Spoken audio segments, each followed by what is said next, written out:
running because on the most computer of to see you if there's are any familiar with vulnerabilities. General Data Protection Regulation, or Aaliyah says SAST and yep. You're right. Static and dynamic a European application system testing regulation, although or software testing. similarities It's one of to those this in things. other regulations are starting to branch out away from this. It's something that is definitely focused. Couple of things before in the static versus European dynamic. Union and its general area, and it provides data Define, protection for citizens discuss, in and the explain. EU. Now, this What are means that you anything looking that is for? specific to you, some PII. Reverse engineer and try to figure out if personal anything is what's the pros and cons, what you like and what you don't like, vulnerabilities. Would directly And here, correlate back to you can as an individual. fuzz. That's the type of information. Anybody ever heard that term The fuzzy? GDPR gives you a little bit more control. You're as to using where your an data application exists to and what you assist can do you or to what go other through companies can all do of these with that lines of data. code, so you as don't a have to subject fuzzy of the wuzzy data, yet. So you don't have to do it on your own, like the whole entire. You know how much lines of code are in an application? Yeah. Strong as that Golly! perspective. You can have anything upwards of 999 lines, if not 8 times that. Yeah. So you might want to use a fuzzing tool Nobody can really be forgotten on the internet. to But go it gives through you at least more and control over say, your data and I something that think people are this able is to take cool, advantage of in but the on line 1626, EU. So GDPR was what we were looking for. the characters And that they're since using in the GDPR variable deals with that doesn't look right to me. information, something that maybe you'd like In to normal protect code, you would have better, kind of did this to customer execute that, but privacy here it options just is kind of looks certainly funny. the right And then answer. Elaine was like, "Oh, I see what you're talking about." Absolutely right. Now GDPR itself. Then you can call the does not have developer. any What did you mean by specific this? or What does this mean? detailed mandates regarding what type of protocols you I don't use like to that. encrypt Change that. information, much less which ones would be stronger Yeah. You get what I'm saying? than Yeah. another. So that's what you're doing with That's this something you have to analysis. obviously be concerned about in the world of Right, security. just pointing you in It's the right not direction. the specific primary focus of GDPR. All We right. have authentication factor usage, 6%. But that's what we have for this morning Authentication factors session. is How y'all feeling? something you know, somewhere you are. You getting the warm and fuzzy? Those types of factors can be very useful. That during fuzzy the authentication wuzzies? process Well, to no, really check you to guys see are vulnerable after lunch, so I'm gonna exploit that with another question, so I get another point and feel good about myself. Just letting you know it's gonna happen. Yep, I gotta catch Martin while he's asleep. Brian, ass, certain people, y'all come here. Mr. T too, I gotta watch him too. I'll be checking myself. You know, Mr. Davies, he heard me say that to y'all the other day because he was sitting in the room when I was teaching. He went, "You what?" I said, "I take advantage of you when you're asleep. They don't pay attention to them." He just started cracking up. He was just like, "That is hilarious." But just having some good old fun. But that's not part of GDPR. All right, so what we're gonna do is 10 minutes, 13 minutes, we'll be out for lunch. If you have any questions, let me know. Your single sign-on I'm here. functionality of I'm an here for you. application is not at all related to GDPR. It's kind of nice to have, of course. Having Is there a reason single why a sign-on solo just makes it company a lot would choose easier to to be use able to use HTTP resources on your particular network. It has version nothing to do with the privacy of your personal over information. Okay, I got you. And if HTTPS. you're working over at all with email, HTTPS. you've probably done a lot with SPF. Is that- SPF okay. is certainly an important consideration. Here's why. Get into You the can use world of HTTP. dealing with email and having to determine, is that email spam or is that email legitimate? I can answer that too, but Sender policy framework or you can SPF choose to use is designed to HTTP give in your you browser that specifically. information on whether this really came from But if you do that, you're legitimate running a risk of email no servers source, talking or to you. whether this was something That's spoken by one. someone else. Perhaps this Right? is spam. And So in the you case can of choose to GDPR, start out, GDPR is not but related most to how organizations, spam determination and I don't see SPF why they and would other unless you tools to actually determine knew where that spam everything you comes type from. in HTTP is That's plain text. not related to GDPR. It's kind of like a loaded question. You're wanting them to do it knowing Got the that one result. absolutely right. That is the right answer. You know what I mean? Privacy options, anytime you see GDPR, Or negligent. I asked because there's a computer repair company, like a local one in my town, that my husband just happened to find through because he found a guy that worked there that he bought something from Facebook Marketplace, whatever. And we drove by it, and I tried to look them up to see if they were hiring, and then I saw their website and it was HTTP, so I just didn't go to the website. And I was just wondering why, if they're supposed to be in tech, why they would choose to use a less secure, version. Door lock, or You can be so smart in tech. Now, if you think you know the answer, follow the link on your screen. Go to ProfessorMesser.com. Okay, let's look at it this way. Please no answers in the chat room. Please no hints. Let's say I started a tech company. Instead, I did A+, never did security. I just know how to fix computers. You know which of the following would be categorized as I set up a company. I let my buddy do my website. Separation of duties. I'm not in security. I'm into fixing computers. Wow. Now I have a disparity. My tech function leads me all the way up to just repair and get it out the door, satisfy the customer. I don't know about OWASP and all this different stuff. If I didn't set it up and I'm going the cheap route, I'm gonna do what you. I'm gonna go what you said. So I guess that's part where we were talking about. Obviously are important. Security controls. It's not intentional. Could be non-intentional. You can think of any. You don't mean any harm. Your mind just doesn't know about OWASP and protecting it online. You know what I mean? Or you do know about it and you set that up on purpose. Categorize and fit some of these security controls in that. Two different ways of looking at it. See how well. Why don't you call them and say, hey, why aren't you not using HTTPS? I would just do it just the answer to this one. That's a good idea. I might do that. Yeah, say that. Just call us a customer and say, I would love to use your services, but I noticed you're in HTTPS. Why don't you have web security? I just don't feel good about it. See what you chose. We'll stop the poll. And we can see that we're a little torn on this one. Almost a tie for first place between a reception desk at 35% and a separation of duties at 33%. We've got 15% said a motion detector is an operational deterrent. 10% Oh, you're right, Aaliyah. Check this out. Say is Let's say you did. So let's talk about. Let's say you did, and now payment was made Let's take that word first and sort of break it out. Their We're trying website to with their deter company logo someone from performing a particular function. We're trying to monitoring their website. Remember, I just used Burp Suite or a website called Nitco, where I can steal session ID and I'm just sitting in the middle. If you're at the cause of a breach with a lot of other people, they're Today liable. we're talking about real-life cybersecurity scares that have haunted accounting firms around the world. PCI DSS, baby. Yeah, they didn't do it. Cybersecurity nightmares are hiding under your bed. They're lurking in your inbox, Side your note, I system, hope y'all and sometimes Yeah, even you don't hire right for your inside business. your firm. So let's kick things off with 3 real cyber horror stories and uncover what you can learn from them to keep your firm safe.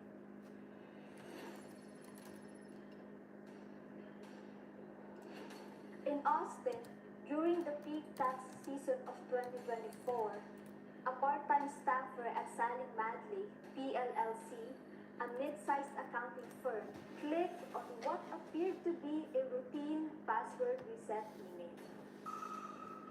Within minutes, attackers triggered unusual file activity and even tried to reset the client portal.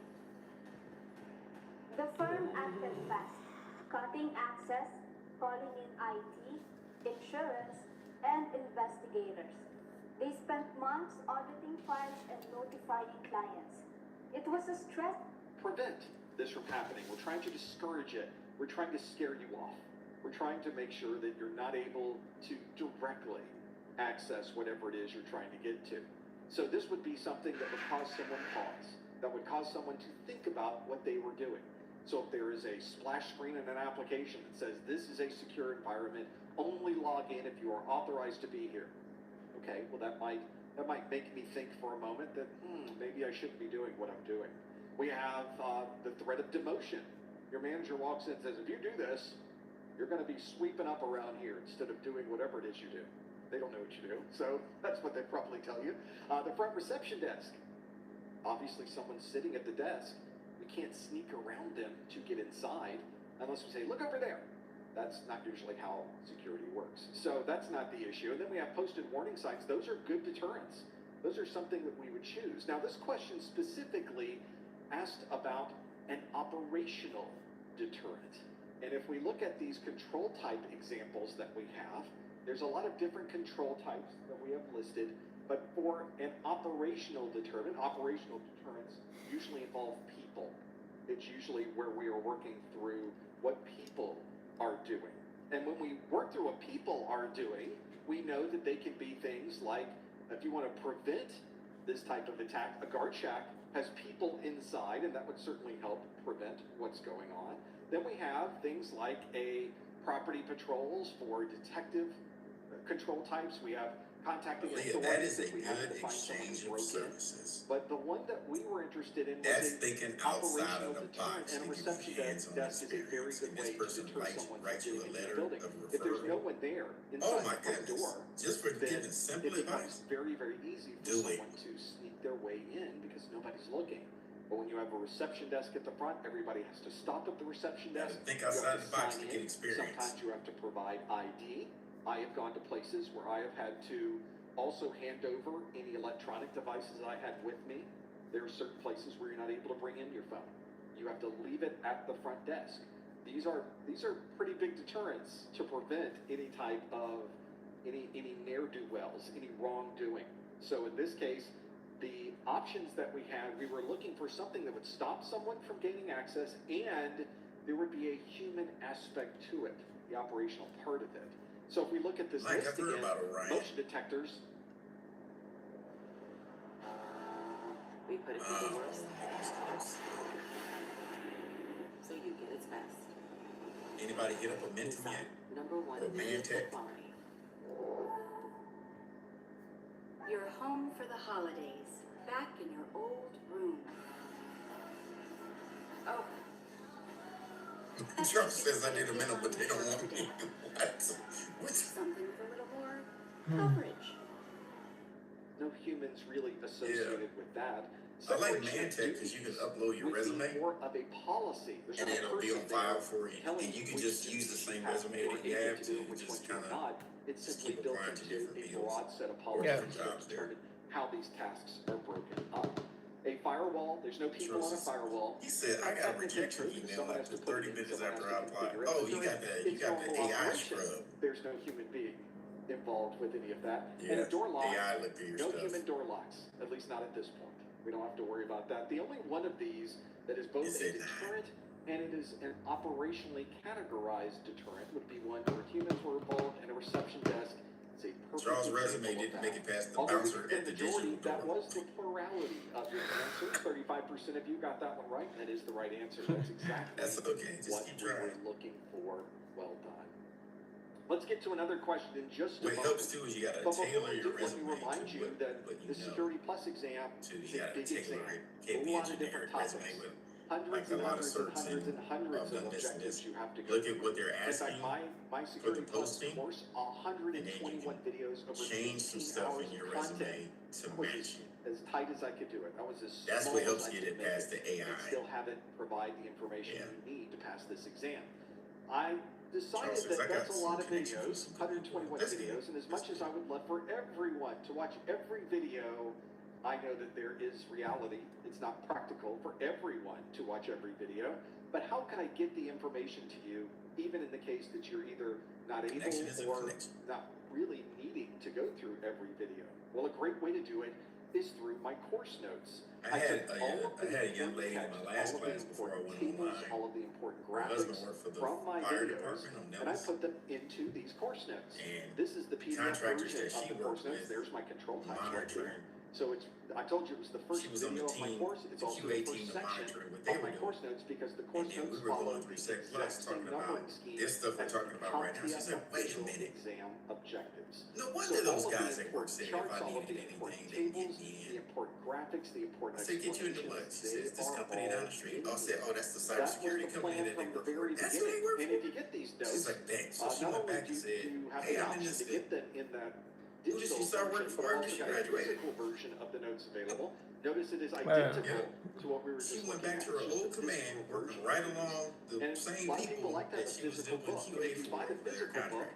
I print them That's off the demand crazy. and ship them As a over to you. contractor While you're making waiting mad on that money. shipment, you will get the digital version for free. You can download it. Because she was cool with all of them, and Those they are my put her course resume notes. in Maybe front that's of the something that line. can So help she you got, with your she got studies. a That's privilege available there. on my website. You can find them at professormesser.com/701cn. Charles That says, is I did where talk to you a can go recruiter. to get those course notes. Maybe they can help you with your studies. Maybe you take your own notes. Either way, you've got an option. And it's another great way to help Takes support time. what we do here at But the Professor tailoring of the Messer. resume to the Let's job do you another apply question. for We've is got more here. This next question, it's a long question. Let's get through the whole details of this. It asks, a user received an email from a Microsoft domain informing them of a free laptop available on the Microsoft.com website. After clicking the link, the user's computer was infected with malware. Which of the following would best describe apply this for attack? everything. Let them tell you Is no. this You never a know. You might be the one out of 3,000 that look up into. disinformation attack? Hey, you want to work here? Hey, but I don't really know anything about that. Did I ask you that? Come work on Monday. Now, You never this know. question You from might my catch somebody on a Facebook. good day. So this is ripped from the headlines. I'll be as there. they say. The question again asks, never a know. user received an email from a Microsoft domain informing them of a free laptop available on the Microsoft.com website. After clicking the link, the user's computer was infected with malware. Which of the following would best describe this attack? Is it a watering hole attack? Is it phishing? Is it a disinformation attack? Is it SQL injection? Or is it brand impersonation? You think you know the answer? All right, Go to the everybody, link on so your it screen, is. ProfessorMesser.com/QA, and lock in your We'll meet back answer. here in an It's hour. gotta be one of these, right? We'll figure out what the answer is. In an hour. See if this, lock it in. A lot of people get their answers in quick. I wonder if we really know what these happen to be, or if we don't know what this one. It could be one, maybe, could be two of these. And I'll explain to you why it is only one of these. Of course, I can tell you it's really only one of these because the question asks which of the following would best describe this attack. That's what we're shooting for. See if you know the answer for this one. For those of you answering this, let's see how you did. The question again asks, a user received an email from a Microsoft domain informing them of a free laptop available on the Microsoft.com website. After clicking the link, the user's computer was infected with malware. Which of the following would best describe this attack? Is it a watering hole attack, phishing, disinformation attack, SQL injection, or brand impersonation? Now, I think at this one, I could have chosen perhaps maybe 3 different options here getting close. But which one is it really? Let's find out what you answered. Get rid of that message on the screen and stop the poll. And we can see that 64% of you say the answer is phishing. That's what you chose for this one. 28% of you said brand impersonation. We have 4% that's watering hole attack, 3% that's a disinformation attack, and 0% that said SQL injection. Well, in this case, the majority of you said phishing. But you'll notice here in this question, the user wasn't asked for any information. They really didn't have anyone prompting them to provide a username and password. There was no mention in the question about providing any type of links for adding credit card numbers. In fact, there was nothing in this question that said the user even did anything other than click the link. So the real question is, I'm Brennan Moiser, attorney at Moiser & Moiser here in Colorado Springs. I'm also a disabled combat veteran. People often ask, can someone with a prior injury still pursue a personal injury claim? Absolutely. Just because you've been hurt before doesn't mean you can't be hurt again. It's important that you have an experienced law firm like us to protect you. If you've been injured in a car accident, give us a call. We're ready to listen. We're ready to help. We'll be on top. Call 719-900-1000. I know I don't work with yet, but I know what sells cars. You guys announced me as your CFO. Chief Sure. Fairland. Somebody saying they are Microsoft, saying that come to our website and you will get an absolutely free desktop. Well, that would be someone who is impersonating Microsoft. They're pretending to be that well-known brand of Microsoft.com. There's someone who said, we've got a laptop sitting here right for you. It's free. All you have to do is click right here and get that particular one. Now, the idea behind this was absolutely that they wanted you to think they were Microsoft. And that's what really differentiates this particular set of answers, or that answer, from the other answers that were here. We're very quick to, it's phishing, it's a watering hole attack, that's disinformation. And there is an aspect of phishing to it, and there is an aspect of disinformation to it, but that's not what kind of attack this was. The pure attack of this one was someone pretending to be Microsoft and pretending to give you this absolutely free desktop.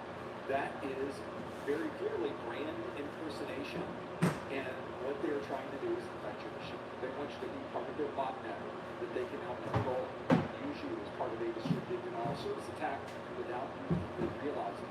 Or maybe they're just watching what you're typing in, and they're sending your usernames and passwords that you're typing in over to their centralized server. Brand impersonation is probably the best answer for this particular question because of the scenario that we're dealing with here of it being a Microsoft domain. It looks like it came from Microsoft.com. It is a request for you to get a free Microsoft laptop. That's what really makes this brand impersonation. Now, what about these other answers, though? Why is it not one of these others? We had 28% of you that said brand impersonation. Why wasn't it phishing? Because nothing was really asked of you. Where's the part where they caught anything? Phishing is more than just somebody putting the hook in the water, which is what happened here. At some point, they have to be able to pull back some information. And in this question, there was no mention of any information being pulled back. We also have 4% that said watering hole attack. This would assume that everybody wanting a new laptop would visit this site. Not really sure how a watering hole would really work here, because this is just an email. Not everybody's hanging out with their single email link, watching that single connection. So probably not watering hole attack. I can't find a scenario of watering hole would work. But a watering hole attack means that you go to a separate location where everyone else is, and because you're all in this one place, you're infecting everybody in this. You're effectively poisoning the water. So everybody has to get to the water. In this case, you didn't go to the water, you just hung out in your email inbox where everybody else is. Really just you. We also have a disinformation attack. This really focuses more on providing you with an ongoing strategy of false information. This is not an ongoing strategy of false information. This is just somebody telling you, hey, you want to do a laptop? Hey, click this link, get a free laptop. Click. There's really not much information here, quite honestly. There's just the one thing. There's not a lot of detail there. Disinformation attacks are really more of a longer term, broadly focused, multiple media input of wrong information, not the scenario that we have here. And fortunately, thankfully, since we've already spoken about SQL injections and how they work, nobody fell for it. 0% of you. Which, by the way, is a very nice technique to use for an exam. Very often on your exam, questions later in the exam will reference information that was already mentioned in the previous question, and that can really help you in the exam process, and I think in the exam process as well. Can't beat that, right? Nice to have that capability. So, that was the answer we were looking for, brand impersonation. Although only 28% of you got that one, I think it's probably going to be better if we ask the question again. But now you know what those differences are. If it comes up on your exam, you'll know how to differentiate between all of them. Let's do another question. How are we on time? We're great on time. So let's do another question.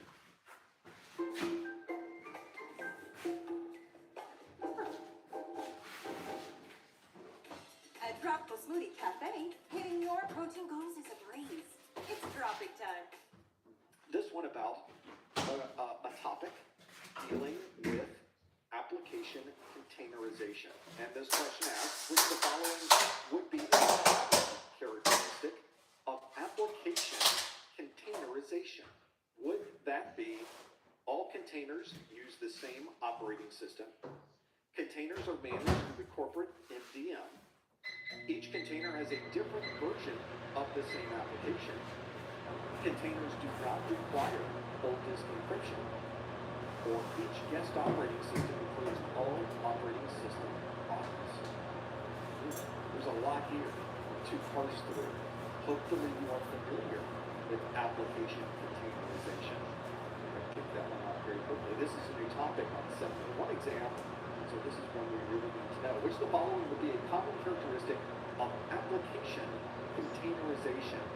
All containers use the same operating system. Containers are managed through the corporate MDM. Each container is a different version of the same application.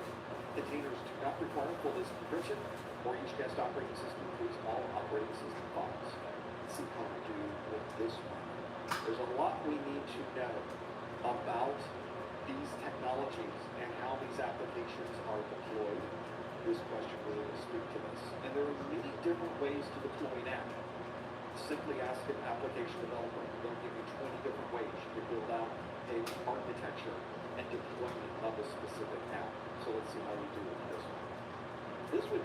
This is one where we have to understand. If you've never worked with containers, this is a good example of how maybe loading up a containerization app might actually help you. That would be a good lab where you can break this down and sort of understand what the differences are.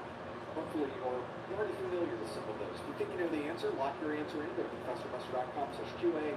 Please no answers in the chat room. Please no hints in the chat room as they will get to the Q&A. So that's what we're trying to get to is the answer for this one. Let's see how we did on this question. The question asks, which of the following would be a common characteristic of application containerization? Is that all containers use the same operating system? Containers are managed through corporate MDM. Each container is a different version of the same application. Containers do not require full disk encryption, or each guest operating system includes all operating system files. Let's see how you answered this one to close the poll. And we can see that we're all over the place again. We're a little torn on this one.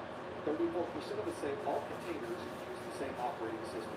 Not majority, but certainly the plurality of you, because the next one down is 13 or so percentages back that say containers are managed through corporate MDM, which is 21% of you. Well, we did have 24% of you that said each container has a different version of the same application. 10% of you say containers do not require full disk encryption, and 10% of you also said each guest operating system includes all operating system files. We can see here in this question, there were two of these that really were fighting with each other. I didn't necessarily want to do that, but I put it in anyway, and hopefully I was able to hide it a little bit, because all containers using the same operating system, and each guest operating system including all operating system files, these are really different technologies. I tried to mix the technologies of containerization and virtualization, and hopefully you were able to see that pop out on the screen.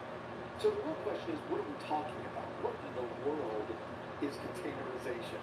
Well, it's a different way. You know, with virtualization, you would install an entire operating system and application in one virtual machine, which is very, very useful for someone who is needing that level of additional application and operating system support. And on one machine with virtualization enabled, you could have different operating systems, all with their own self-contained infrastructure. Now, self-contained infrastructure gives you some advantages.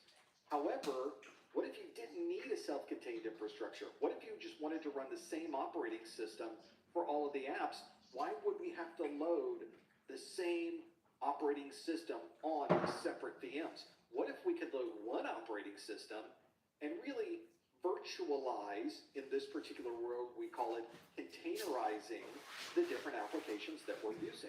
And this is how we would use it. So we might have an infrastructure. This would be the computing device that we have. It's your desktop computer, your server, whatever you're using to run this on. You would run a host operating system on top of that.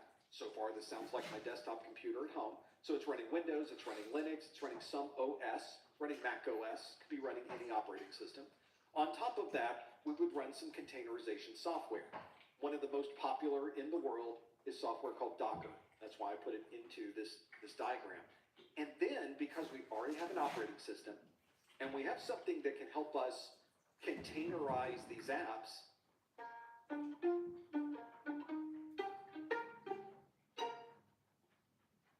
got the new iPhone 17 Pro, and Verizon picked up the tab on the best 5G network, baby. No way.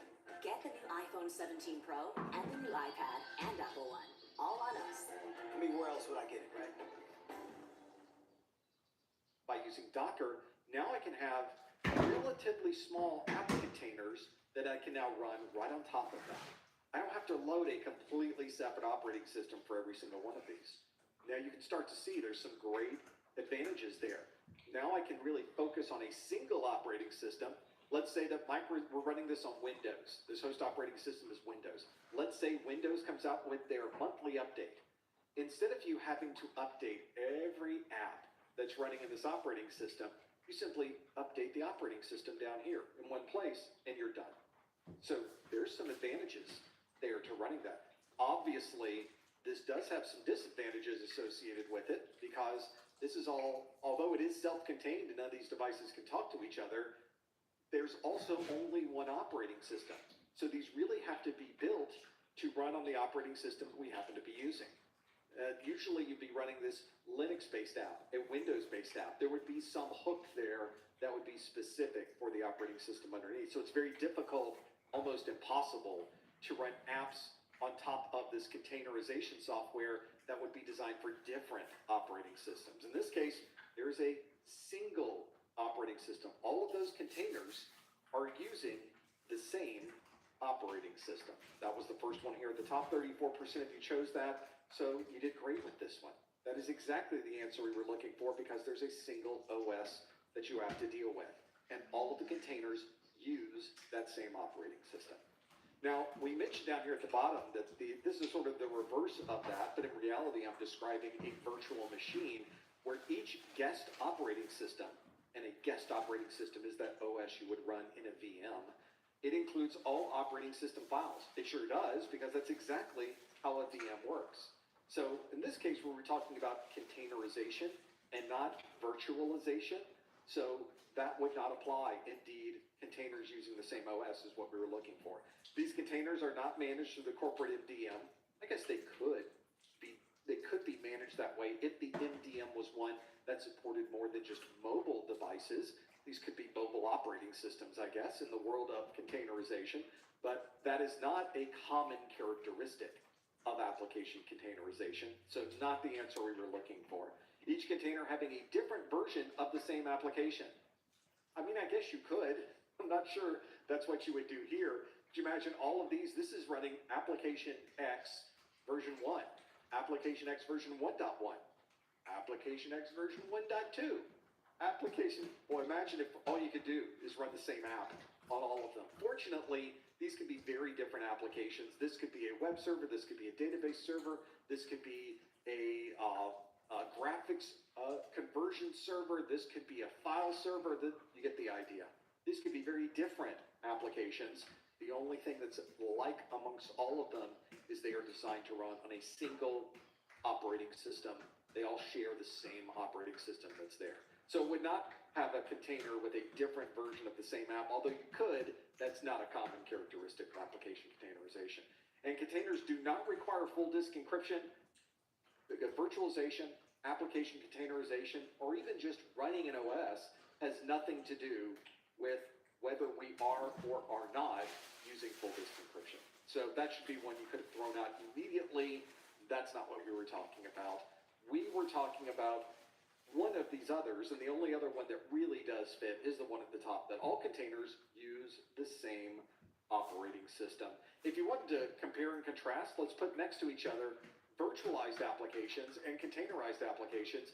You can see with a virtualized application, we're taking that operating system and you're moving it up higher in the stack.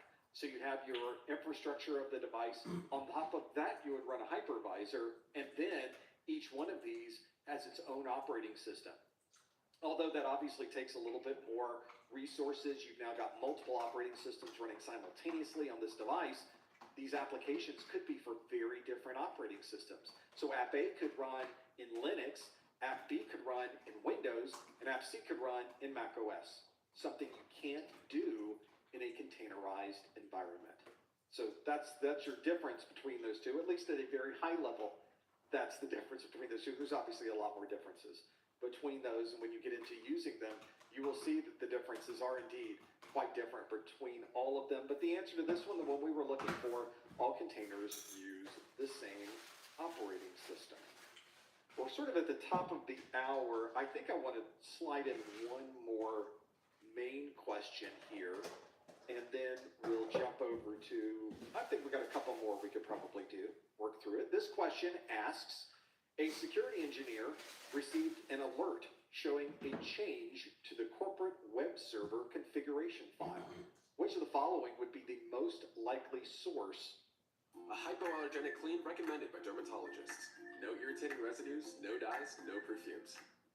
Dear crew, with an adult-sized third row, everyone's welcome.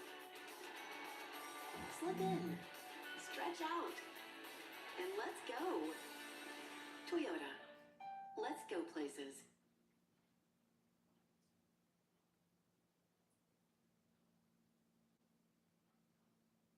Of this alert, would it be FIM, IPS, NGFW, IPsec VPN, or NAC?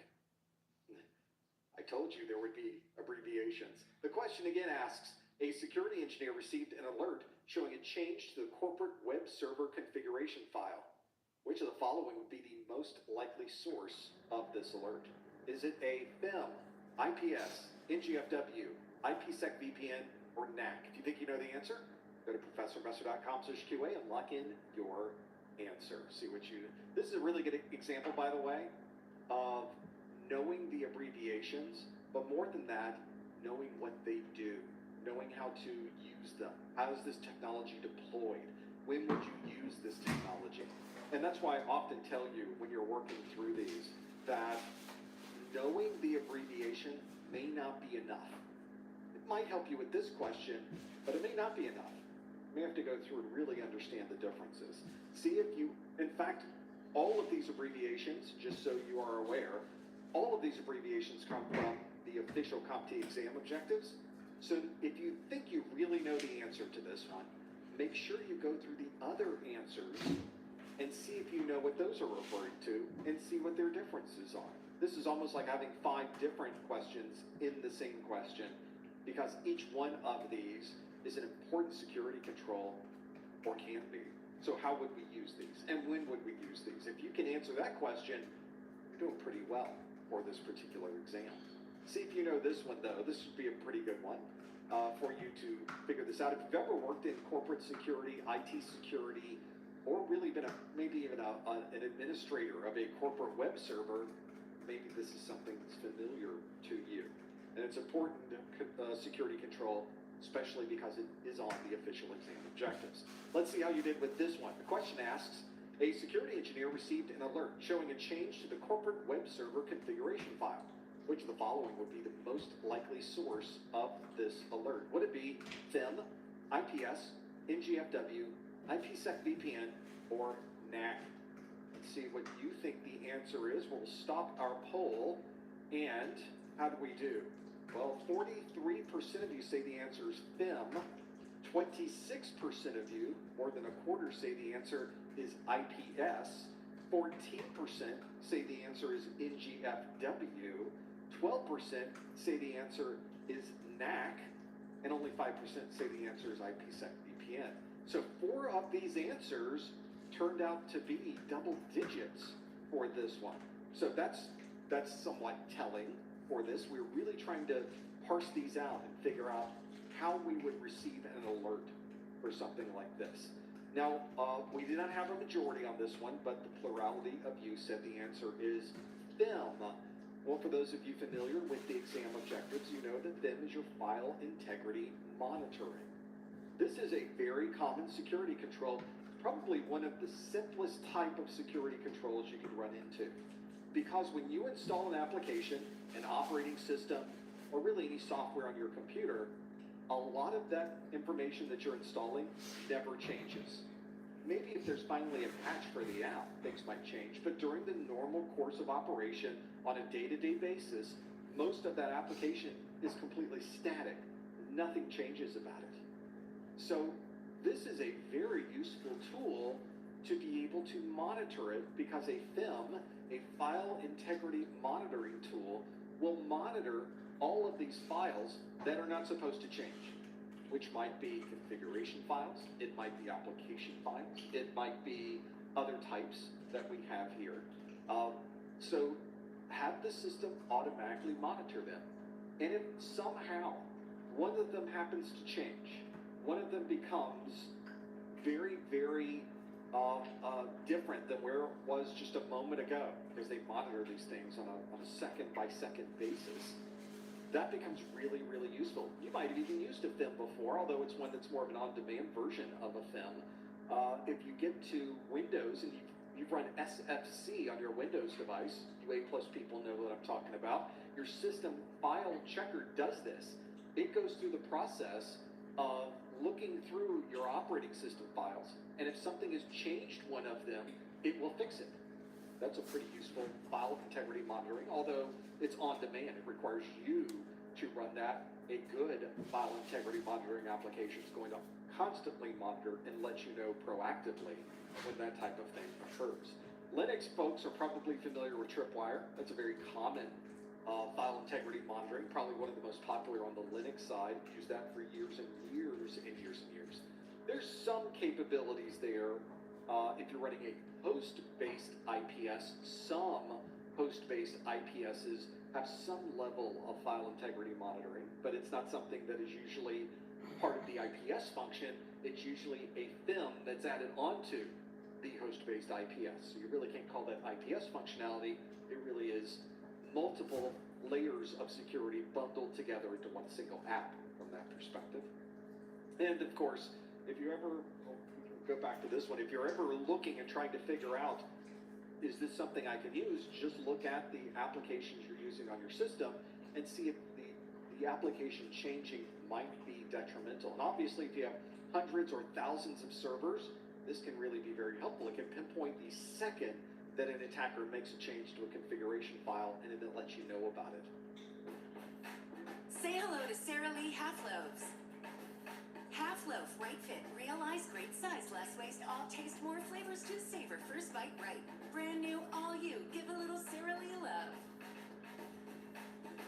Let's unpack a scary good Halloween. Who doesn't love a black martini glass? I should have one. I might have three. This is also a workout. Fancy, huh? Hey, cutie. Incredibly useful. File integrity monitoring should be part of everyone's infrastructure, and indeed 43% of you chose that option. That is the right option. You got it absolutely correct. An intrusion prevention system is designed to look for known vulnerabilities that are coming through the network to try to attack systems. They are not generally, almost never, going to provide you with a way to show a change to a server configuration file, unless that IPS is a host-based IPS and has FIM functionality built into it. At that point, we're not talking about the IPS, we're talking about the FIM. And we have NGFW, that's our next generation firewall. Next generation firewalls don't look at files that are on servers. That's not part of the function of the firewall. It's doing enough just to keep up with network traffic and look through all of the security rules and do the content filtering and look for viruses and do the cloud-based application identification and be able to, there's no way that it can also monitor all of your individual servers. That's not what you would buy an NGFW for anyway. A NAC, network access control, becomes very useful for configuring and setting up different capabilities within a login process. Someone logs in, and then we're able to modify how they are connecting to the network and the rights and permissions they have based on the machine that they're using and who they are. So imagine someone logging in and automatically being connected to a VLAN that is appropriate for them. What if during the login process we're able to check the machine that they're on and confirm that that device is a corporately owned device and we can trust it? All of that those are functionalities that are very commonly associated with the network access control. And then only 5% chose IPsec VPN. That's obviously a way to connect devices together using an encrypted tunnel to secure that data, automatically encrypt all the data we put across that tunnel. Has nothing to do with getting an alert about a change to a configuration file, and most of you knew that, only 5% of you chose that one. The answer here, the one we were waiting for, was a FIM, that is your file integrity monitoring. That's what we were looking for. If you're watching this video for continuing education unit credit, I would love to send you an email that certifies that you were here for a 1-hour webinar category CEU. The way that you would earn that CEU is to go to the top or the bottom of the Professor Messer website, click the Contact Us link. In that Contact Us link, put your name, your email address. In the subject line, please put January 2025 Security Plus. And in the body of the message on a line by itself, put the super secret code words of the month, FEM, IPS, NAC. Those are your super secret code words of the month. I usually turn these around in about a week, so you'll receive an email back from me certifying that you are here for this 1 hour of a webinar category. That's the CEU that I'm going to send to you. That's a continuing education unit credit. That's something used for folks that already have their Security Plus or they're looking to renew a certification. If you don't have any certifications yet, none of that matters. You can ignore everything I just said because you can't collect a CEU until you are certified. Sort of the way that the time works in the world of CompTIA. So that's what we would do. Again, what you would do is go to the top or the bottom of the Professor Messer website, click the Contact Us link, put in your name, your email address, in the subject line, put January 2025 Security Plus, and in the body of the message on a line by itself, put the super secret code words of the month, FEM, IPS, NAC. I did it right the second time, right? I have to remember, what did I say the first time through? That's what I said. FEM, IPS, NAC. That is the right one. So we're good. That's what you should send to me. Again, it takes me a number of days to get this back to you. Don't worry. Don't think I'm not going to do it. Anything I receive that matches all of that will certainly receive a response, but you have to follow those instructions. If you do not follow those instructions, you will not receive an email from me, and that would just make me sad. So don't do that either. That is what you can focus on for getting those particular answers, hopefully giving you some perspective on things that would be important to know. We can fit another question in though, can't we? Let's do one more before we're done today. This next question is not going to be one that I wrote specifically for this live stream. Everything we've done so far has been a brand new question that I wrote just for this live stream. But one of the things you'll notice is that on our website, we're very focused on a particular formula. We call this the Professor Messer WRAP formula, W-R-A-P. The W means we want you to watch our videos or some other type of training video system. We think ours are good. You should watch ours. The R is read a good book. Good books are able to provide you with information in a different way than the videos. We find those are very useful. The A is to apply what you have learned with some hands-on labs. Be able to do some tests. We even went through the process of talking today of different things you might want to do to help you learn a few more of these topics and techniques. And the last one, the P. 2 trees are regrown for every tree used. Charlotte. Sometimes you just need a moment. Self-care has never been this easy. Gummy vitamins from Nature Made. The #1 pharmacist recommended vitamin and supplement brand. Is practice. We think being able to go through a set of well-written practice questions can help prepare you for the actual exam. The problem is there's not a lot of great well-written practice questions out on the internet, and even the ones that I have found often aren't associated or ask questions which aren't associated with the latest version of the exam, which is the SY0701. So I thought, what if we wrote our own that focused on having the same style as the exam, the same tone, the same structure in the questions, but were original questions. So you could really practice yourself without having to worry that perhaps you're not focusing on the candidate agreement that CompTIA provides. So this practice exams book we wrote, 381 pages, it's a big book. It's a thick book full of questions. There's 3 separate question banks in here of 90 questions each in each question bank. Not only do we have multiple choice questions, we have performance-based questions as well. And I would like to give you one of these questions right now. Again, please no answers in the chat room. No hints in the chat room. Let's go through a question directly from the practice exams book. This question is one that goes through the process of asking, this is question 848 on page 17 on this book. And it asks, a company has decided to perform a disaster recovery exercise during an annual meeting with the IT directors and senior directors. A simulated disaster will be presented, and the participants will discuss the logistics and processes required to resolve the disaster.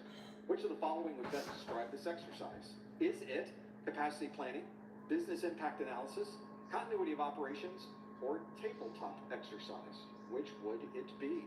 Now, the nice thing about this is that it is a PDF.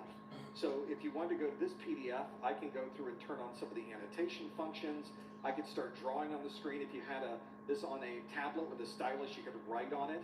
We don't restrict your access to this PDF, so you're able to use it as if it is an actual book. So you can change what you have here. You could select different answers if you think you know what the answer is. And of course, in this particular case, we want to know what the answer is. Now notice in this particular question that there's a couple of links right next to it. One is a quick answer link. If you just want to know, is it A, B, C, or D? You go to that link, and it's a page that just has a bunch of A, B, C's, or D's on it. But you may want to get more detail about this particular question, but the details are on page 86. Page 86 is a long way to go for this one because we're on page 17. Well, I don't want you to have to scroll through this PDF and then scroll back just to be able to do it. So you'll notice when I mouse over the details, it turns into a little link, a hand. And if I click on that, you'll get to see them right here. You can see that those are available. And now it shows me the same question with the same answers, but it says the answer is D, tabletop exercise. And I explained to you in that particular answer why that is the right answer. Now, a lot of the practice exams you run into will show a similar thing. My problem is that I never seem to answer the right answer. And then I'll go to the answer page, and it doesn't tell me why the wrong answers are wrong, which I feel like is an opportunity that's lost. If we really want to finish up the learning process, then tell me why I was wrong so that I can get it right next time. One of the things I do in my book is every wrong answer is explained as to why that is the incorrect answer for that question. So if you're ever in the process of trying to learn more about these topics, this can help you learn more about how these might be applied, especially in that particular question. Another part about this, and I'll recommend this for people that already have the book, don't just skip past the wrong answers if you get the question right. Maybe you answered D, tabletop exercise. Yep, I knew it, tabletop exercise, next question. You're missing an opportunity there as well because maybe you don't know the details of how capacity planning, a business impact analysis, or continuity of operations would fit into this answer. And by reading through these, you're learning more about those topics too. Because on your actual exam, you might not get a question about tabletop exercises, but you might get a question about continuity of operations. So this is almost like having 4 different questions in the same question, if you want to look at it that way. Okay, 3 questions. We can figure out the balance there of all of those. Now, if you've read through the question, you think, I don't even know what you're talking about. I don't know what any of those are that's here. One of the things that you can do is go right to the bottom of these answers where I tell you this is the video that I pulled information from to build this question. Because all of my videos cover every topic from the exam objectives, makes it very easy to slide that in. That way you can watch the video, come back to the question, and now it should make a lot more sense for you. Well, now that we're done, we can click our back button. You have a back button in your browser, probably have a back button in your PDF reader as well. Click the back button where we started, we go to the next question that's on our list. This message is brought to you by Apple Card. Get 3% daily cash back when you buy an iPhone with your Apple Card at Apple. Subject to credit approval. Apple Card issued by Goldman Sachs Bank USA, Salt Lake City branch. Terms and more at applecard.com. Studios presents Springsteen and Deliver Me From Nowhere. Discover the movie that's being called the best film of the year. Springsteen, rated PG-13, parental guidance suggested for children under 13. Friday. Those are my practice exams. That's something that you can get not only in the PDF version, the digital edition. Again, I have a physical edition as well, and if you purchase the physical edition, you get access to the digital edition for free immediately. You can download it right away from your member account on the Professor Messer website. If you want to learn more about this, go to professormesser.com/securitype. One of the things I mentioned earlier was that all of the topics that were in that question, really all of the questions that we did today, all came from topics that you will find on the official exam objectives. This is a very, very useful document because it provides you with everything you need to know to pass this exam. Here's a copy of the objectives I have on my screen just to give you a feel for this. Here's section 1.2, summarize fundamental security concepts. Confidentiality, integrity, and availability is CIA. Non-repudiation, what's that? Authentication, authorization, and accounting, or AAA, we need to know that. And specifically, we need to understand authenticating people, authenticating systems, and authorization models. We have gap analysis, zero trust, physical security, deception and disruption technologies, and of course there are bullets and sub-bullets on each one of those as well. You need to be able to explain to someone what these things mean, either to yourself or someone else, I guess. Explain what those things mean. And if you're ever in a case where you're wondering, is that topic on the exam? Is this topic on the exam? Do I need to know this? This is a fantastic document to provide you with those details because it tells you everything you need to know. CompTIA also stays very, very, very close to this list. They almost never deviate from this list. And because of that, one of the things I often tell people is if you know every single one of these bullets, you're going to pass your exam. How could you not? You know everything they could possibly be asking you. So use this as a checklist. This should be the checklist you start with your studies. This is also a great checklist when you are done with your studies to know if you are really ready to take the exam. And by the way, it's free. Did I mention that? Zero cost, nothing, no money out of your pocket. You simply go to professormesser.com/objectives. There's a link over to the CompTIA website, or go to your favorite search engine and look for CompTIA exam objectives. It'll take you right there on the first link to the page that you need to be on. That is where you can really know if a particular topic is something that you should know or something you don't need to worry about for the actual SY0701 exam. So have a look at that and see if that makes any sense. I think being free also helps quite a bit too, at least it does for me. We have more study groups coming next month. We do one of these Security Plus study groups every month. I do 2A Plus, a Network Plus, and a Security Plus live stream every month, always with new questions. We've already set the time for the one next month. It's on February the 19th. We're doing A Plus on the 4th and the 6th. We're doing Network Plus on the 12th, and we're doing Security Plus on the 19th. All of these, of course, are on my website at professormesser.com/calendar. And of course, I've got them on my Discord events channel as well. If these dates change, sometimes they do, I apologize in advance. Sometimes we have to move things around. I will always update that link for the calendar first thing. So the calendar and the events channel in Discord are always updated the moment I make a change. That way you'll know when the next event really is going to be at any particular time. And you might be watching this video on a replay months from now. February 19th is way behind us. You can always go to the calendar to find out when the next live event is going to be. We'd love for you to join us on those live events. Well, we're not done here. We got another hour. I'm going to answer questions from you in the next hour, so stick around for that. We call it our after show. We'd love for you to join us for that one as well. Don't forget that we've got weekly pop quiz questions available on Twitter, on Instagram, and of course our entire YouTube channel has training video after training video after training video for Security Plus. You might want to check that out. If you liked this video, give it a like, maybe even subscribe to our channel. There's a lot happening there over this next year. 2025 is going to be a busy time. We also, of course, have discounted vouchers if you're in Canada or the U.S. or U.S. territory. Go to professormesser.com/vouchers. And don't forget about our course notes, our practice exams, and much more. You can find it all at professormesser.com/701SB or our security course notes bundles. Find them all there. Well, thank you for joining us in this first hour. We've got a lot more to go through. Stick around for the after show. Thank you so much for joining us in this first hour. We'll see you next time on the Security Plus Study Group. Okay, let me fix my screens and come back to you. Here, oh, that's the wrong route. We'll put this here. There we go. Hi, everybody. It's the after show. Now, let me take a sip really quick, because the voice will go quick. This is a nightmare. No, I'm a nightmare. What you need is like a good neighbor. State Farm is there. State Farm can help with your claim. Well, I feel better. Like a good neighbor, State Farm is there. When you don't use VALS, dryer heat can be a real monster. If I don't. Okay. This is the part of the study group that I don't prepare for. I do very little preparation because I don't know what you're going to ask.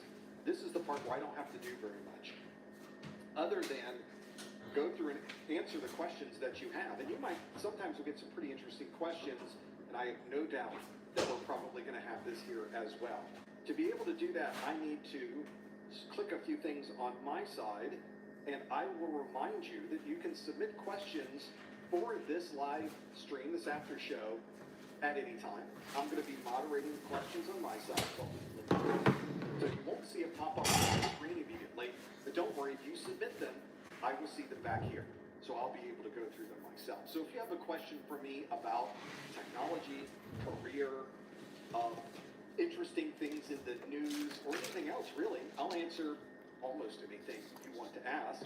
You can always put them into that list. You'll find it at the same link we were using to answer questions, professormesser.com/QA.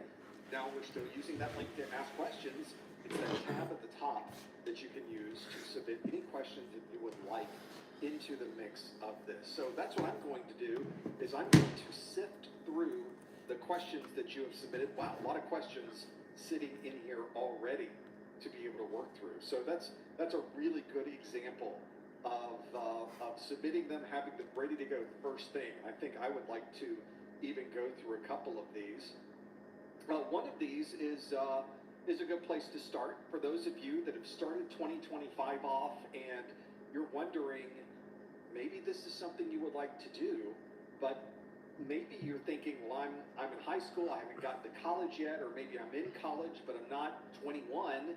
Can I still take these certification exams? And thankfully, this is from Joe. Joe asks, how old do you have to be to take the test? There is no age requirement for the exam, none at all. There is a requirement that you have some type of legal representative, your adult, your family member, your guardian, someone who can sign off on taking the exam, because there's an exam candidate agreement and other things that have to be provided. And usually that's a simple process. Somebody says, yes, you can take the exam. And so you don't have to be any particular age. You don't have to have any particular special sign off from CompTIA. If you happen to be less than a particular age, not a problem. We will allow you to take this exam at whatever age you would like, which I think is kind of nice. You don't have to worry that you're going to be prevented from taking this exam, or maybe you can't. Maybe they say you can't even get certified until you're a certain age. Fortunately, that's not the case. You can take this exam at any age, at any time, and you would earn your A+ Network Plus Security Plus or any of the CompTIA exams. Now, I'm sure that's probably not exactly the same thing for every certification body that you would find. Cisco might do it differently, Microsoft might do it differently, Red Hat might do it differently, or it might be the same. I don't know. I haven't looked at those to know what the differences are from an age requirement. But as far as CompTIA exams are concerned, no age requirement at all. Go for it. Nothing holding you back. Let's keep going through the list that you have. We've got others here that we could sort of step through. There are a few extra things. Let's talk about when you might be ready for an exam. At what point would you really have full knowledge that you're going in and passing this exam? Because this comes from S. Antonio asks, I have my exam scheduled for the 25th, Saturday. I had to postpone it to next month, so I don't feel confident enough yet. I use Professor Messer practice tests, scored a 74 to 78. Those are good percentages.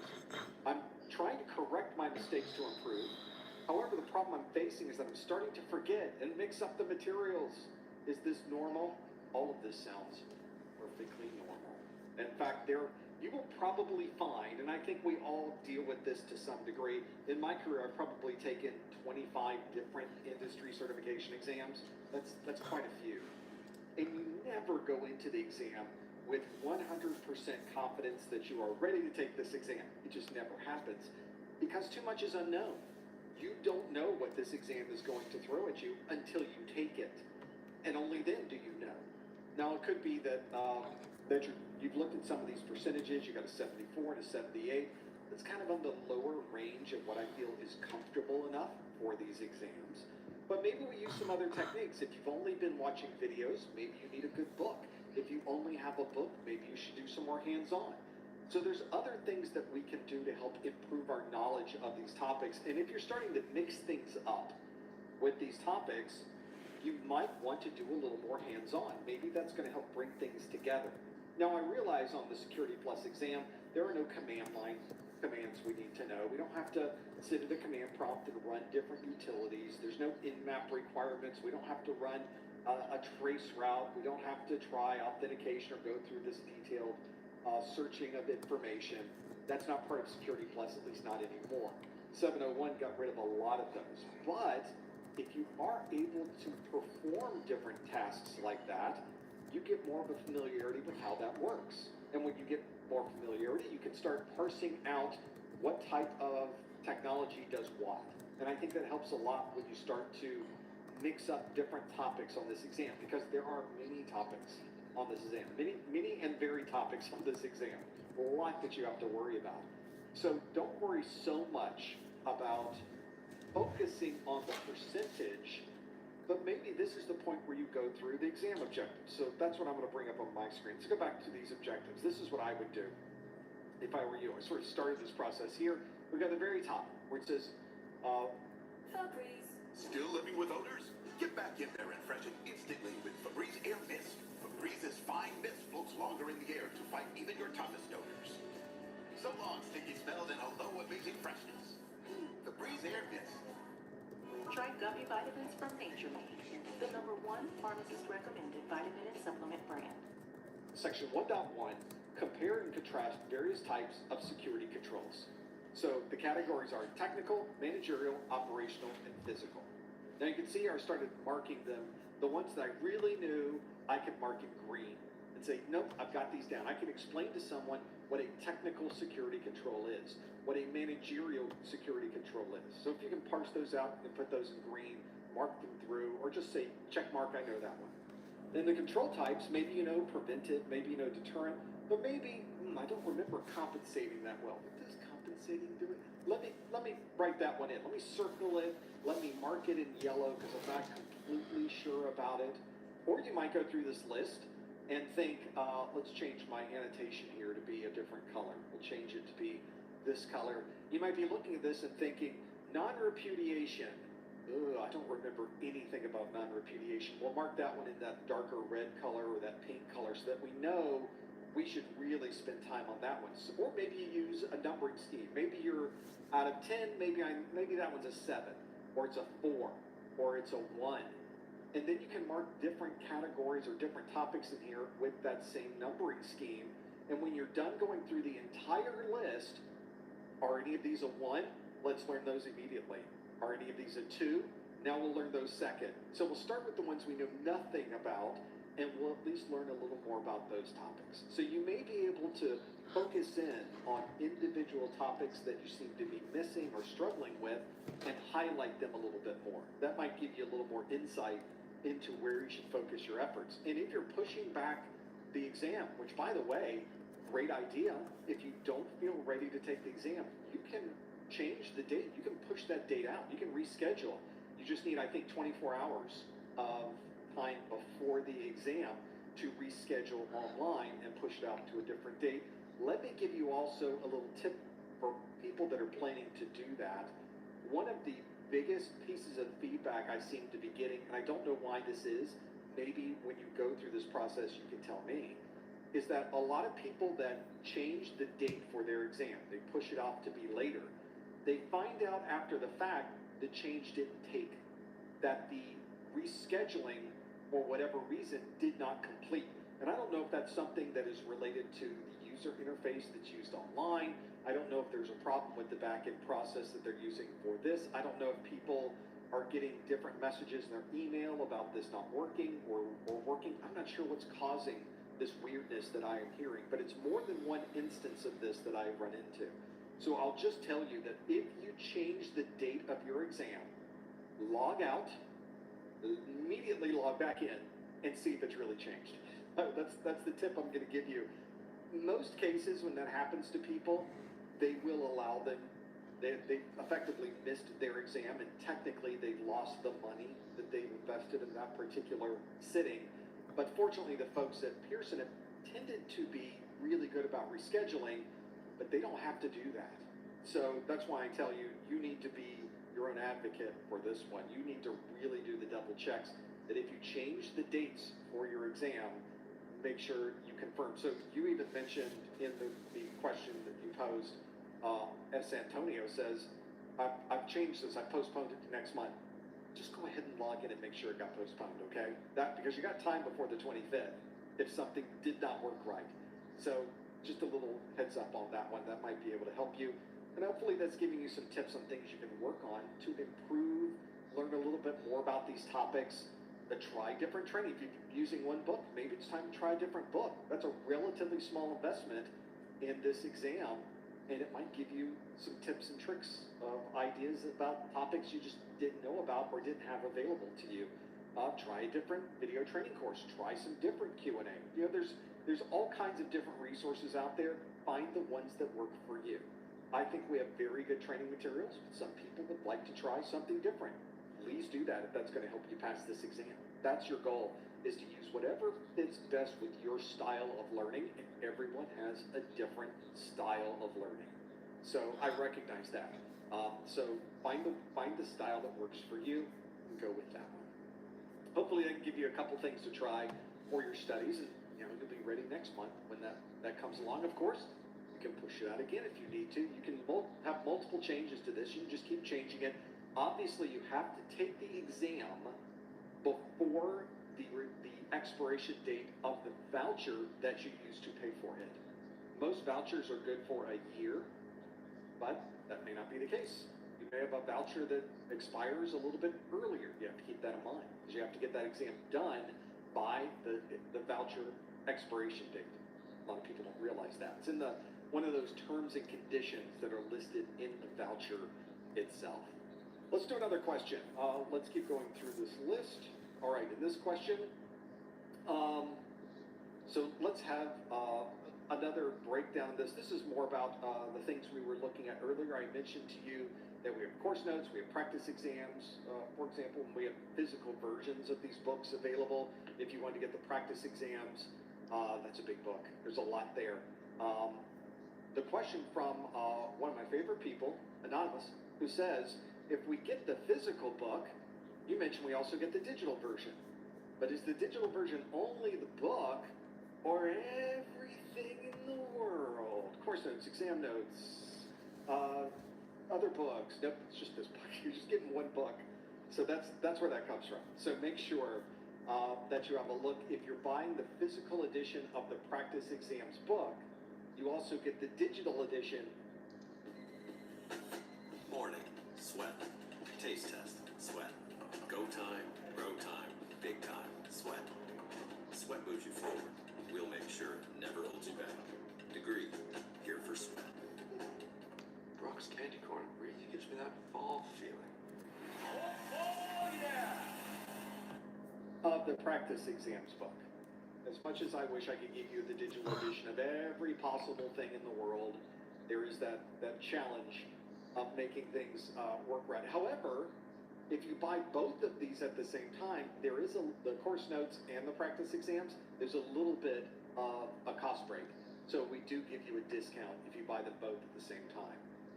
But that is the challenge. If you buy the physical edition of the course notes, you get the digital edition of the course notes. If you buy both the practice exams and the course notes and the physical edition, you also get both digital editions of these.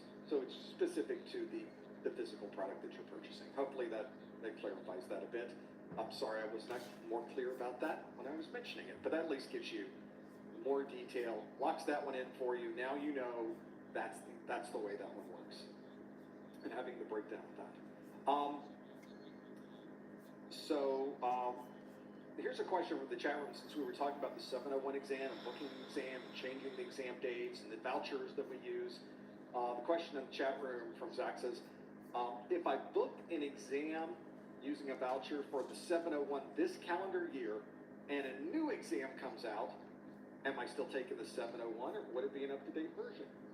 So there's a couple of clarifications to make with the proposed scenario there. The first is that when you purchase a Security Plus voucher, you ready to take your Security Plus exam and you purchase the voucher is for Security Plus. It is not a SY0701 Security Plus, an SY0601 Security Plus, an SY0801 Security Plus. That becomes a thing.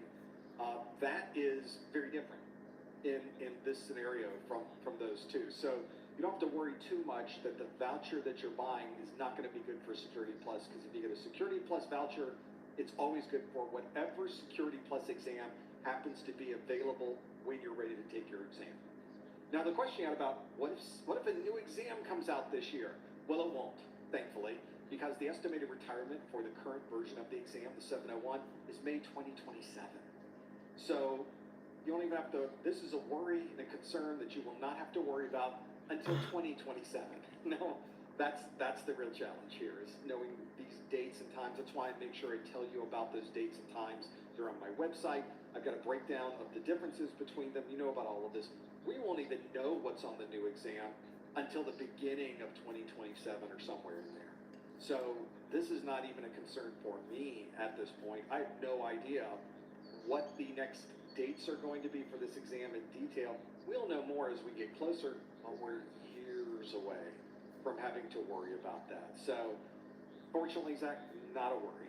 And even if there was a situation where you bought the voucher and suddenly a new version of the exam was introduced, the older version, the current version, still remains in place. Traditionally, they kept it in place for 6 months. So let's say today, CompTIA, they've not even announced anything. Suddenly out of the blue, they say, I know we were thinking of 2027. We got a new version right now. It's the 801. Like a surprise to everyone. That's not happening, by the way. It's not even, they never do this. But let's say they did. You would still have the current version of the exam available for 6 more months. So they don't want to have people suddenly have to stop what they're doing and shift gears and buy new study materials. They give you a long ramp where you can continue your studies, earn your certification, and now you're Security Plus certified. That's one great thing. It doesn't matter which block of questions you get certified in, you're Security Plus certified regardless. So that part's really nice. You don't have to worry about Welcome back from lunch, everybody. It's good to see you. Don't get the clock back in. You don't have to worry about anything Don't want to leave those minutes on the table. Your studies. When it Don't comes give it to back. Don't give it back. version If you want it to count towards your all time. you have to worry about is the one you're working on now, and make sure you're able to do it before that retirement date in 2027. What we're doing for the first hour, being back, we'll go ahead and get back into Canvas, practice that measure up, Make sure you have a lot get as far as you can. through the details of that. Put it on As your it stands calendar. right now with Know what it CYSA is, and the but timeline for course information or Let's lectures. keep going.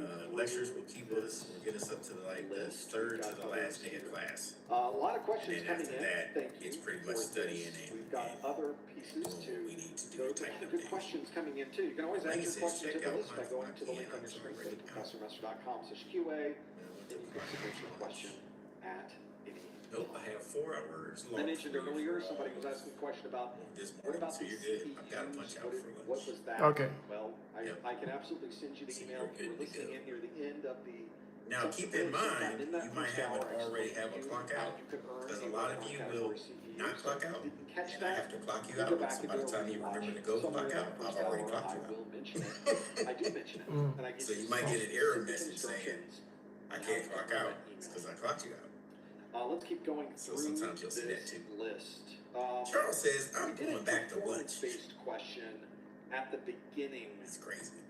But I got you, Elaine. I got you for 4 hours. Okay. Millions of real customers tested the networks. And he says, I need sort of one opened now. a can of whoop up. So text and instant talk and say, you won't believe where I am. Seriously. All right, so I'll leave you to it. If you have any questions, let me know. Supercube locks Rap's hair and locks it away better than a broom.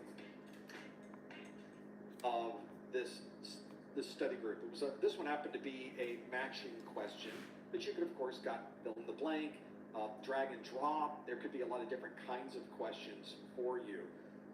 But the question that has come up, this does come up a lot, is do you get partial credit for these? Because we had, for example, in this question, there were 4 things that we needed to match, but there were 7 options to match it with. So the question that Jay poses do we get partial credit or performance-based questions? Because you could score it. If you got 3 out of 4, maybe you get 75% of the total points. Maybe you got half of them right. You know, that type of thing, maybe you get partial credit. One of the things that CompTIA has done traditionally is never tell us how the exams are graded. That continues even today. We have no idea how the exams are graded. No clue. They will not tell us, nor I think will they ever tell us how the exams are graded. But occasionally, they publish something that gives us a little bit of an insight into how it works. The only thing I can really tell you about performance-based questions comes from their website, where they have written a performance-based question, frequently asked questions, from the Department of Redundancy Department. And we'll scroll down here in this list. There's a lot of good questions in here, and you should read through it. It's got good stuff here. But the very last question they ask is partial credit given if I answer part of a PBQ correctly? And they've finally given us full and complete knowledge of what they do. They say there may be questions for which partial credit is offered. However, exam questions and their scoring are confidential, so no further information can be provided regarding which questions may offer partial credit. So they have now clearly told us that definitively the answer is maybe. We know 100% of the time that this might happen, or it might not, always, if we don't know. But they've at least given us some insight that probably they could throw some partial credits in from time to time. Would it kill you, CompTIA, to just tell us? But they don't. They just say, maybe we will, maybe we won't, but at least there's a chance. So I guess that's better than what we had. Before it was, we don't know. Now at least we sort of know that possibly we could be given partial credit. There you go. Hope that clears things up for you. I'm crystal clear on it now. Before I was wondering. Now, of course, certainly very clear about the details of it. Well, at least it's some insight into what they think. I like to think in my glass half full mind that if the exam question is one that lends itself towards partial credit, that you will get partial credit. I just in my mind want to believe it. Therefore, that's reality to me. Is it factual? Is there any basis in truth? No. There's no basis in truth. There's absolutely no way to tell. Not only do we not know if we are given partial credit, there's no way even to tell if we were given partial credit after the fact. We just have no clue as to whether that really is what happened. So, my recommendation to you and to anybody worrying about how do they schedule these things, how do they figure out the grading, how many points are for this question, how many points for that question, my recommendation to you is don't worry about it. You are never going to know the answer to that one. They are never going to tell you. You will never be able to maybe look after the fact and try to reverse engineer it. Can't do it. They'll never tell you. So don't worry about that part of it. In reality, you have no control over it. You will get no knowledge about it. There's nothing you can do during the exam that might help you anyway. So my recommendation to you is don't worry about it. Focus instead on the exam objectives. Focus on knowing all of those topics. And whatever the final score is just what it is. You have no control over it anyway. So, as interesting, I think us as technologists, as problem solvers, as we want to pull the cover off of all of this technology and look inside to see how it really works. This is one of those scenarios where they don't allow you to pull the cover off. And we're just going to have to deal with that at a personal level as much as it bothers us. So that, I wish I knew. I would love to get in there and see what they do with that. But in many ways, even knowing wouldn't help you. At Tropical Smoothie Cafe, hitting your protein goals is a breeze. It's tropic time. My favorite thing is a good crumb. They're a little creepy, I'm not gonna lie. Because during the exam, you don't know either. So there is that reality to it. That, and by the way, that's not just CompTIA exams, that's every industry certification exam you'll ever have. Cisco exams, Microsoft exams, AWS exams, Red Hat exams, all of those tell you nothing about how they are graded. You will never know. You have to trust that organization that the final score you get has been calculated in a way that is complete and accurate. That's just the nature of that particular beast in our industry. And if you've never taken an industry certification exam, that might be kind of weird. You might be thinking, wait, on an actual exam in school, we get to at least go over the questions. We know what we got right. We know what we got wrong. Yeah, this isn't one of those. This is something different. So sorry about that. You just are never going to know. And it's just something you're going to have to work through. I know you can do it. And don't worry about it. It's not important anyway. The important thing is how you do on the exam and the final score. How they came up with it, at that point, we don't care. Let's do another question. How are we on time? We're good on time. We're doing okay on time. Let's do another question. This is a question we tend to get a lot of. And I think it's a good question for a lot of people. Again, from my good friend Anonymous, who asks, I passed my 1101 and scheduled my 1102 in a couple of weeks. 31 years old, looking to switch into tech after 7 years of banking. I can't help but feel I'm switching too late. So the question is, am I too late? Well, there's a couple of great things about technology. The first one is the computers have no idea how old you are. Thank you, computers. I'm pretty happy about that one myself. So it doesn't matter when you get into this, when you find that you want to shift gears. And in fact, in my particular role, where I have this website, we're training people on how to get a job or a better job in IT, I hear these stories from people all the time.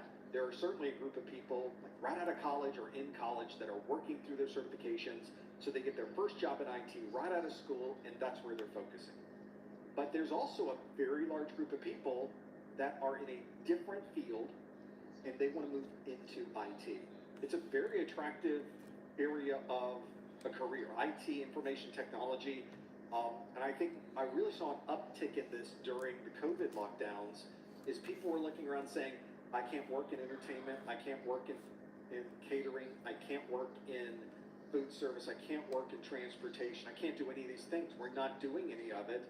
I'm out of a job. I'm now having to focus on where can I get some financial support from the government? Where can I get financial support from a third party? Should I move in with someone I know? How do we save our money on this one? But they're looking over at the IT folks and thinking, these guys are super busy. They're doing more work than I've ever seen, because we were scrambling to get everybody set up remotely, to manage these remote processes, to do the VPN connectivity. We need additional hardware. We need to configure additional software. The authentication information was not in place. The cloud-based networking that we'd set up needed to be enhanced. We were busy. There was a lot going on. IT people did not have downtime. We did not have a worry about, are we going to have a job, because our job got super busy during that time frame. And a lot of people saw that and thought, these guys always have a job.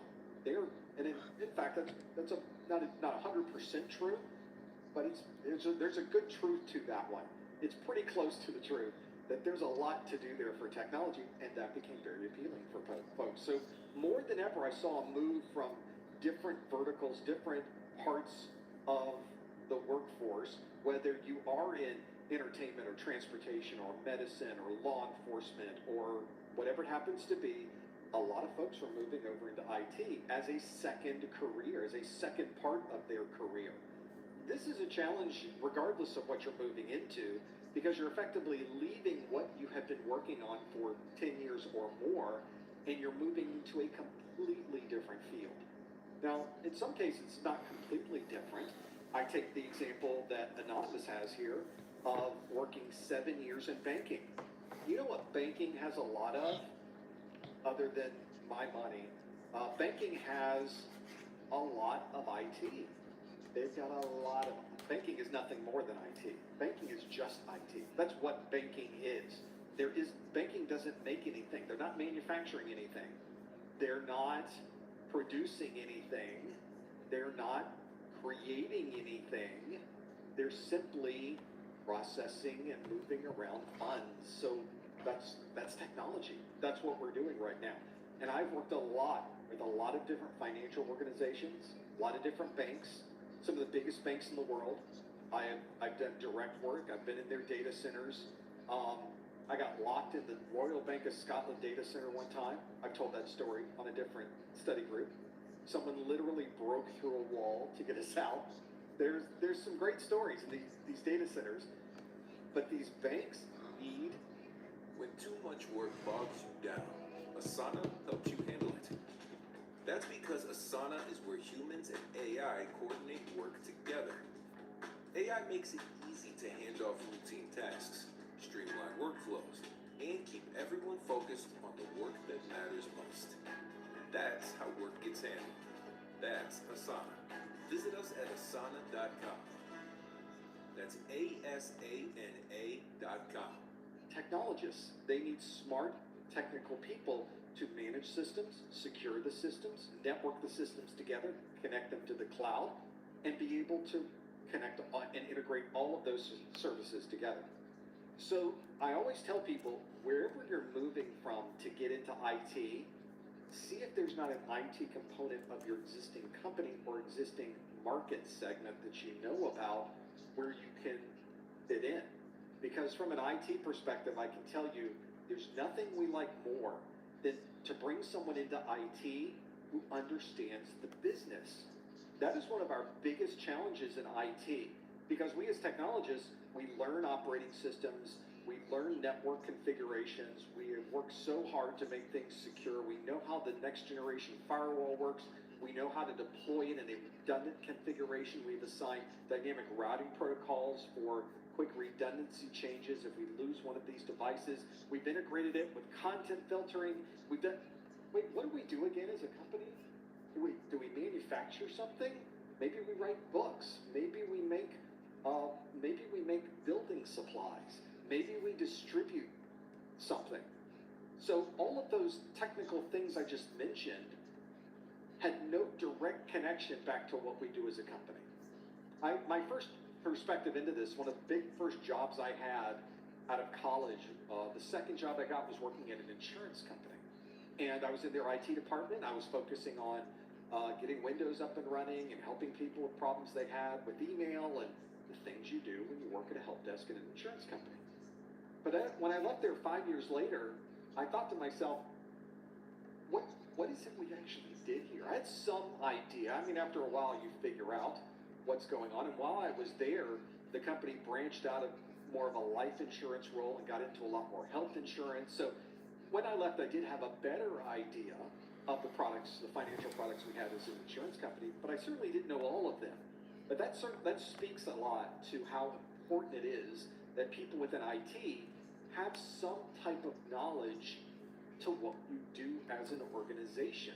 What is the goals of your company? Are you a profit organization? Are you a government organization? Are there particular goals and processes and tasks that you want to be sure you're able to help the organization move towards? Unless you really understand what's going on out there in the rest of the company, you really have a myopic, a very narrow view of what this technology is doing for the organization. So if you can bring someone in who knows all about the company, they're going to be a very good technologist. So I tell people all the time, if you've worked in healthcare, get in working with the IT department of a hospital.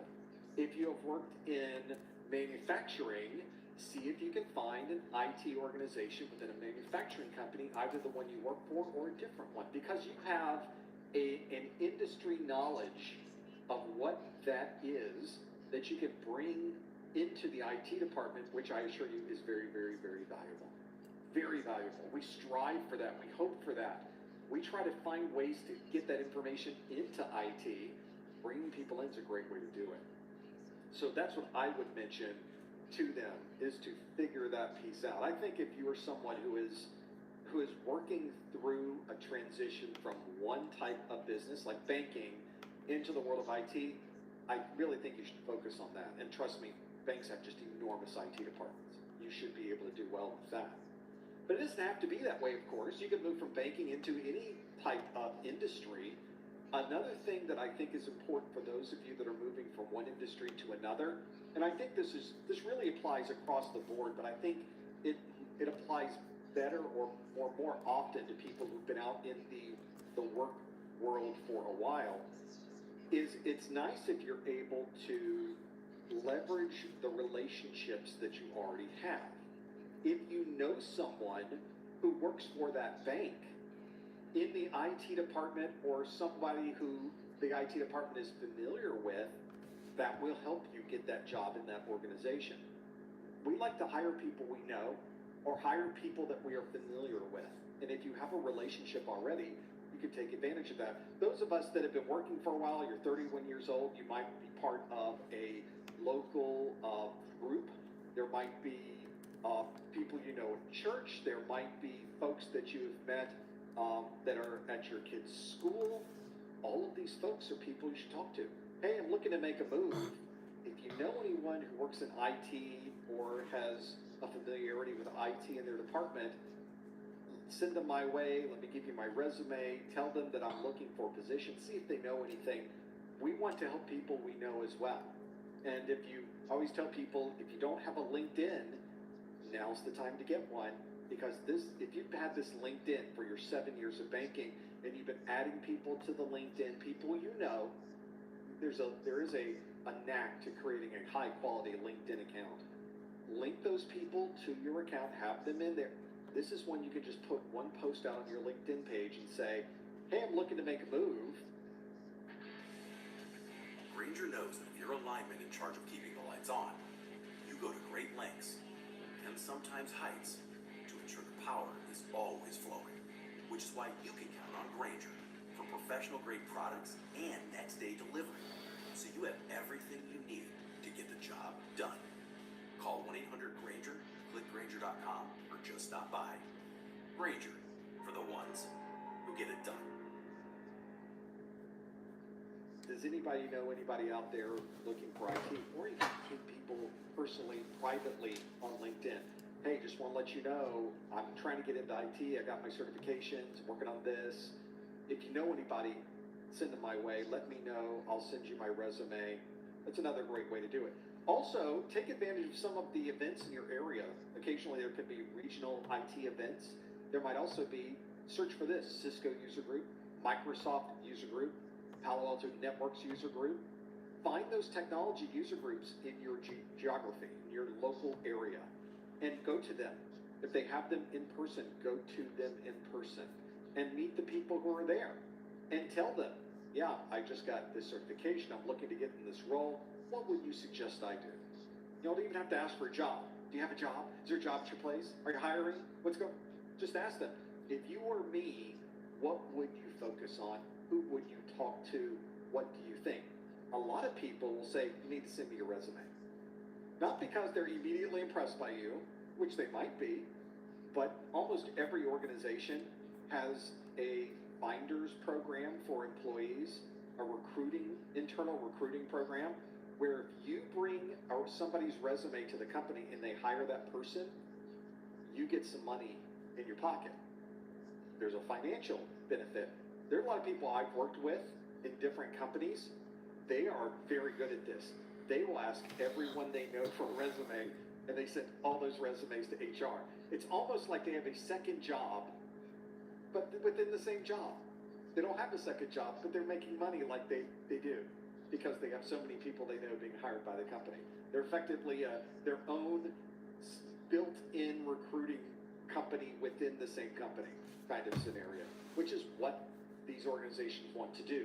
Even though they are paying folks within your organization for bringing people to them and hiring them, the amount that they're paying you is so small compared to if they went outside the company for a recruiter. Instead of paying that recruiter thousands of dollars, they're paying you a couple $100. Doesn't seem fair though, now that I put it that way. Maybe you should negotiate a little bit.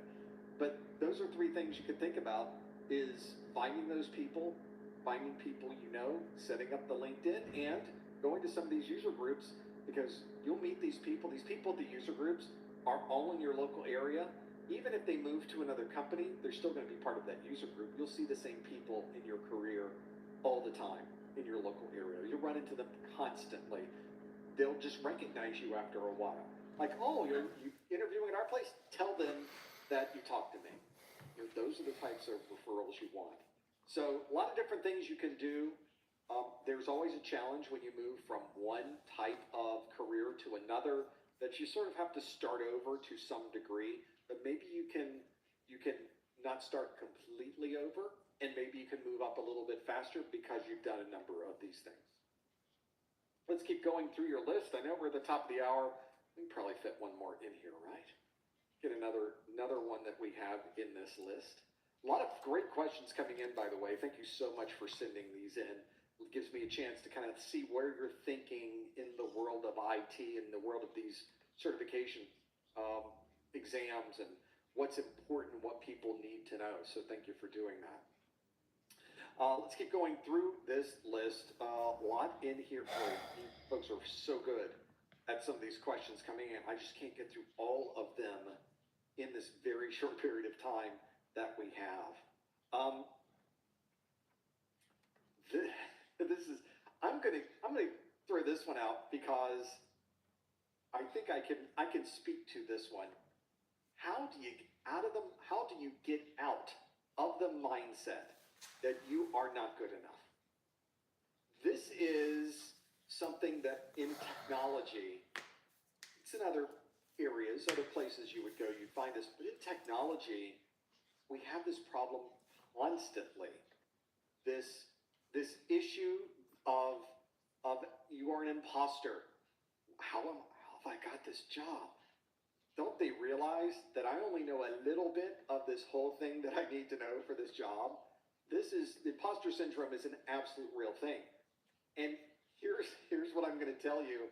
Whether this is completely accurate or not, it's my perspective anyway, does never go away. You never know everything. The real interesting part about technology is that you are never going to be in a position where you're bored. Technology is constantly changing. First, you've got this enormous amount of information you need to know today. Ethernet and switching and routing and securing and the different security issues we have to know for security plus all of those different domains, understanding the cloud pieces of it, understanding the different security controls, understanding the business side of it. There's so much to know just already. And then life doesn't wait, and neither should you. Aleve can help you deal with pain less throughout your day. Whether it's a long day on your feet, a demanding workout, or everyday aches and pains, you need relief that can keep up when pain persists. Aleve is here for you with longer-lasting body pain relief compared to leading OTC branded pain relievers. With just one pill, Aleve lasts up to 12 hours. Don't let those aches hold you back from doing what's important to you. Like what happened a couple years ago, suddenly new technologies show up. Now there's AI is the big buzzword. Well, what is AI? And how does that fit into what I'm doing now? There's a whole new set of things I have to learn. I am not good enough with AI. None of us are, because AI is so new. And by the way, you will never know everything about everything. In fact, you'll probably never know everything about any one thing. Technology doesn't give us that much time. I always talk to a lot of people about configuring a system. I have OSPF settings I need to make. Have you looked at the OSPF specification? It's enormous. You will never know everything there is to know about OSPF. You just won't. But you will be configuring and setting it up and connecting systems together with it. Do they know that I don't know everything about OSPF? They do, actually. We absolutely know this. All of us know. Don't worry that other people are looking at you like, I don't think he knows everything. We know you don't know everything. You know how we know that? Because we don't know everything. Nobody knows everything. So one of the things I really tell people all the time is you don't have to know everything, but it would help you if you knew a lot about one thing. So find the one thing you want to learn a lot about. Maybe that one thing is Windows Server. Maybe that one thing is cloud technologies. Maybe that one thing is AI. Find the one thing that you think is really interesting to you. For me, I started my career at the desktop, and I learned everything I could learn about operating systems at the desktop level. And I became very, very knowledgeable of Windows. They sent me off to Microsoft to go get trained. I came back just knowing all of this information about Windows, and I could implement it. We put it on the network, and it was amazing. And then I had to move into security. I had to move into networking. I had to move, I had to make a different change. And at that point, after desktop operating systems, I moved into server administration. Then I moved into network technologies, specifically focused not just on designing and connecting networks, but networks at the protocol level, at the packet level, at the frame level of these. And understanding what really happened on the wire or non-wire if it's a wireless network. And then from there, leverage that to move into security. Every step along the way, I didn't know anything about it getting into it, learned a lot about that particular technology, learned enough that I became very, very knowledgeable in that particular topic, and used that knowledge to leverage into a position doing the next thing. And so that was a common theme, not only for me, this will be a common theme for you as well. You might start at the desktop, learn everything there is to know about Windows. Oh, if you know everything there is to know about Windows, you can leverage that into knowing everything there is to know about Windows Server. You know everything about Windows Server, you can leverage that in maybe into networking. From networking, you can leverage that into security. So that is a normal flow. And in fact, for IT, this may be something a lot of people may not even think about or realize, but when you are in IT, you never stop learning. There is never a point where you can, at the end of the day, say, well, I learned it all. I guess I don't have to learn anything anymore. You will never be at that point. IT is not that kind of business. And IT never stops evolving. It's constantly changing. It's constantly updating. There are constantly new technologies and new things that you have to know. And it is one where you always have to be reading and watching and learning and getting new certifications. Throughout my IT career, there was never a time where I wasn't studying or working towards the next certification. You're always trying to improve. Not only because that's half the fun of this, and if you don't think technology is fun, you may want to rethink this. But for most of us, we're problem solvers. We like a problem. We like solving a puzzle. I think a lot of technologists like solving a puzzle. Maybe not 100% of us, but I think that's an appeal for a lot of us. Here's a problem. How do we fix this problem? To the point that whenever there is a annual meeting, a training session, at the end of the day, everybody goes to the bar, they hang out, have Coca-Cola, and we don't tend to talk about things not technology related. It's always a technology conversation that tends to take place. And it's always about, you'll never believe the one I had, and we tell the story. And we go through, here's the problem I ran into. Boy, it was a head scratcher, but here's what we did. And they're always interesting stories. And we just... Transparency in the supply chain is no longer optional. It's essential. Today's global supply chain is more complex than ever.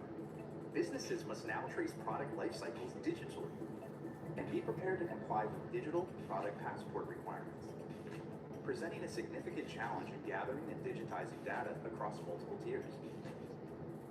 Regulations like the EU Deforestation Regulation, US UFLPA, the upcoming EU Digital Product Passport, and more are necessitating multi-tier transparency, requiring companies to have visibility across all tiers of suppliers.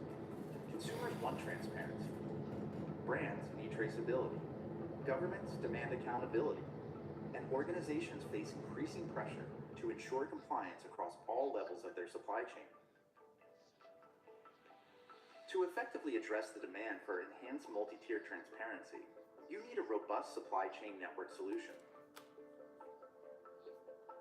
This is where NextTrace comes in. NextTrace addresses these evolving challenges, collecting data and creating a digital product identifier that helps our customers along their journey to trace and verify every material and every component in every product in one place. With NextTrace, you can automate product traceability down to the lot and serialized item level. By leveraging advanced AI capabilities, our powerful lot crawler technology scans and collects information specific to the materials and components involved in making the finished goods. RFID scan and pack technology collects and associates the individual serialized items to the trace materials. Powered by Infor Nexus's multi-enterprise supply chain network, data entered by a supplier in one tier can flow to the scores of suppliers in the next tier, eventually to hundreds of brands and millions of consumers. When it comes to traceability, supplier participation is critical, but with the amount of new data and partners required to make multi-tier traceability successful, traditional data integration methods, such as point-to-point API or EDI, are often impractical. NextTrace takes a supplier-centric view, making it easy to upload tracing data using our smart import technology. Suppliers can simply export data from their existing systems and upload it directly to NextTrace. NextTrace then uses advanced AI to map their data to the required fields and remembers that format the next time it's imported, lowering the time and effort needed to trace and reducing costs for the suppliers.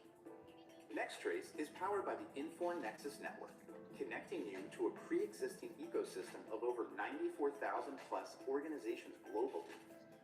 With this vast network, onboarding your suppliers is quick and easy, and collaboration happens in real time on a single platform. When combined with other Nexus products, NextTrace can enforce validations when goods are being packed, or even stop payment to your finished goods suppliers if they have not complied with your tracing requirements. As a leader in supplier visibility and collaboration solutions, Infor Nexus is built for managing complex supply networks.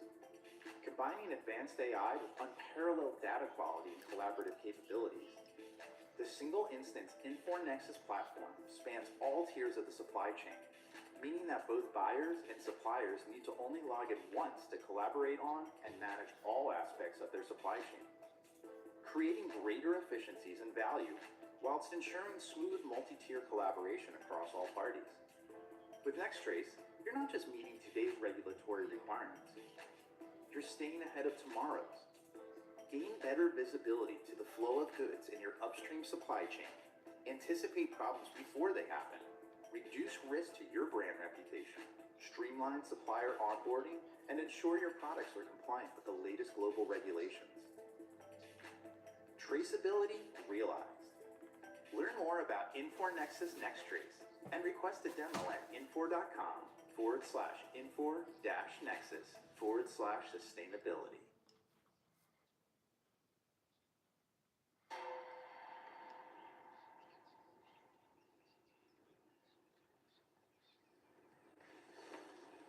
Good morning, Carol.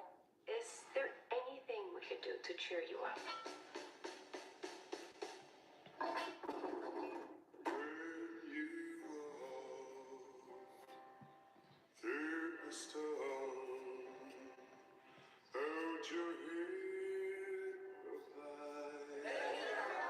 Hey, Carol. We just want you to be happy. Can I ask a question? Certainly, what would you like to know? How do I reverse all this?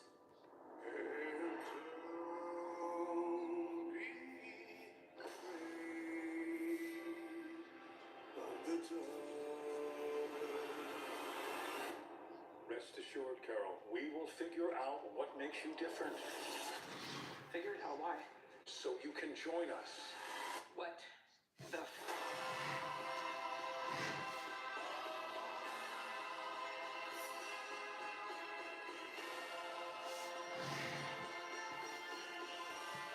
We would move heaven and earth to make you happy.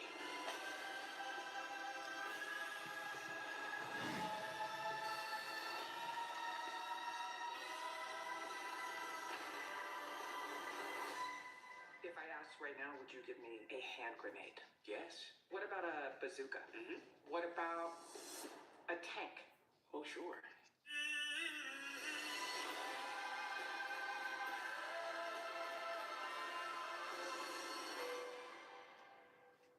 Feel free to move about the cabin, Carol.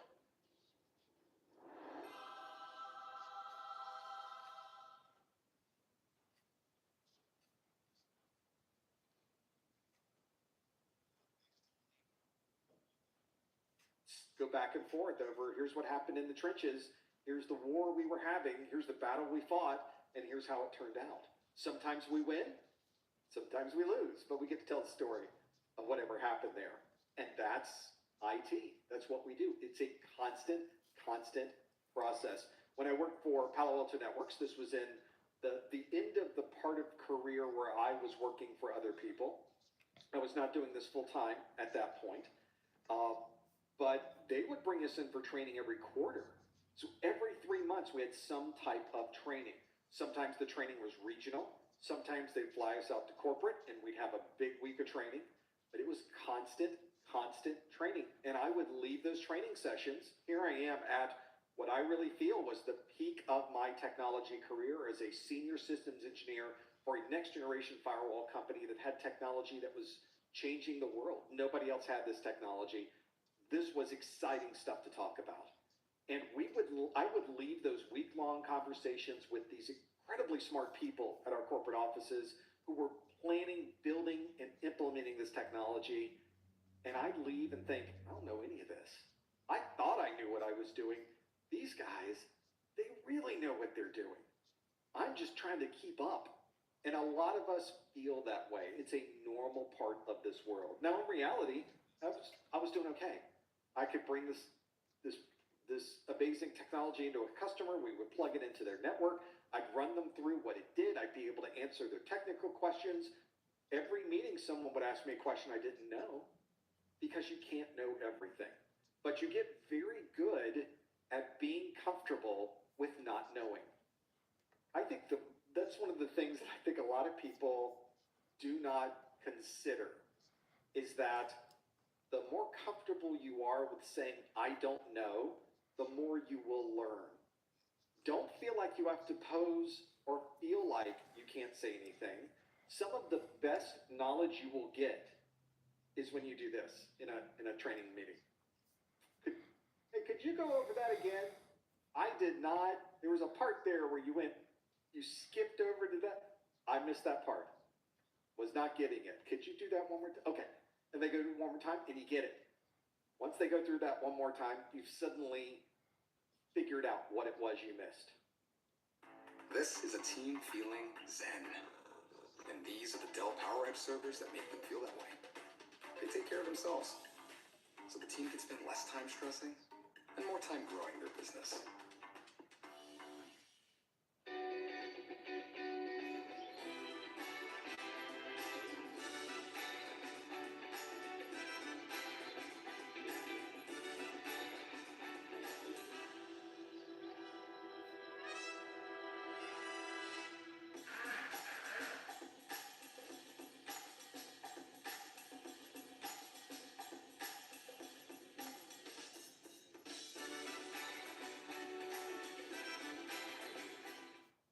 And whenever I go to those meetings, I sit in the front, I ask the questions, I go, got it, didn't get it, what does that mean?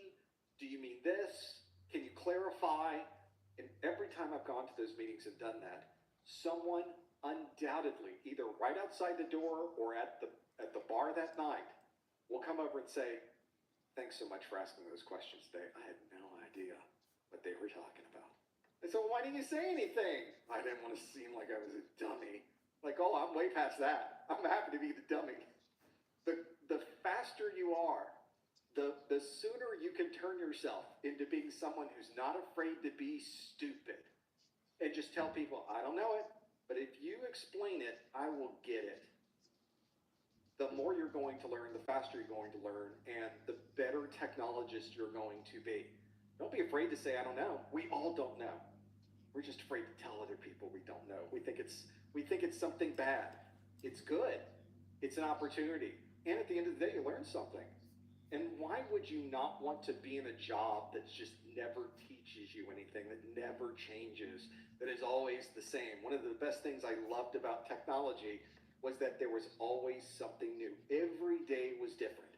Every day was a different experience, and every day I learned something. What's better than that? And that continues even today. You teach me more, I think, than I'm teaching you sometimes. I think that the feedback you're giving us The things you tell us in the chat and the questions you have here, incredibly insightful. Things that help us understand how to make this world of technology a little bit more understanding for you. So it's a nice circle, I think. I think it's a nice building process for all of us to be able to figure that out. Don't worry about what you don't know, because you're never going to know everything. No, that's a good mindset to have anyway, and that's how I kind of focus on this.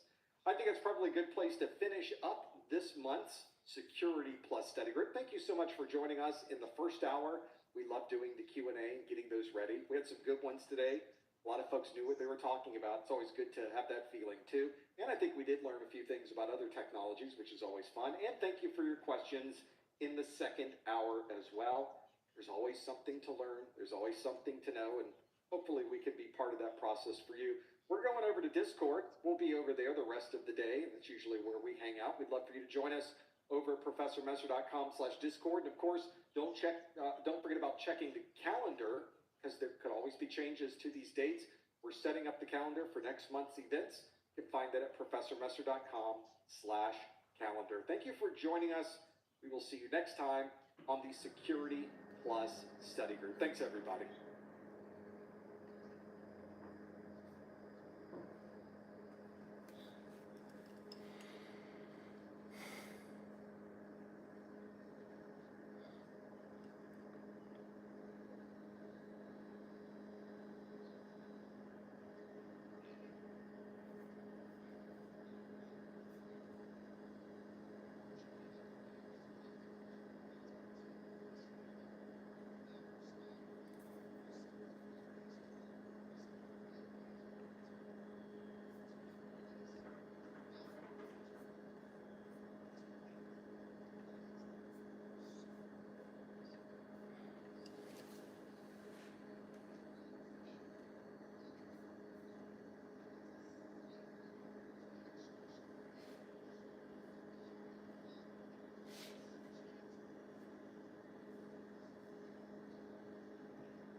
Progressive Commercial Insurance offers affordable small business protection. You can receive discounts on commercial auto insurance for safe driving. And it is time for today's pre-show of our SY0701 Security Plus Study Group. We are just getting started. We start in 10 minutes, top of the hour, for those of you joining in right here at the beginning and wondering why are we looking at the back of his head. You will eventually see the front, but right now it's time for me to make sure that things are recording, and we can see our Cylons are spinning around here on the bottom right. It's recording. All of the stats for our streaming info, really good. So nice.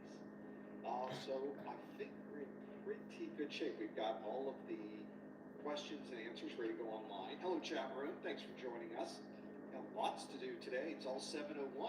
I guess not all of it is 701.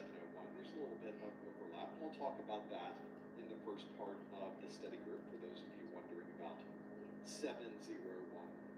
But a lot of our training materials are now, well, all of our training materials are updated for 701. We've got course notes for 701. Everything sort of is flipping over to the 701. So we will be doing that. Let's make sure that all the other cameras look really good. Make sure those are up and running. We've got a lot going on. There's plenty. Hello, chat room. Thanks for being here. Settle in. We've got a lot to go through today. We've got plenty of brand new questions. Of course, we have new questions every month. So, of course, this month is no different. We have plenty of questions to go through. And while we'll be doing our first hour's Q&A that I will be asking of you, and then in the second hour, I'll put up the link in the second hour. I will be taking questions. You can put those questions and submit them now. You don't have to wait until the second hour. You can put your questions in using the link that's on the screen, professormesser.com/QA, and it'll bring up the whole VBox front end, which is the service we are currently using to do our questions and answers online. And if you do that, you'll also see a tab there to submit a question. We'll go through those questions in the second hour. Some folks say they're already studying for the 701. That's great. There's plenty to learn there. We've got a lot of content on the 701. Just plenty. The 701 is very different exam than the 601. So I'm glad we have a chance to do these study groups because we'll have a chance to talk about the differences. We'll go through some 701 specific content, so it should be pretty good. Got some folks on the chat room. We got some folks who have passed their 601. Jonathan says passed 601 a couple of weeks ago. We have Edward the Bad, who turns out is pretty good because Edward passed their 601 yesterday, which is great. Fantastic. That's always good to hear the success stories. We will be doing all 701 content today. There's a little overlap, so a few of the questions will have a 601, 701 because some of the content is shared between the two exams. But a lot of the questions that I have are 701 specific. Now, if you're studying for your 601 exam, I still have 3 years worth of content there, 3 years of study groups. You can always go back and have a look at. So please do that. That will be a good way to get specific 601 content. And as I always say, you really should be studying for materials that match the version of the exam you're planning to take. We'll talk more about that in the first few minutes of the live stream as well. We can start at the top of the hour. Right now we are 6 minutes away. Click, there it is. Some folks sent me an email earlier in the week asking what is the name of the dashboard clock thing that we have going on here. This is on my iPad, so from the Apple App Store, and this is a version called Nightstand Central. Unfortunately, the author of Nightstand Central has decided not to support Everybody it doing any okay? longer, and it's no longer in the App Store. So if you wanted to download it, that's too bad because it's not there anymore. But that's what that story was about, is that it's something you can't get any longer. And who knows, the next iteration of iOS, it could just stop working. The author is no longer working with that. So if you're looking for some way to get into iOS development, maybe you should create a clock. I don't know if that makes sense or not. There's probably not a huge market for iPad clocks. There's at least one. That's me, but I have one and it works. That's what we've been doing. So we've got lots to go through. Let's see if I can get everything in my eyesight. This all looks really good. We've got plenty of content here. I liked doing the questions for the 701 because you do 601 questions and you go through about 3 years of 601 questions. It's kind of nice to do some 701. So it's just a little change of pace. In the real big picture, it's not very different. It's not a huge difference. We're talking about security in 601. Hey, we're talking about security in the 701. It's not much difference there. But the topics that are in the exams are very different. They really change the scope in 701. So make sure you're familiar with all those differences and how they fit into everything else. So now it's time to kind of have our last look over things. We're about 4 minutes until we get started. I think I've got everything here. Yeah, of course, notes are updated for 701. All the videos are 701. Everything is out there with 701, except the piece that is the course or the practice exams. People want practice exams, and those are currently under development. They're going very well. In fact, I love my new 701 practice exams book. It's really coming together nicely. It's now really the time is getting in and finishing up those questions and publishing those. So we expect that'll be available in the next month or two. You'll see those coming out soon. But everything else is already set up. You're already got everything you need. And we'll talk about this. Folks in the chat room were saying, what I've been studying 601, and then 701 is out. Do I keep studying 601? Do I shift? Do I change to go to the 701? We will talk about all of that in the first 10 minutes. So stick around. At King Soopers Pharmacy, we accept most insurance plans, so you can get flu and COVID vaccines at no cost to you. No appointment needed. Now you can easily check getting vaccinated off your list. King Soopers, a world of care is in store. I know I don't work here yet, but I know what sells cars. You guys announce me as your CFO. Chief Family Officer? Sure. Family. For that, stay tuned for more. We'll go through all of those. 3 minutes to go. 3 minutes, Mr. Sinatra. Get things going. This has been a good set of questions too. It's been a good exam. 701 was a nice, consolidated. I think they sort of changed the scope of Security Plus just a little bit. That's sort of my opinion of it. I think it's pretty obvious. And we'll talk about more about what has changed, how they changed it. Is it really that different? Is 1 month enough to study for the 701? Well, I guess it depends on how much knowledge you already have. If you're very familiar with security, might be even less than a month. If you are just getting into the world of IT and security, it could be 3 months. It could be 6 months. I guess that's the case. Don't worry, folks. This is the pre-show. We haven't started yet. The reason you see the studio is that we haven't gotten things going yet. I'm just hanging out with you guys, making sure that recordings are going, making sure the inputs are all listed there. This is really more of a casual check-in. Don't worry. People will send me emails from time to time and say, I was going to tune in, but it's really just the back of your head. Well, there's actually more. We will be able to give you that view shortly. Don't worry. We'll have it all ready to go. We'll be able to step through these questions. It'll be pretty good.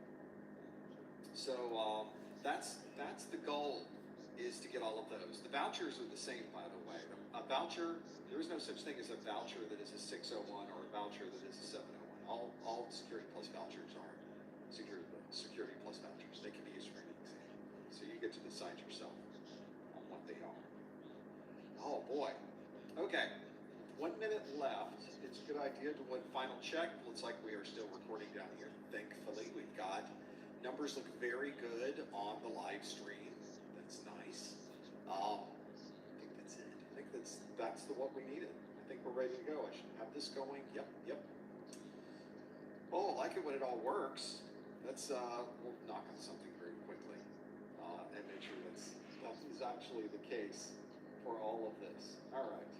Let's see if I can get my keynote up and running. And I can. See a text message there. So of course I'm wondering. Nope. Just a normal, non-important text message that we have there. So no worries there. Where's my world clock? We'll keep track of what's going on with this. I need to put the clock in that landscape mode and then be able to watch the whole thing. I need a second hand to kind of write everything down. Oh, there's more than 4 monitors. There's a lot of monitors in here. There's lots of systems, lots of laptops, and lots of different pieces. But now it's top of the hour. It's time to get things going. I think we should do a live stream. Let's get rid of this. Let's pull this up and let's get started. Hello, everyone. Welcome to the January 2024, the Professor Messer SY0701 Security Plus Study Group. This is our very first 701 study group. Now, of course, we've been doing study groups for Security Plus for years and years and years and years. But this is our very first study group that is exclusive, and all of the questions are working through topics that come directly from the SY0701 version of the Security Plus exam objectives. So if you are here watching, thank you for joining us. For those of you that are here live, you will be able to participate live, which is always fun. So I'll talk about what we can do. In fact, if you have now a browser that you can pop open and you can visit the link that's on your screen, professormesser.com/QA, I'm going to put a question up in just a bit so that you can, of course, join us Did I put the question on here? These are always the things I have to go through. If you go to professormesser.com/QAs, you will see out there on the website, there it is, you've got information to go through. And we will talk more about these questions in just a bit. But I have a question for you that is a question on the VBOX side. That VBOX is available and you can reach it by going to professormesser.com/QA. One of the things that I put up and running is I have a question that is a rewind question. This is a question that we talk about whenever we go and look at last month's study group. Now, this particular topic is one that also applies to the 701. So let's look at the question that's there. The question, and by the way, of course, the standing rule in the chat room is no questions in the chat room. Please no hints in the chat room. Don't answer anything. We're going to show you the question here, and then you submit it online using this link, professormesser.com/QA. The question is, a company would like to prevent the transfer of non-encrypted credit card numbers over the network. All right, Which everybody, of the let's go ahead following and would be take the 10 best choice for this requirement? Is it data loss prevention, digital signatures, SSL inspection, certificate authority, or self-encrypting drives? Now, if you think you know the answer, you can, of course, go to the link on your screen, go to professormesser.com/QA. Please put your answer in there. Please do not put the answer in the chat room. Please don't into the chat room. We will come back to that question in just a moment. Well, we have, of course, a lot that we're going to go through today. Thank you so much for joining us here. If you're here live or watching on the replay, we do one of these study groups for Security Plus every month. And of course, when we're not doing these study groups, we have other content that you can look at. All of our brand new SY0701 videos are posted and available on our YouTube channel. You can find that by visiting professormesser.com/YouTube. We also have our weekly Security Plus pop quiz question. You can find that at professormesser.com/Twitter or professormesser.com/Instagram. And one of these days I will change that from Twitter to X, but for the time being we're calling it Twitter because I have a hard time making those changes in my mind anyway. Right now, as we sit here today in January of 2024, there are 2 different Security Plus exams that you could take. The first is the SY0601. This is an exam that's been out since November the 12th of 2020. So it has been out for a little bit of time now. The retirement of that exam will occur on July 31st of 2024. So on July 31st, that's the last day that you can take that version of the exam, the SY0601 version of the exam. The 601 version is 90 minutes long. You can get a maximum of 90 questions. You might get fewer than 90 questions on the exam. And the passing score that you need to earn your Security Plus certification is a 750 on a scale from 100 to 900. The exam itself has both multiple choice and performance-based questions. So there are different ways that things could be asked of you on the exam. That's the 601 version. And some of you who are watching this are probably studying for the 601 version of the exam. This, of course, is an SY0701 group that we've got, the study group that we've got today. This version of the exam was released in November, this past November the 7th. So it's only been out a few months now. The estimated retirement of this exam is May 2027. So if you're thinking about long-term, this might take you a lot of time to study, that you may not be ready on July 31st. You might want to consider this version of the exam because you have plenty of a room. You got tons of time to be able to delay as life hits you and things happen, and you thought it would take 3 months, now it's taking 4 months, now it's taking 6 months, etc. So this is a really good example of why you may want to move to the 701 if you feel that you're going to be short of time. The rest of the exam specifics here are exactly the same as the 601. Still one exam, still 90 minutes long, still a maximum of 90 questions. You still need to earn a 750 on a scale from 100 to 900. And the format is exactly the same as the 601, where we have primarily multiple choice-based questions, but at the beginning of the exam, you might get performance-based questions. So you've got a choice right now. You've got 2 different exams to choose from, but these are not apples and apples. These really are 2 very different exams in how they are structured. Let me step you through the differences in these 2. This large yellow circle is the SY0601 exam objectives, and the SY0701 circle is this blue and green circle that you see on the right side. So already visually, you can see that the 601 has a larger number of objectives. It has 1,034 objectives versus the 662 objectives that you need to know for the 701. Now that doesn't necessarily make it any easier or any harder, but it is a very different number of objectives that you need to memorize. So I guess if you wanted to argue only on the number, well, the 701 is a smaller exam to study for because it has a significantly less number, 36% fewer objectives than the 601. So about a third smaller, if you want to look at it that way. Agentic AI is the next phase of Gen AI. While Gen AI can generate things like documents or images, Agentic AI is all about making AI serviceable for task-oriented executions and goal-oriented autonomy.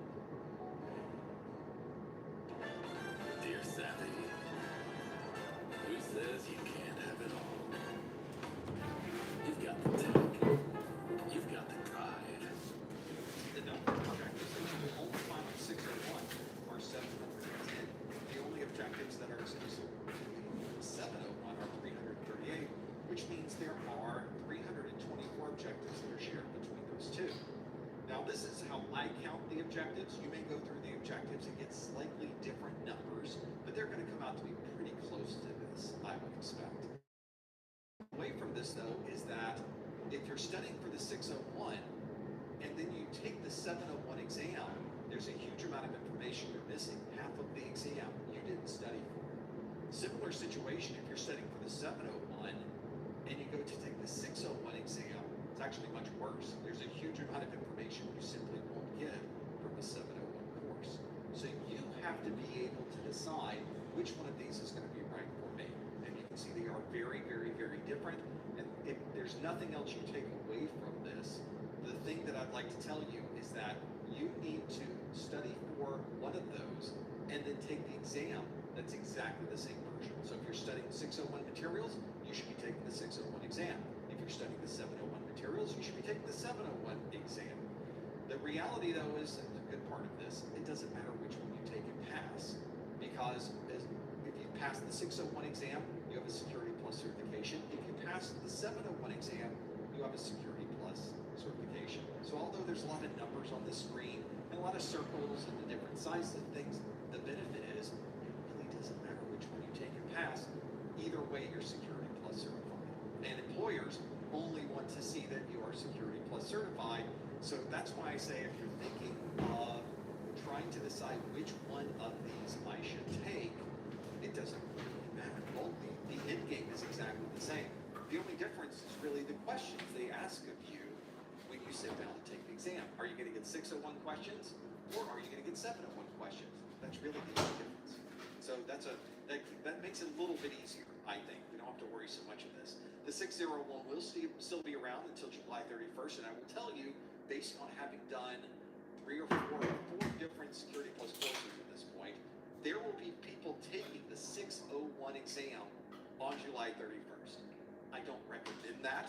That's not the best form or direction you should go, because if you don't pass the 601, you're going to be forced into relearning everything that's in 701.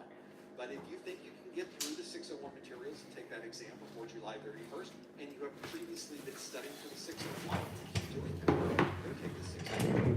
Now, if you're just getting started and you want to pick one now that you're getting started, you probably want to go with the 701 because you don't have a limit on how long it will take. And as you've already seen, it's a lot smaller. It's 30% smaller than the 601.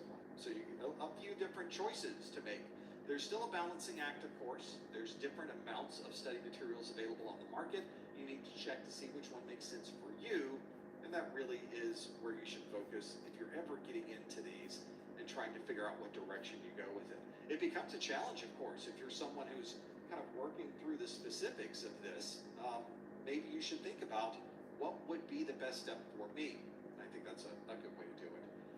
If you are someone who is wanting a replay of this study group, we have an audio-only version of this that's sent in a podcast format. That is available at professormesser.com/podcast.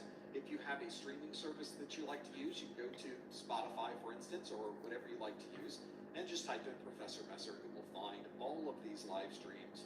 Those replays will be available on those services too.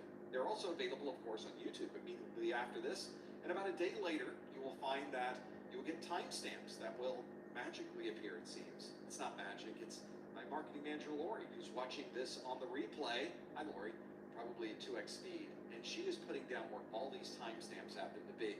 So thanks to her hard work, you can go back for years and find exactly what you're looking for in every single one of these study groups. When we are not here doing a live stream, you can find us over on Discord. We'd love for you to join our Discord server. It is at professormesser.com/Discord. And it's one where people are there studying their A+, their Network Plus, Security Plus, and other certifications. There's some really smart people there and people that are more than happy to sit down and study with you. And it's a good place to go for everyone who's trying to decide, what do we do with all of our study time? There's people in the same boat, and they're over on our Discord. You can find it at professormesser.com/Discord. Also let you know that we have a lot of people that will eventually need to take the exam. And of course, you could go to the CompTIA website and pay full price for that. But why would you when the same vouchers are available on professormesser.com and they're already discounted? You don't need any special codes. You don't have to join any programs. You just visit professormesser.com/vouchers and they're already discounted and available to you. These are vouchers that are available for anyone who is in the US, Canada, or a US territory. Unfortunately, I don't have any vouchers that are outside of those countries at the moment. Not only do you get a voucher when you purchase from my website, you also get my Exam Hacks ebook. This is something that I give you absolutely free, where I've collected all these tips and tricks for studying and taking the exam, and I put them into one single ebook. My exam hacks are available if you purchase my Success Bundle, or if you head over and purchase a voucher from my website. You may be able to learn a few tips and tricks that might help you with your exam. That's at professormesser.com/vouchers. Let's go back to this question we asked earlier. This question was about a company that would like to prevent the transfer of non-encrypted credit card numbers over the network. Which of the following would be the best choice for this requirement? Is it data loss prevention, digital signatures, SSL inspection, certificate authority, or self-encrypting drives? Let's see how you voted on this one. 41% of you say data loss prevention, 24% of you, almost a quarter, say SSL inspection, 13% say digital signatures, 12% say self-encrypting drives, and 8% say certificate authority. We've got quite a mix on all of these and working through them. The plurality of you, not quite a majority, but quite a few of you, 41% say data loss prevention. And if you're someone who's trying to prevent the transfer of non-encrypted credit card numbers, the device that will be able to identify that as a credit card number and then block it or alert on that particular traffic flow is indeed a data loss prevention solution.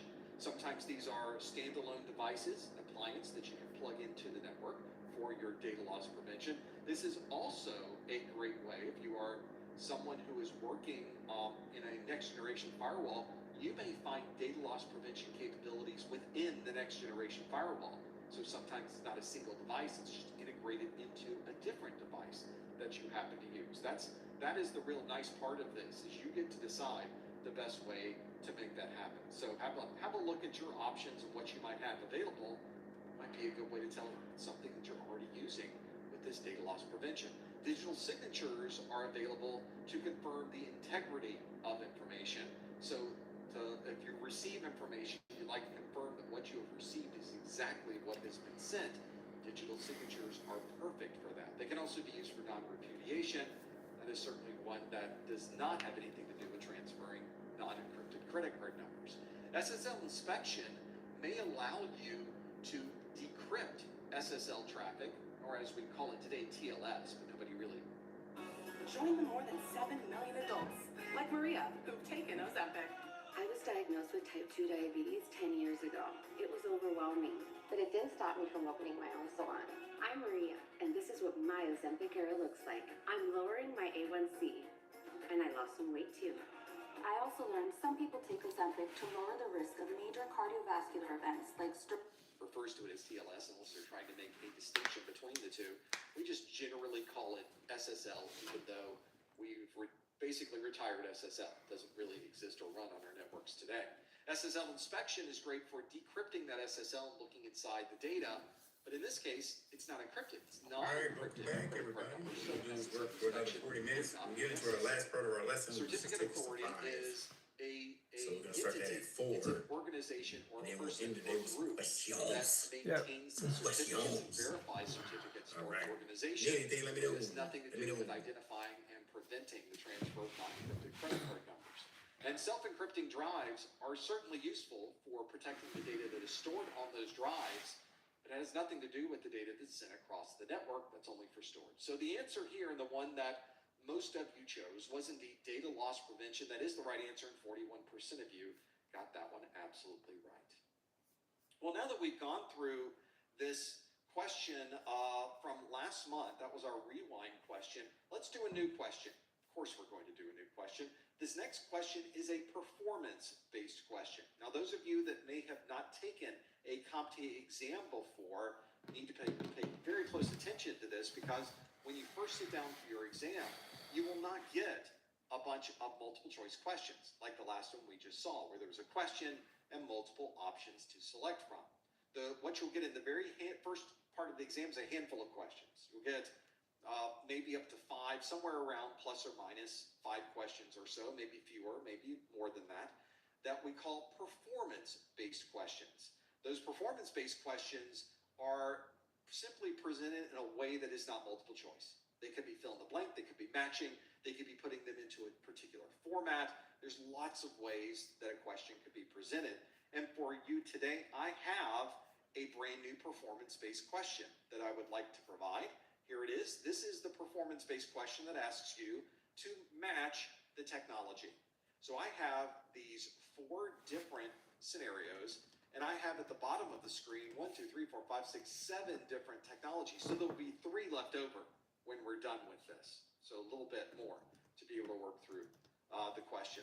The 4 different scenarios are: a known vulnerability passes through an IPS without an alert. A client uses an API to access an application function. All data on a mobile device is encrypted. And application transactions are logged in a public ledger. Now, the 4, or in this case 7 different technologies that can be matched to those 4 scenarios are obfuscation, hashing, blockchain, federation, microservices, secure enclave, and false negative. Got a few things to go through here. So if you think you know the answer, your key is to go to the link that's at the bottom of the screen. Please don't put answers in the chat room. Please don't put any hints in the chat room. You want to instead go to professormesser.com/QA and lock in your answer. I guess what would be useful, though, if I actually enabled you at professormesser.com/QA to be able to put those in. There we go. Now you can match those technologies as they are coming through. So this is a great way to be able to match together what you believe these different scenarios or technologies might fit. And I've only chosen, in this case, 7 of them from the exam objectives. There are, of course, many in the objectives. I could have put 100 different technologies into this list. The 701 is a very big exam. So I wanted to give you some that could give you a feel from different areas of the exam as well. So it's not just a single place to go, and be able to break those down. See if you have an idea of what these might be. Matching this technology, for those of you listening in again, the 4 different scenarios are: a known vulnerability passes through an IPS without an alert. A client uses an API to access an application function. All data on a mobile device is encrypted. And application transactions are logged in a public ledger. The technologies are obfuscation, hashing, blockchain, federation, microservices, secure enclave, and false negative. We've got a number of them to choose from here. We have to match these together. Now, if you just like to submit them, it's not really matching when you go to VBox. It's simply fill in the blank. So if you have the top 4 of these, just put in all 4 of those different. Now, they all have different letters in the front. They don't. So federation, false negative. I guess you could just put the first letter if you wanted to go quick. But you'd have to designate whether you meant F for federation or F for false negative. And if you do that, I think we'll be able to see what they are. Now, these are not being compiled on the back end either. So we'll be able to step through what I believe the answers are, but you're going to need sort of step through what those differences might be on your side. See if you happen to know. I'm seeing a lot of people submit answers into this. A lot of these are coming through. You're starting to type these in and figure out the details. It's important to know this because you may get questions on the exam that talk about different scenarios and how you would apply the technologies to that scenario. We see that a lot with antivirus, anti-malware, and in this case, it's more of a broader question where different technologies are brought into the mix. I didn't want to limit this question to one single set of technologies. I wanted to spread it across really the whole 701 exam. So I think that was the important part to do that. If you'd like to answer this question, go to professormesser.com/QA and lock in your answer. At King Soopers Pharmacy, we accept most insurance plans, so you can get flu, COVID, and RSV vaccines at no... Should be good.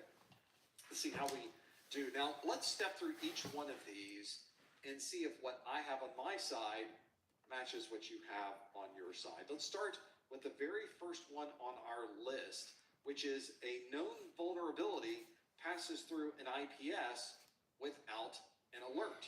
And if we were to have a look at the differences for those, I think we can probably step through them.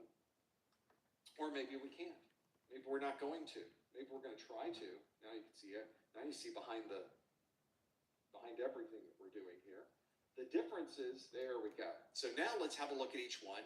I'm going to put false negative under the first one that we have there. A known vulnerability passes through an IPS without an alert. That is indeed a false negative. A little bit different than a false positive. A false positive is the alarm bells go off, everything starts ringing, it tells you there's been an alert. When you go to look for it, you can't find any alert there. It was a false positive. In this case, a vulnerability did go through this. We had some type of attack that was attacking a particular vulnerability on a system, and the IPSs, especially for known vulnerabilities, those IPSs are designed to find those and stop them. But if maybe the IPS is not up to date with the latest signatures, or perhaps this vulnerability has been modified in a particular way that the IPS can't recognize, it may slip through the IPS, and someone could attack a system, and you would have no idea.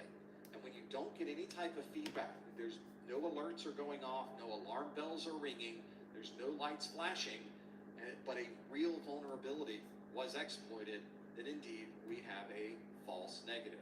Next on our list is a client uses an API to access an application function. There's lots of ways to do this, of course. There's many ways to simply set up an API call on your system that talks directly to another device and do it that way. But we have certain options here at the bottom that we need to choose from. And if I had to choose from any one of these, the only one that makes any sense is microservices. Microservices allows application developers to break the application into tiny little pieces and be able to access the back end and database and other functions of that application through that single slice of the app. This allows them to have a way to scale this application very easily, and in fact the application can continue to run even if part of that microservice is no longer working at the moment. So you have some different options there. The third on our list is all data on a mobile device is encrypted. There's lots of ways to do that as well, but of course we have a limited number of choices to choose from, and between obfuscation, hashing, blockchain federation, and secure enclave, the answer there is obviously secure enclave. That's definitely a 701 term that you will find in your 701 objectives that's not in your 601 objectives.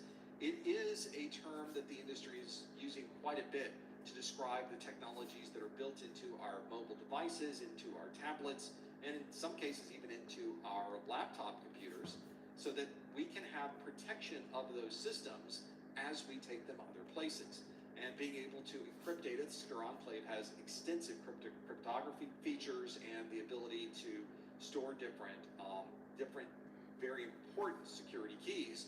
And of course, if you're encrypting data on a mobile device, having a secure enclave can help quite a bit. If you're walking around with a mobile phone, you have a secure enclave or something that's very similar to that in that mobile phone. And then lastly, we've got application transactions are logged in a public ledger. Well, between obfuscation, hashing, blockchain, and federation, the only one that seems to fit the bill there is a blockchain. You would think we got that one pretty well. Blockchain is certainly in the news a lot these days. Blockchain people tend to focus on the cryptocurrency side of blockchain technology, but blockchain technology can be used for many different kinds of uses, not just something associated with a financial reason. It could be very different to be able to work through those. So we did not use obfuscation, we did not use hashing, and we did not use federation. Obfuscation is a way that you can take something that normally would be easy to understand and you make it very difficult to understand. And certainly in a security term that's used, it's not a fantastic method of security, but it is a way to make things a little more difficult for someone who's trying to decipher or understand what they may be looking at. We've got hashing. Hashing is often used and referred to as a digital fingerprint.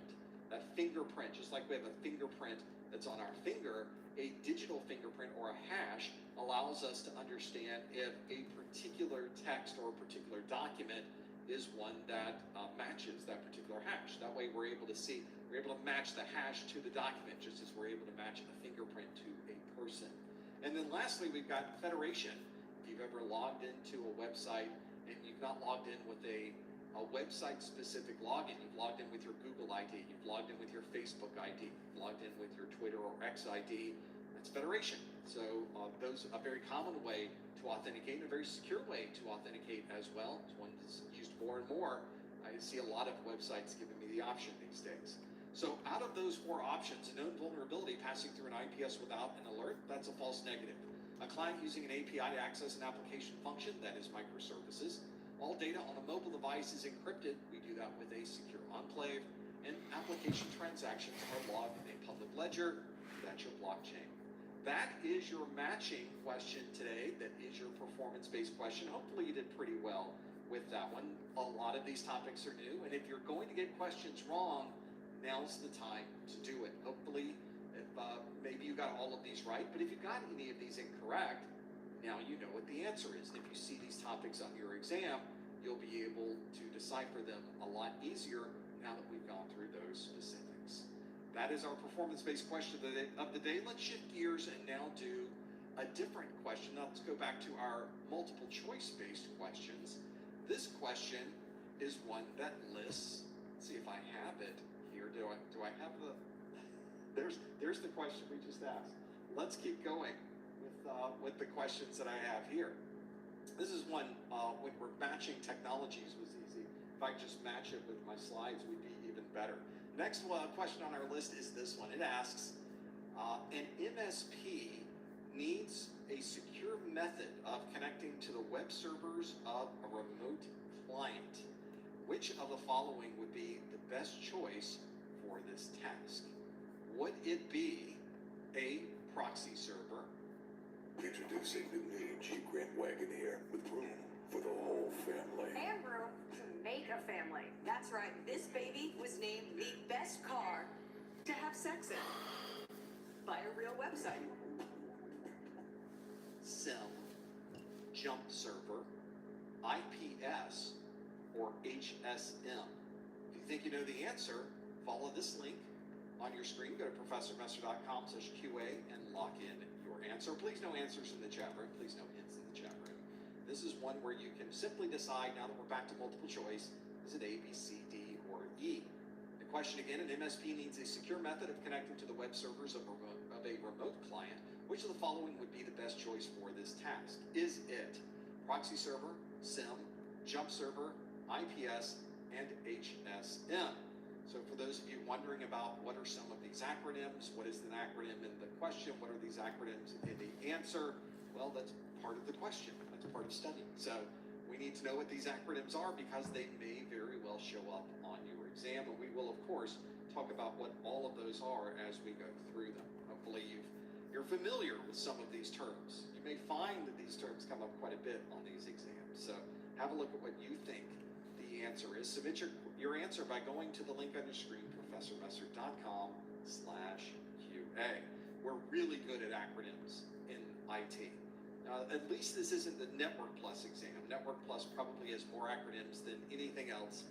Security Plus certainly has quite a few as well. It's the language we use to communicate with each other when we're talking these different technologies. So let's see how you did with this one. A number of people already locked in their answers on this one. So the question again asked, an MSP needs a secure method of connecting to the web servers of a remote client. Which of the following would be the best choice for this task? Is it proxy server, SIM, jump server, IPS, or HSM? And if we look at our list, 48% of you say the answer is jump server. 37% of you say the answer is proxy server. We're a little bit torn as we break this one down. See how we work through this. We have 5% that say SIM, 4% that say IPS, and 4% that say HSM. So the real key here is understanding the scenario. The scenario is a managed service provider, and they need a secure method of connecting to the web servers of a remote client. And ideally, usually an MSP is connecting to those web servers to be able to perform maintenance, to log in at the command line, to install patches, to reboot the web service.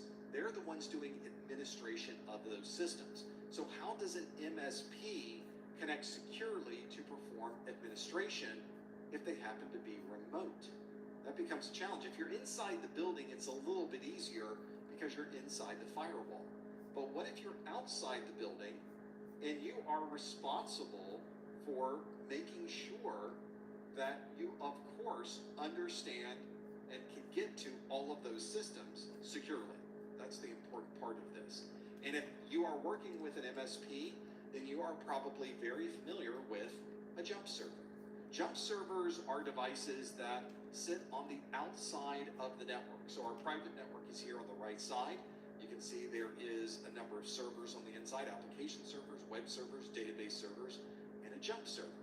And if you are an external client, there's probably a little pinhole in the firewall. There is a rule that allows us to access one device on the inside of that network. In fact, it might be even more secure. There may be additional access controls here. But if you're on the outside of the network using a number of different features, you may be able to connect to that jump server that's on the inside. And as the name implies, this jump server allows you to jump to other systems. That gives you a lot of access on the inside of your network, and that's why we say that the jump server is almost always a hardened device. We've made sure that it has limited access to the internet, and we want to be sure to monitor it so that we know it's not being abused. Usually we're connecting to the jump server through some type of method, SSL, we're connecting over a tunnel, maybe we VPN into the jump server, and from there we jump off by using things like remote desktop or secure shell. So that's a good example of how you might be able to securely access systems that are the inside of a different organization, even though you happen to be on the outside of the organization. And indeed, jump server is the correct answer. 48% of you got that one absolutely right. You know, and we have a large number, 37%, said proxy server. And I think a lot of people thought, well, they're connecting to a web server, so they could use a proxy. It's just an automatic thought. And indeed, if you're, for example, connecting to ProfessorMesser.com right now, you're connecting through a proxy. You don't see it, you don't realize it, but there are additional security controls put in place. But you're a user. You're someone who's accessing that service. You're not someone who's administering that service. And an MSP, managed service provider, is someone who is managing those systems. They're not going to use a proxy server. They're going to use a jump server so they can SSH, or they can remote desktop into those systems. So proxy server, although would be great for the end users, not very good for the MSP. The MSP needs additional features that can only be found from a jump server. And that's the one we were looking for. The rest of the answers, interestingly, are all those acronyms we talked about. A security information and event management device, or a SIM, is one that is commonly used to aggregate all of the log files from all of those different devices on the network. It's also a great reporting tool. When you have all the logs in one place, why wouldn't you do a report on what you have discovered? That is commonly referred to as a SIM, and although a SIM is very good for reporting, it doesn't provide any access for remote connections to any device on the network. We've got IPS, an intrusion prevention system. We've already talked about IPSs today. We know that IPS is designed to look for vulnerabilities, someone attacking those vulnerabilities, and be able to stop that traffic before they're able to exploit that vulnerability. In this case, securely connecting to a server doesn't have anything to do with stopping exploit of a vulnerability, so it would not be an IPS.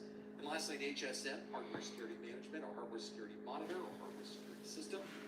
This is the systems that we have in place to collect and store and manage and maintain all of our web server certificates are often used with, in conjunction with, an HSM to be able to properly store and secure those, especially in very large scale networks. So if you're in a very big network, got a big data center with lots of different servers, you've probably got an HSM that helps you maintain and manage all of those different systems that you might be working with.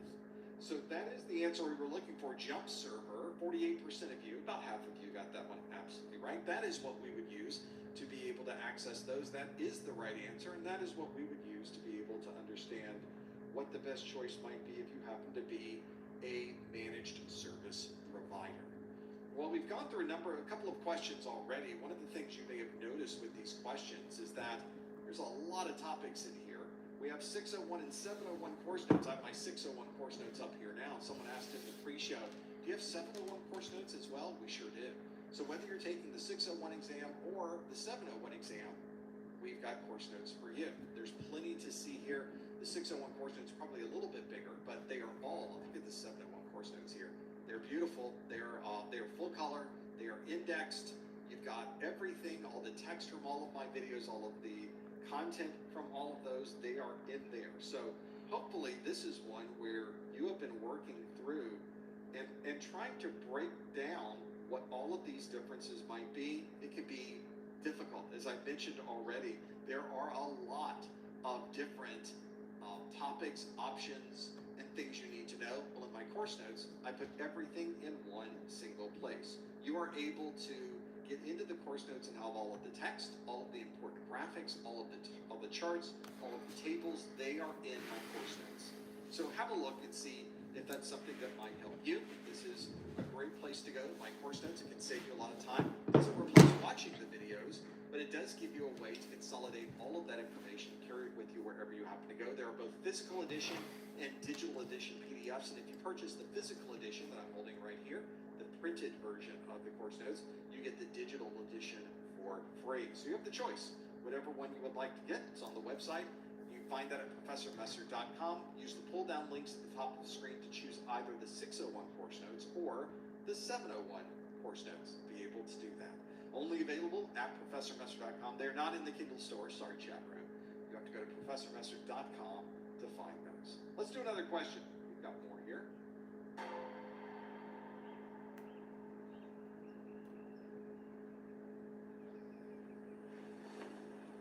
Good morning, Carol.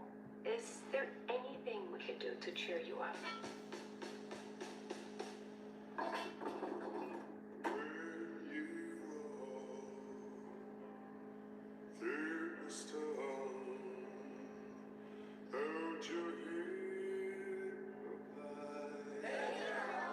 Hey, Carol.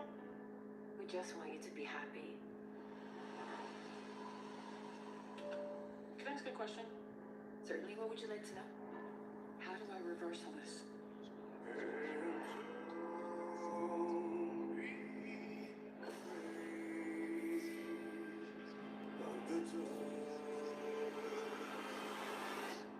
Rest assured, Carol, we will figure out what makes you different. Figure it out why. So you can join us. What the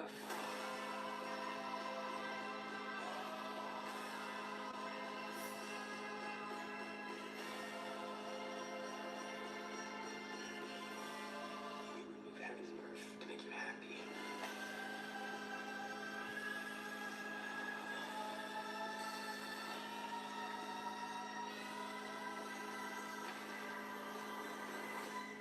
If I'd asked right now, would you give me a hand grenade? Yes? What about a bazooka? What about a tank?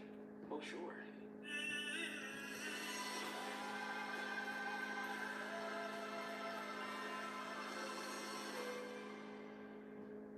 Feel free to move about the cabin, Carol.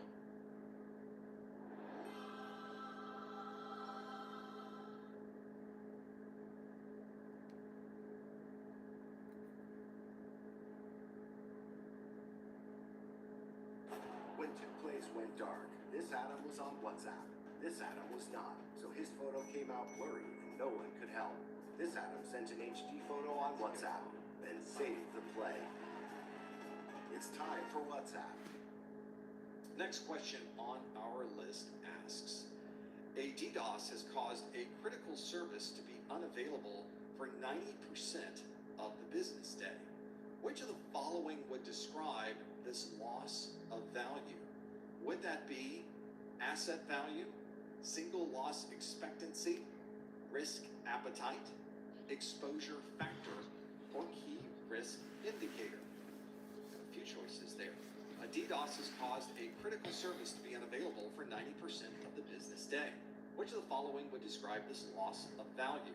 Is it asset value, single loss expectancy, risk appetite, exposure factor, or key risk indicator? If you think you know the answer, go to professormesser.com/QA. Please no answers in the chat room. Please no hints in the chat room. Figure out what the answer might happen to be there. Yeah, one of the things the folks in the chat room were talking about was a Kindle version. This has got a lot of detail in it. There's a lot of information in my course notes, so this does not make for a very good Kindle book, unfortunately. So sorry. The course notes are more graphical. There's lots of text inside of them. They're in a particular format, but it does have it in PDF format, so you're able to use it very easily. And I guess, of course, if you have the right Kindle version and you imported the PDF, certainly not optimal, but I guess that could be done. I really would not recommend that. It would not look very good at all. I think that just any PDF reader should work fine for you. So that's what I would recommend. So we'll have to see what you think of this question. Now we're getting to more 701 questions. This is definitely not a 601 topic, it seems. This seems to be more of something that's a little different. I don't want to give too much away. You really have to understand the exam objectives, I guess, to understand the hints that I'm giving there. But some of you may have gone through those exam objectives, so maybe this helps you a little bit in figuring out the right answer. Let's see how you did with this one. The question asks, a DDoS has caused a critical service to be unavailable for 90% of the business day. Which of the following would describe this loss of value? Is that asset value, single loss expectancy, risk appetite, exposure factor, or key risk indicator? If we look at the answers, 40% of you say the answer is single loss expectancy. We have 22% that say exposure factor and 20% that say asset value. 12% say key risk indicator and only 4% say risk appetite. So let's step through what some of these risk assessments might be. We'll start with something that is an annualized rate of occurrence, or ARO. That describes how often during the particular year, during an annual period, that we happen to have one of these things occur. So ARO tells you how often will that happen. So if you're in Florida, you might get 1 or 2 hurricanes a year. If you are in Montana, you probably won't.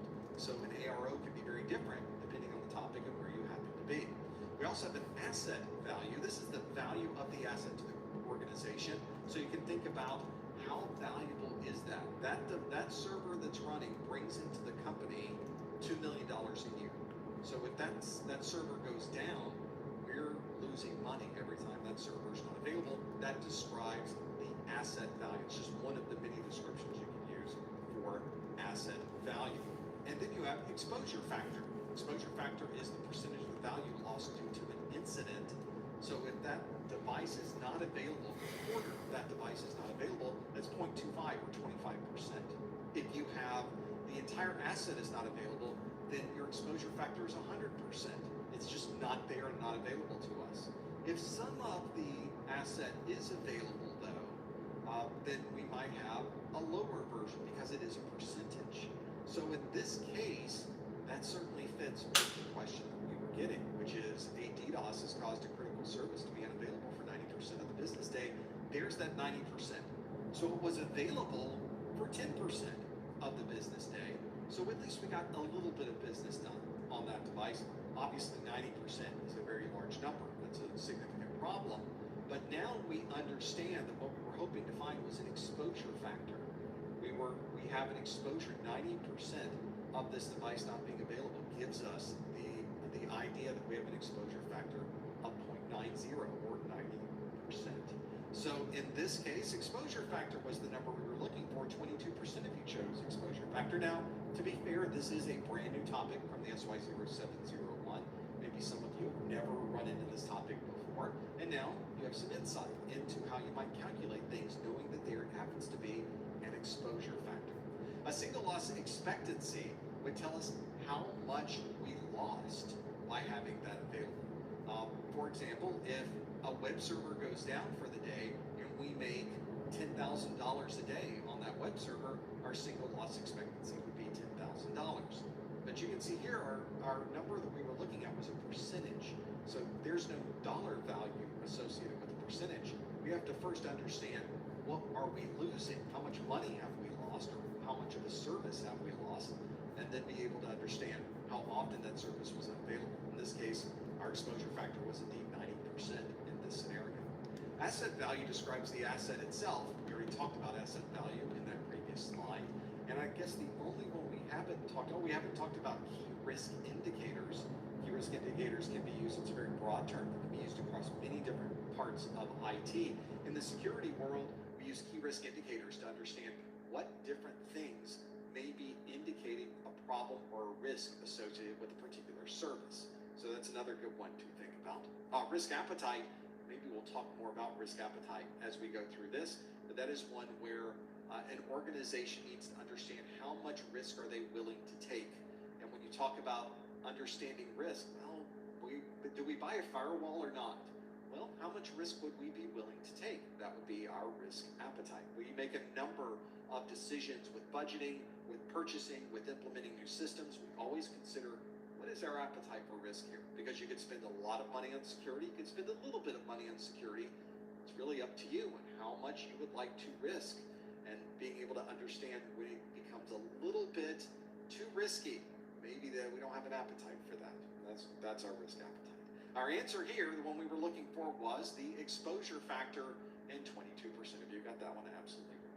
Let's see if we can bounce back. Let's do another question and see how we do with this next question that asks, a company is protecting user passwords by hashing the password values multiple times. Which of the following would describe this process? Is it, let's see if I can move myself out of the way here, is it salting, steganography, symmetric encryption, digital signature? We use three main components to guide our AI agents. Those three components are rule-based validation, sandbox simulation, and large language model driven analysis. Is it clear? We good?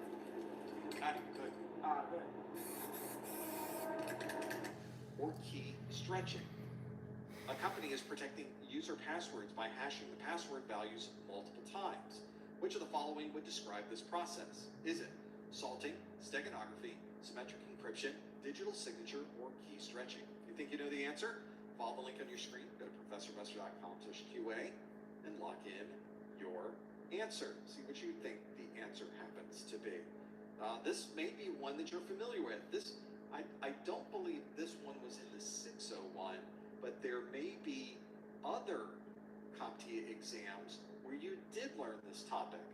So this is one you might want to even break down and understand a little better. See if you happen to know what these options are and where you might find them. Let's go through, I'm going to let a couple of extra people answer on this one. We have people that are coming in with this one and answering these. I want to give everybody a chance to lock in what they think the answer might be. If you want to answer, simply visit the link on your screen, go to professormesser.com/QA. You can lock that one in. Let's see how you did. The question again asks, a company is protecting user passwords by hashing the password values multiple times. Which of the following would describe this process? Is it salting, steganography, symmetric encryption, digital signature, or key stretching? You have a few different options there. And what might be, we'll have to see what those are. A number of you have already input your answers, so let's see what you chose in this list. And we got another sort of a tie to be able to work through these. We don't have everything that's there. Let's see how you did with this. We have 43% that say key stretching. We have salting at 37%, two big numbers, and then everything sort of drops off after that point. We've got 11% that say symmetric encryption. We've got steganography at 6%, and then hardly anyone chose digital signature at 1%. Well, in this case, we're taking a password and we're hashing it. Then we're taking the password again and we're hashing it again. We're hashing the hash. And then we hash the hash again. We can do this over and over and over again. We refer to this process as key stretching. We are effectively taking what could be considered a very longer by simply hashing it multiple times. Now, that by itself might be really useful to you. So this, sometimes you'll even hear this referred to as key strengthening. The real goal here is that if somebody performs a brute force, they're going to have to go through and brute force all of this again. They're going to have to go through the process over and over again. So that is certainly a consideration. I'm noticing that we've got a little bit of a caching issue on the internet connection, so I'm going to give it a second to catch back up with us. For those of you that are working through these, certainly we can see that there is a little bit over on the YouTube side. So there are different things. It's one of the neat live stream. You will look at what we're doing here, the details, and fortunately the internet is still up. We're going to let the room know we are aware and waiting to bounce back, which it's okay. That is the norm of everybody working on the YouTube. It's sort of the normal thing to be able to work through.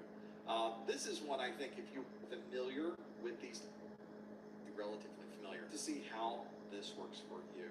The key stretching is the answer we were looking for. Hopefully that's the one you are familiar with as well. We'll wait for the link to come back on the YouTube side, and we'll see if we can figure out the differences. I want to step through the answers on this one. We will not be skipping it.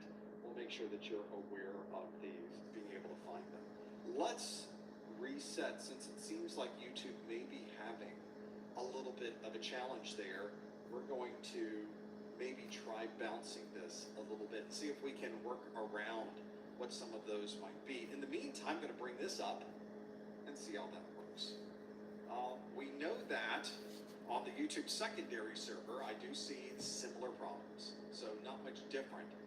For folks who are working on the YouTube side, it just tends to do that. These tend to...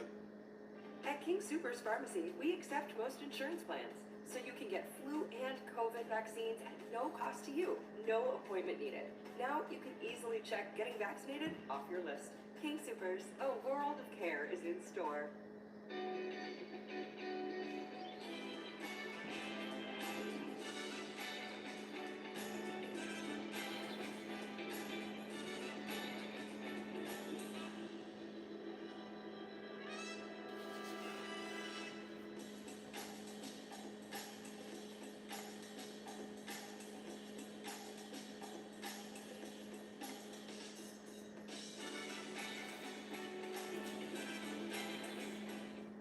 Bounce back pretty quickly, so we're going to give it a moment, and then I'm going to check the primary server on the YouTube side.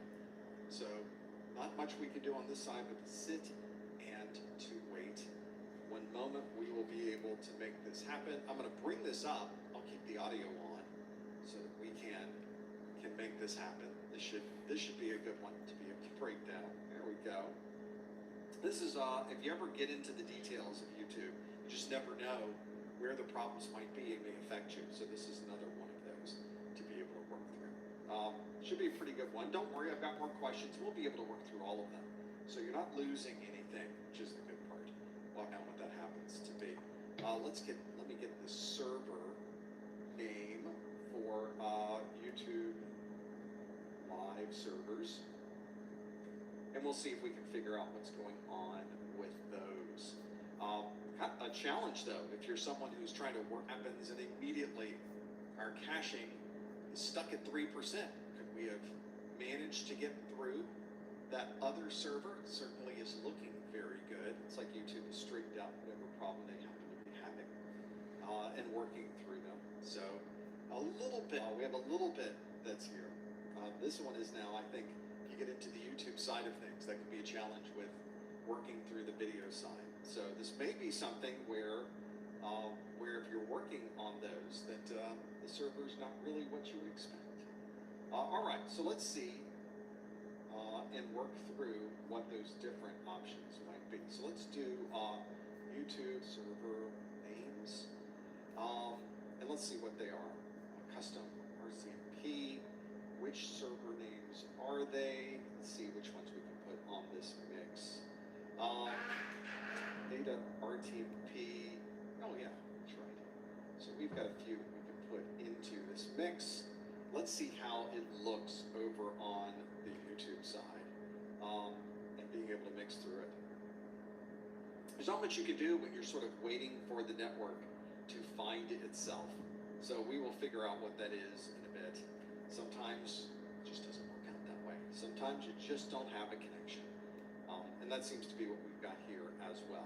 Let me grab the server, and we're going to do a trace route to that device, be able to figure out what our different options are. There are some IPv6 outages, though, over on the Google side, and it seems to me that that may be what we're seeing with this is an issue with IPv6. So I think what I'd like to do is maybe flip this over and see if I can break this down and force it into IPv4. I have to see if that's the case. We're waiting for this. I see a little bit bibbity. I'm looking at the line here to understand what the different options might be with this one, but it just seemed like not able to do this. Let's do this with a -4.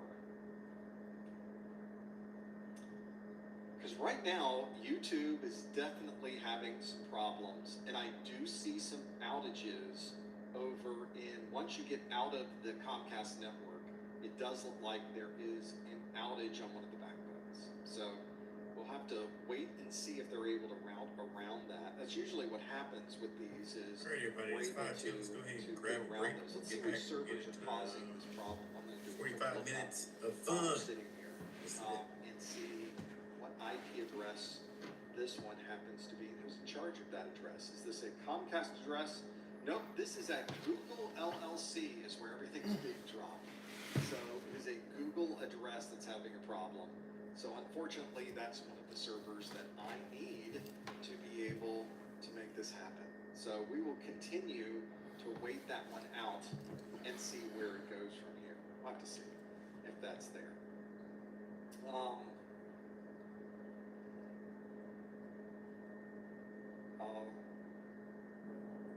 Trace route shows the issue on a Google server, so we'll see if they route around it. So we have some time left.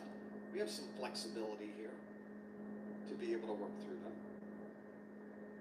So I am noticing like 25% of those packets are just going away at that YouTube account.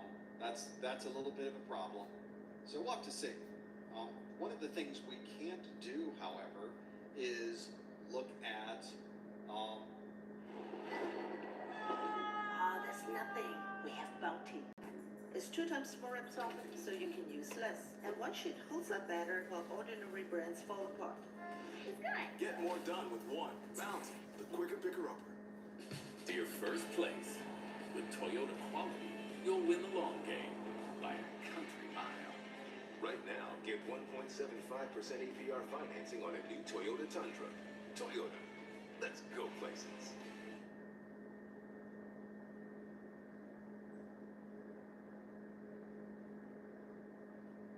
Anything specific to these real-time questions, we want to be able to make that happen. So unfortunately, we're not able to make that happen.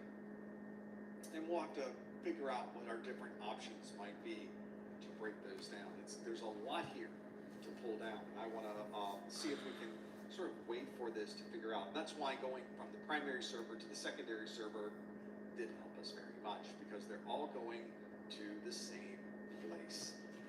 We will, though, sit here and see if we can. I do notice, Now it's starting to creep back and then creep back down again. We're having differences here in the quality of this, but it is getting a little bit slightly better.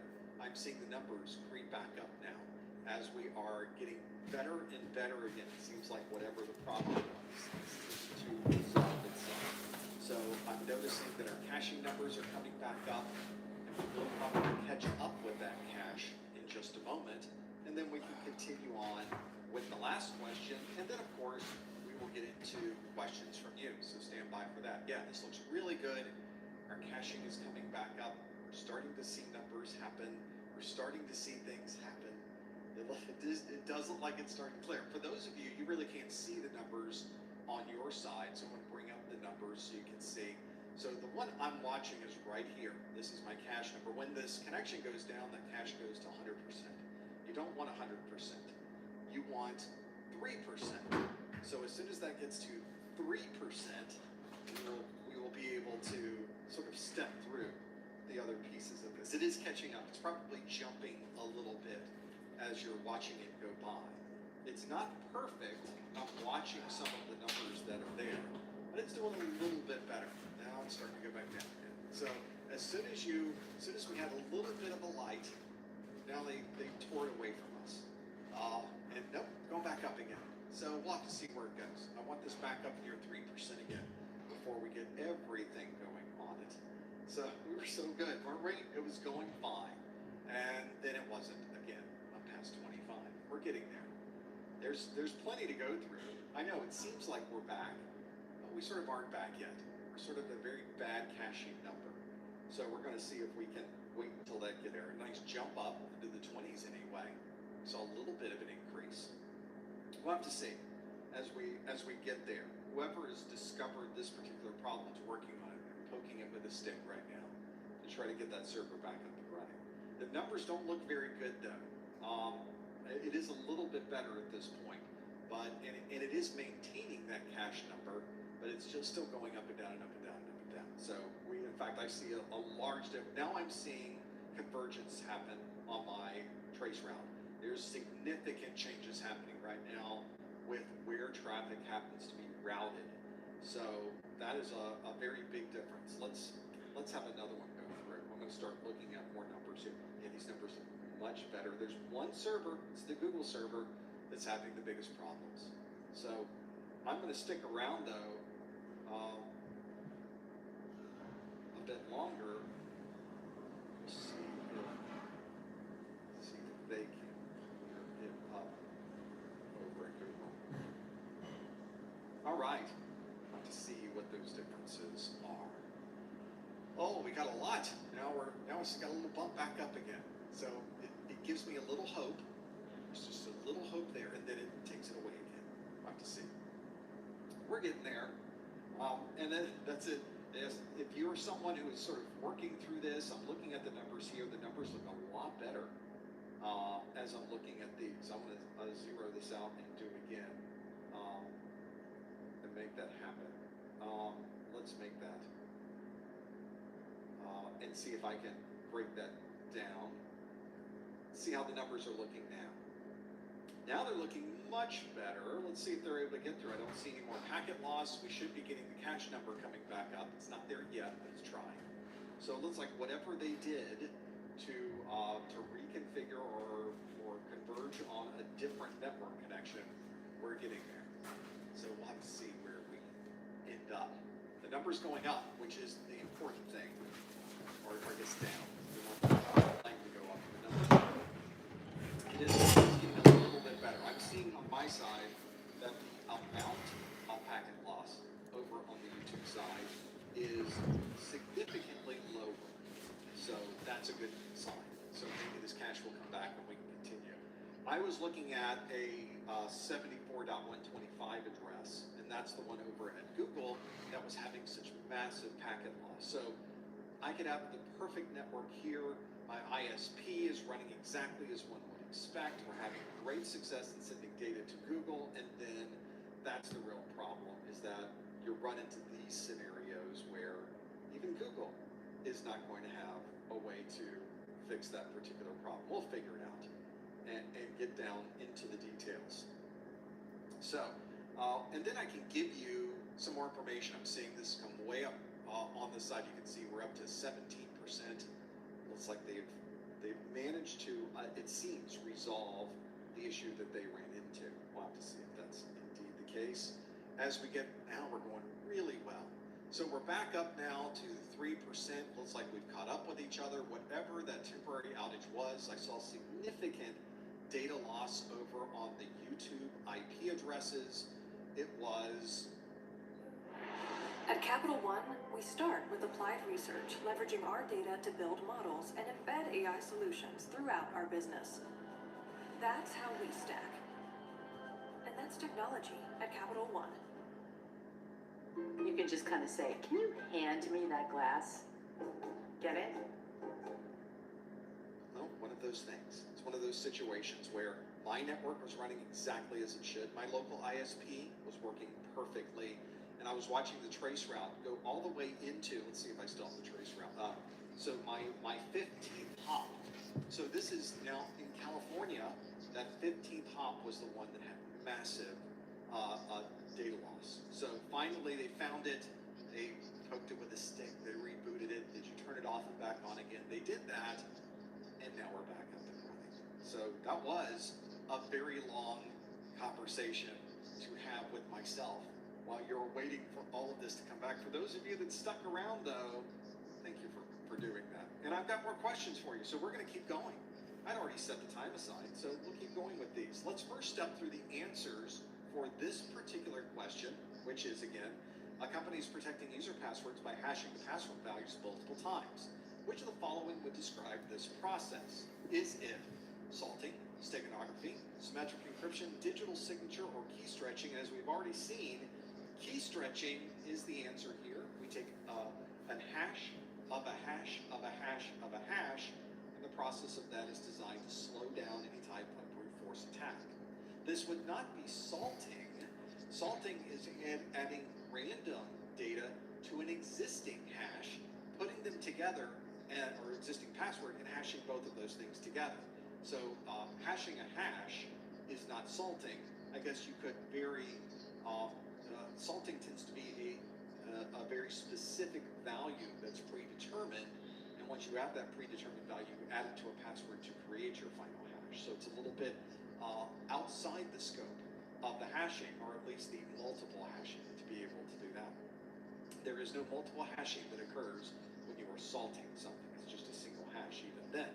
We've got steganography. 6% of you chose steganography. Steganography, of course, is a way to hide data within a different type of media.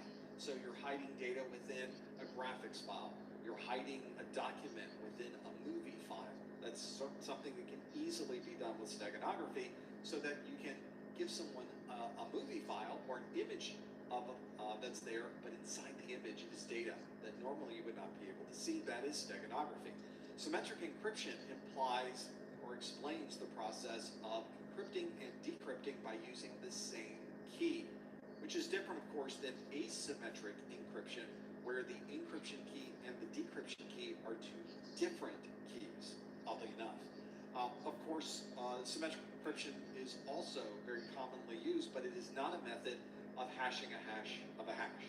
That is indeed key stretching. And then a digital signature, as we've already discussed today, is a way that you can have a signature or a way to sign a document or an email or any type of media, so that the person receiving it knows this is exactly what was sent, and they know exactly who sent it.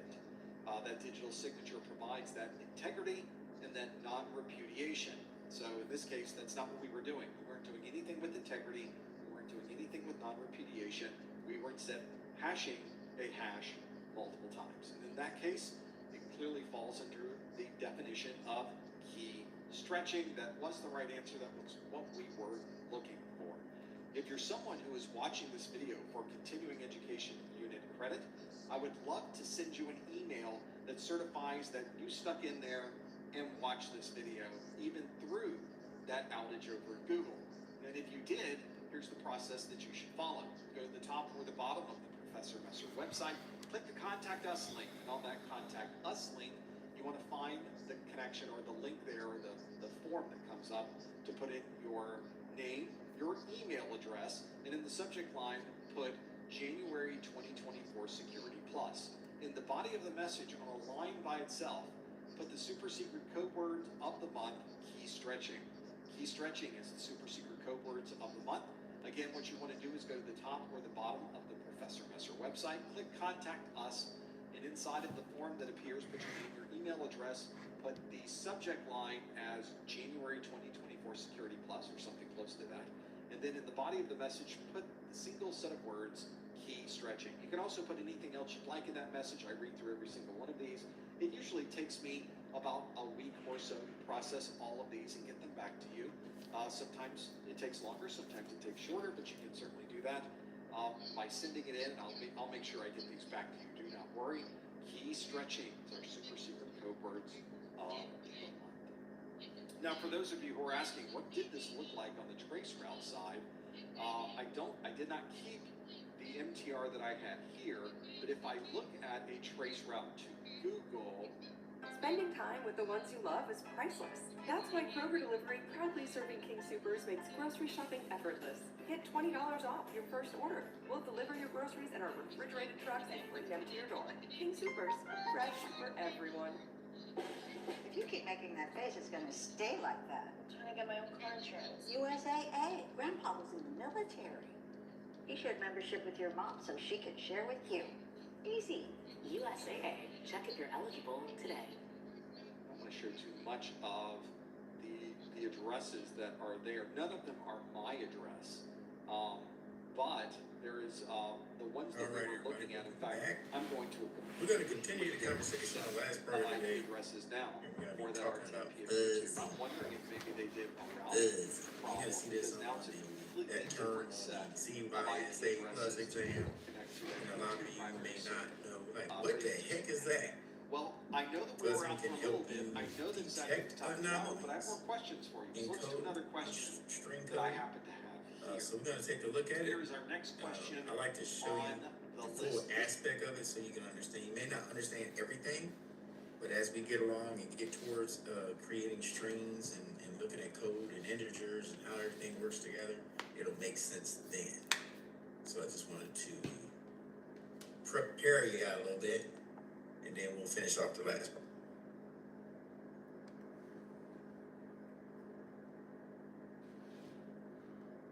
Welcome back to another video. I'm very excited to cover fuzzing today, as it's a key skill that can't be understated. Now, before we dive in, I just wanted to say thanks to everyone who joined us for our first AppSec live stream last Tuesday. Now, if you didn't catch it, the VOD is on twitch.tv/thecybermentor, and going forward, we'll be doing these every other week. So the next one coming up will be on March 14th. Keep an eye out for announcements.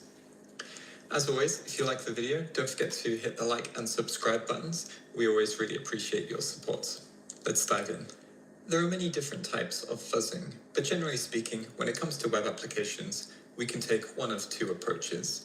The first is to use a curated list of common words such as directory names to uncover endpoints or functionality that we didn't know existed. The second is using random or generated data that could be very long or very short, for example, to try and elicit some odd behavior from within the application. Depending on our goals, we should be thinking about our payloads carefully, especially the word lists that we use, as mistakes can easily lead to oversights. Let's consider two scenarios.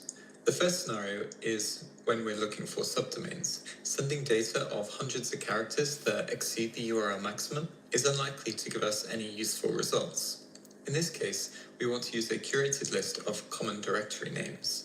In another scenario, we might be fuzzing for the value of a parameter to see how the application handles different types of inputs. In this case, our list of payloads would look quite different. Before we go into the lab section, I will add that fuzzing can be quite destructive, so think carefully about the potential impact on your target application before you unleash thousands upon thousands of requests. So next up, we're going to take a look at some practical examples. We'll solve these labs both with Burp Suite and an open source tool, so don't worry if you don't have the professional edition of Burp available. Let's take a look. So we're going to use the lab bookstore as an example, and this is on TryHackMe, so if you want to come in and take a look at it, then by all means feel free to come and solve this challenge. And you can see that it's tagged with a beginner level box with basic web enumeration and REST API buzzing. So what I've done so far is found this API documentation page, and it has a number of endpoints. So API v2, resources, books, and author, published, ID, for example. And then we also have the random for and retrieve all as well. So we're going to have a look at some of these endpoints. And what I'm going to do is I'm just going to refresh this page. So we have some data going into Burp Suites. And I'm going to switch over to Burp Suites. And then we can indeed see that we're accessing the books random for. So this isn't the endpoint that we're going to test. We're actually going to send this to Repeater, and we're going to take the information from the documentation, and we're going to go and test. Let's just do ID equals 1. And we get a response. So the endpoint is working correctly, and every time we do this, what we want to do is take a look at the status code, so in this case 200, and also take a look at the content length as well, so 237. So I have a reasonable idea of what the request looks like and what the response looks like. So the first thing I do when testing APIs or looking to fuzz APIs is to look for keywords, so things like v2. This tells me that this is probably version 2 of the API endpoint. So what I want to test is v1, v3, v4, v0, and etc. Now, because the list of potential payloads is quite low, we can actually just test this manually. So it's kind of like manual fuzzing, I suppose. And all we're going to do is we're going to start with, let's say, v0, send a request, and we get 404 not found. So this is probably not a good result. And then we send v1, and we get 200 OK. So the status code and the data all look the same. So we've got 200 for the status code and 237 for the content length. But this doesn't mean that this endpoint is an exact copy of the v2 endpoint. We need to go ahead and add this to our scope or testing. In a real situation, of course, we would test v1 and v2, but for this lab, we're just going to carry on testing v1 to save a little bit of time. Next up, I want to verify the parameters that this endpoint will accept by fuzzing the parameter name. So if we come back to the documentation, we know that it takes ID, author, published, and author, of course. But we can't be sure that those are the only payloads that it will accept. So this is going to be our first point of call. I'm going to press Ctrl-I to send this to the intruder, and then I'm going to clear the automatic selection, and I'm going to change it to ID. So add this here, and then I'm going to come to payloads. Now, we should take a moment to consider the word list that we want to use very, very carefully. If we choose the wrong word list, or we don't go through enough of them, we can miss things. On the other hand, if we choose word lists that are too long or too abstract, we'll just be basically wasting our time. Ultimately, you should be thinking about curating your own word lists over time. So in this case, what we're going to do is we're going to take a look at user, share, cyclists, discovery, web content, and then we're going to go for the burp parameter names.txt, because that's what we're targeting, parameter names. In a lot of cases, parameters are quite similar to directory names as well, so you could use a directory name list for this as well. So open this up and hit start attack. So this is going to take a little bit of time, but while it's running, what I'm going to do is show you wfuzz. So we can do something very similar. So we just do wfuzz, choose our word lists, user share, word lists, cyclists, discovery, web content, and burp parameter names. And then what we want to do is we want to ignore 404s. Now, I'll run this quickly without the filtering, and so we can take a look, and then we'll run it again afterwards. And we just want to go http:// and it's 10.10.193.91. In fact, we can probably just grab this from Burp Suite. So if we come to repeater, copy this. So 10, 10, 93, sorry, 193, 91, or 5,000, and then paste this in. And then we want to add the keyword fuzz on the area that we want to fuzz. And I'll just run this for a second so you can see. And you can see when the parameter doesn't exist, we get a 404. So we can filter these out by just adding -HC and 404. Oops. Need 2 dashes, -HC, or 404. And you can see this is running and it's just filtering out all of the 404s. I'm just going to stop this because otherwise I think we might down the target machine and with Burp Suite and WFuzz running both at the same time. But if we come back to Burp Suite and we have a look at the status, it's found author. So this looks like one of the valid parameter names, which is in our documentation. So we have author. And we also want to have a look at the length as well, so to make sure that there aren't others. For example, if we caused an internal server error, we'd see 500 or some other status code. All right, now it's finished, and you can see that it's found author, ID, and published, all with status 200. And if we also check for other status codes, we can see that the parameter show gives us a 500 response, and we get a nice long error message as well. So you could find this by checking the length too, or you could use some of the other filters or regex. So now that we've found this parameter, what we want to do is come back to our repeater and add show, and just do a little bit of manual testing to see what's happening. So we get internal server error, and in the error we can see we get this file name is not defined. So this makes it sound like what we actually need to be passing instead of a 1 is a file name. So for example, if we pass something like I don't exist, we still get the same error. But maybe if we pass a valid file name like passwd, we might get some results, and we still don't get anything, unfortunately. So back to fuzzing. And again, what I'm going to do is I'm just going to press Ctrl-I, send this to intruder, and it looks like it's highlighted the area that I want to fuzz this time, and come to payloads, and now I have a choice. So what kind of attacks do I want to try? Since it said file name, what I'm going to do is I'm going to try LFI payloads, but if you're fuzzing an endpoint and it's giving you slightly weird results, so some results are giving you 500 or some results are giving you different types of data, or maybe the response time is vastly different to a normal request, you might want to think about payloads that include special characters. Okay, now, most of you, the looks on your faces as this is going on, like, I kind of get what's going on here. Some people, what's on YouTube today? it's kind of one of the things. It's either a hit or miss if you understand what's going on. Now, let's take a look. Fuzzing. Let's look at the definition. Fuzzing is a tool where you're throwing a lot of data at an application, a piece of software, a database.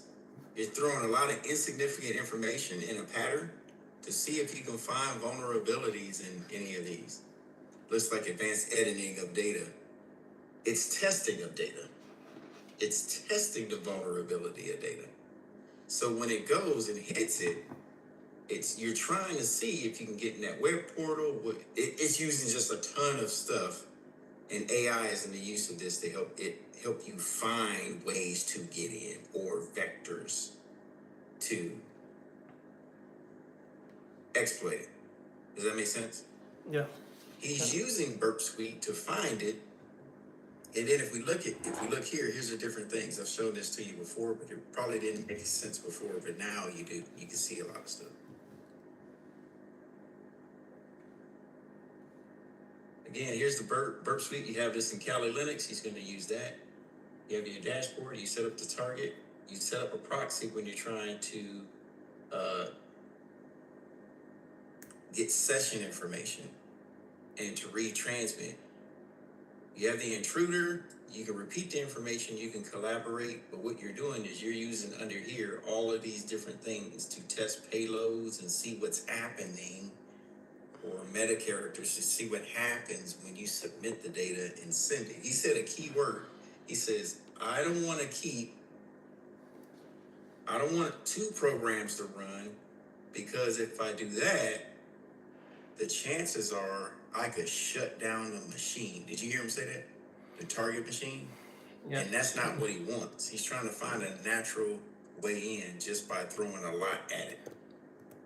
So when it comes down to fuzzing, and when you see this type of terminology on the exam, that's what it refers to. Okay. Now, will we get into fuzzing? No. This is probably the biggest and the most of an overview that you will get with it, but I wanted to show you the tool that's used along with that when it's testing a website application for OWASP. Yeah. All right. Elaine says, look like advanced editing of data over flooding. Basically, yeah. So it's using information against that to see what it takes, what it won't take.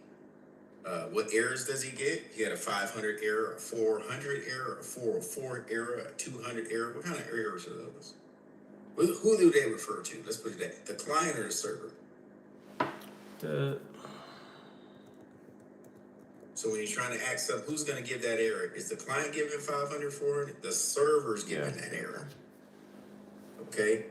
What's a 404 error for a server? Charles is like, ooh, this is way over my head. I didn't sign up for this. Yeah. What's up? I saw the reaction on his face like, oh no, Jesus. Yeah. I thought you was going to pull out your church fan. Like, oh. What's a 404 error for a server? Client asking, what's 400? What's 500? What's that? Arrow.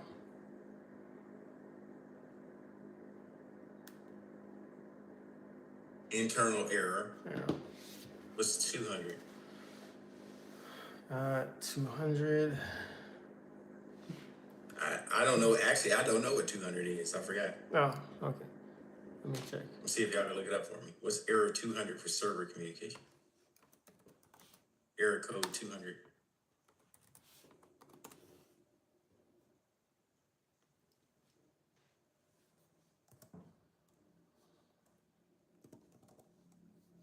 Successful request. Yeah.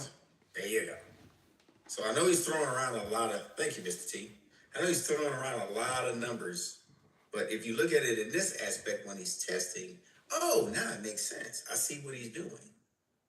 Okay.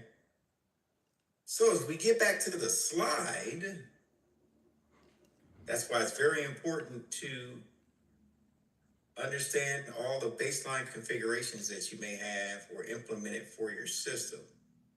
Because now you have a measuring stick to do security analysis. So when you ask somebody to come in and test your system for pen testing, and they run what he was doing, the fuzzing, to see if they can reach your server, you can figure out where the gap is. Like, oh, we totally missed that.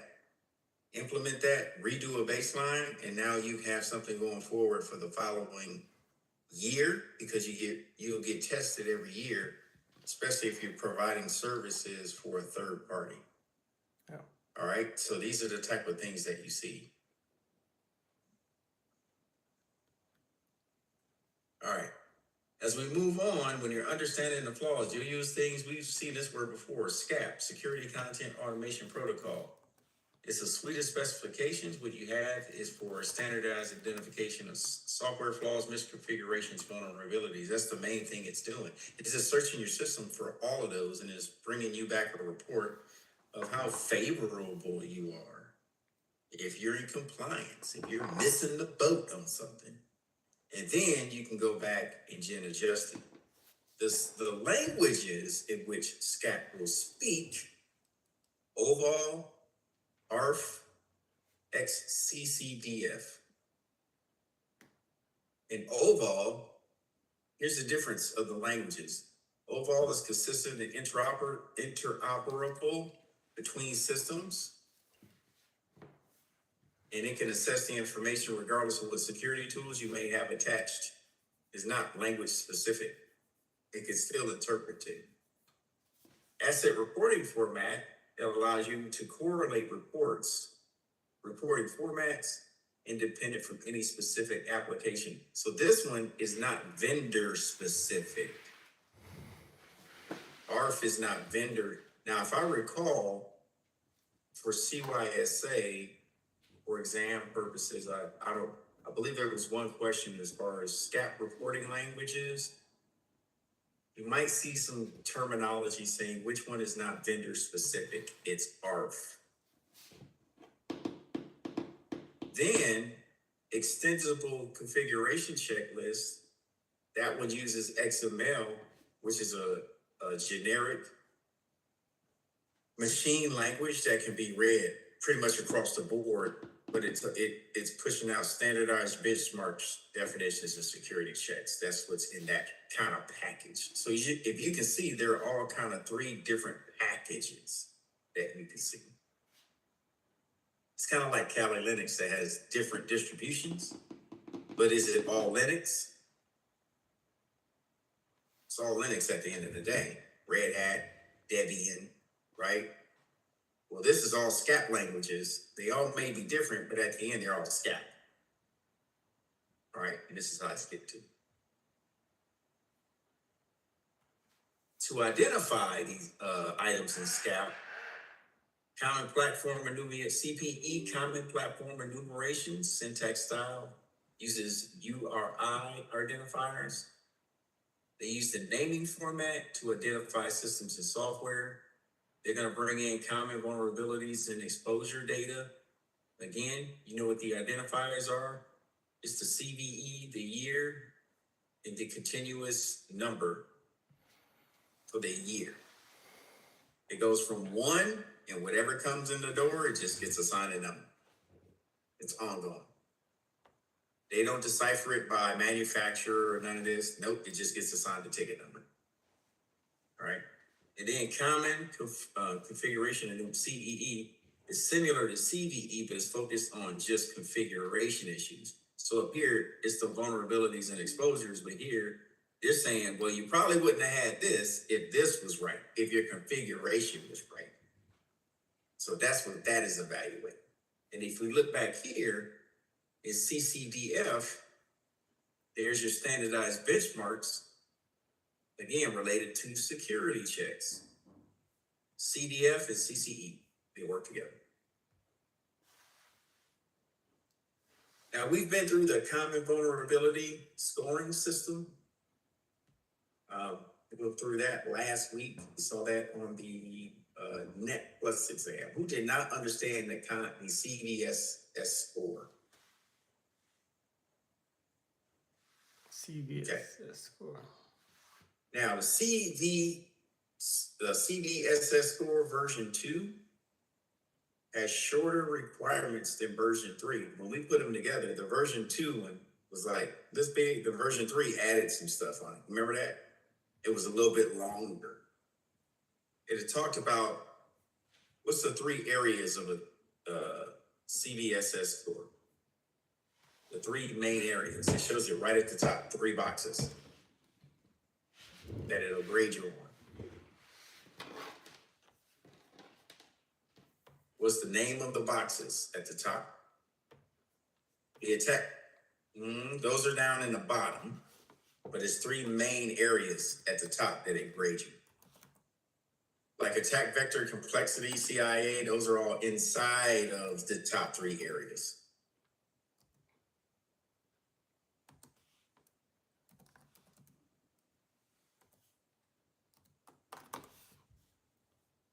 Does it look familiar? Basic, temporal, right?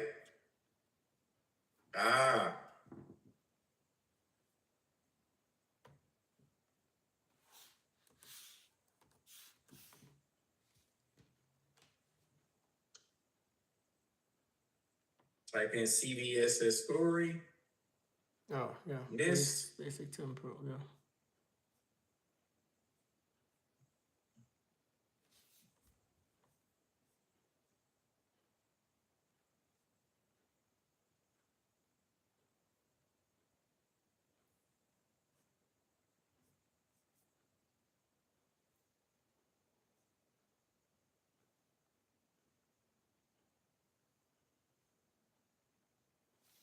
Looked at the calculator.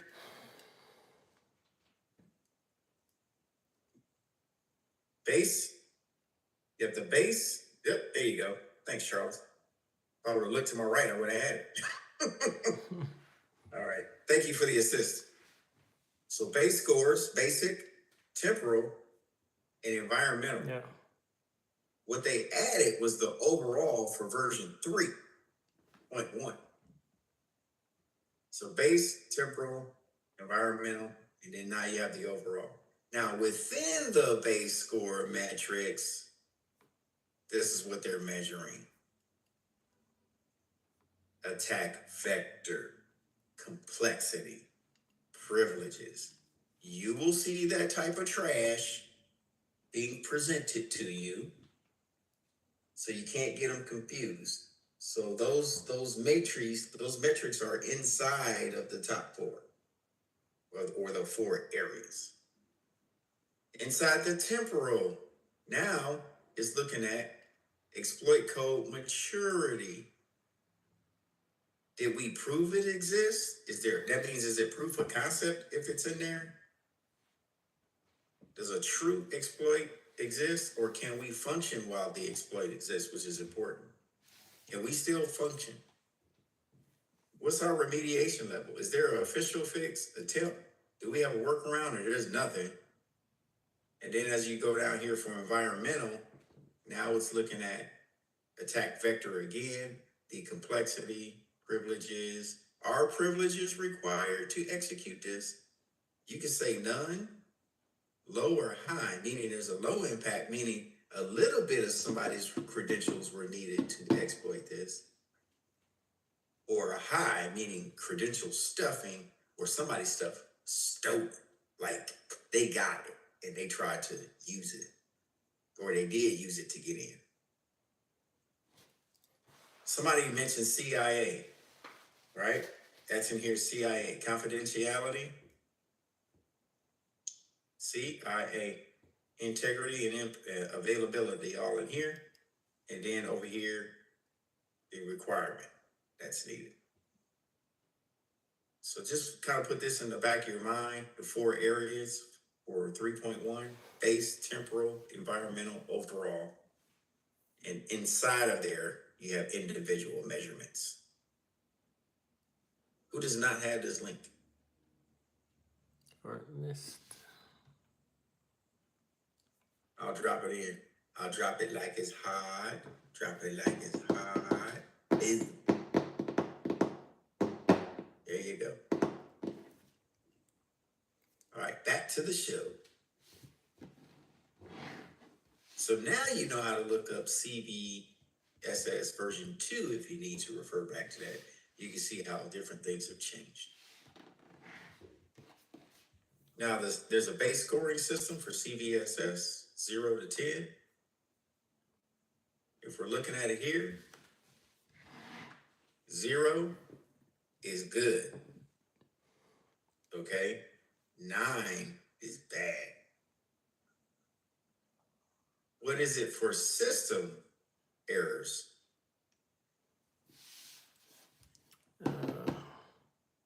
0 is bad. Don't get those confused. Yeah. I've seen do this a lot. Right? So now, yep, 7 is not bad for system stuff. Right? So it's flipped.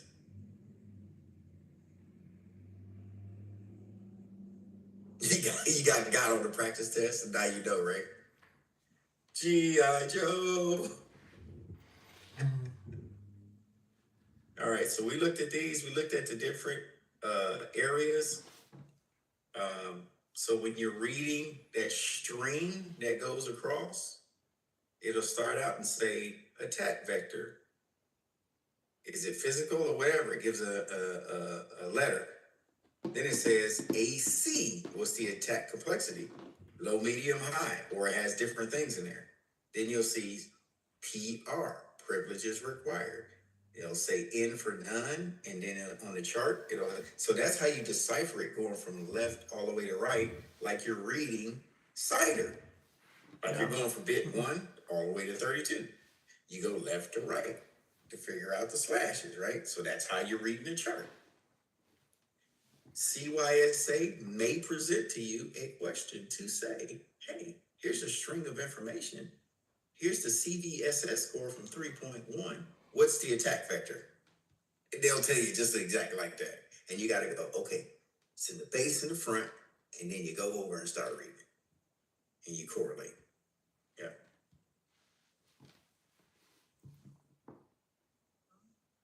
Here they give you an example of the CVE. So for this one, 37,938 CVEs were submitted to MITRE for the year of 2022. This is where it fell at. Not saying that's the total number, but that's the number that was assigned to this one.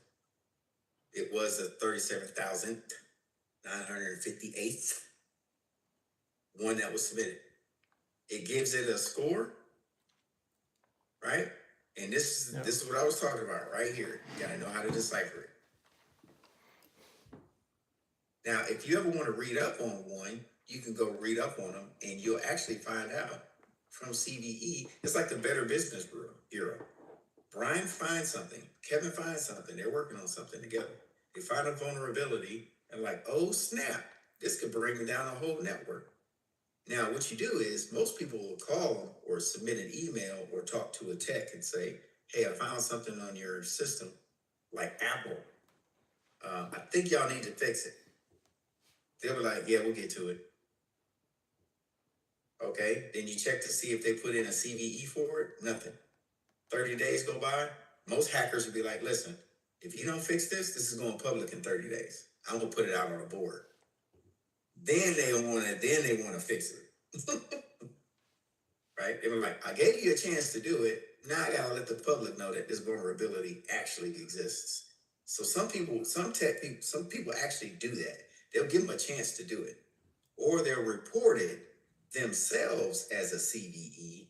And like the Better Business Bureau, they'll reach out to that corporation like Apple and say, hey, we had somebody report that you had a vulnerability in your iPad based off the kernel in the shell system or shell terminal, that if they put this in, they'll get this reaction, which violates your security. And then, of course, now Apple wants to take action to say, this is not true. But they have to report back that they either fixed it or there was a fix for it. Right? So that's what it's looking at.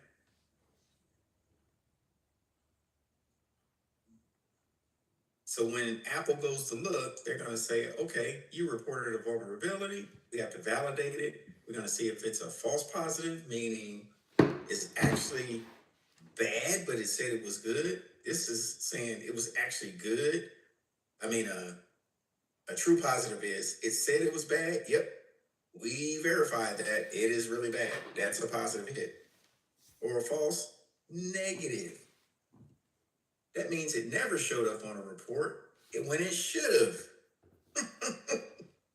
Or here you're saying and verifying, yeah, that's right. It should have never showed up on a report. That's the way we have it set up, right? So you kind of look at these the way it's set up.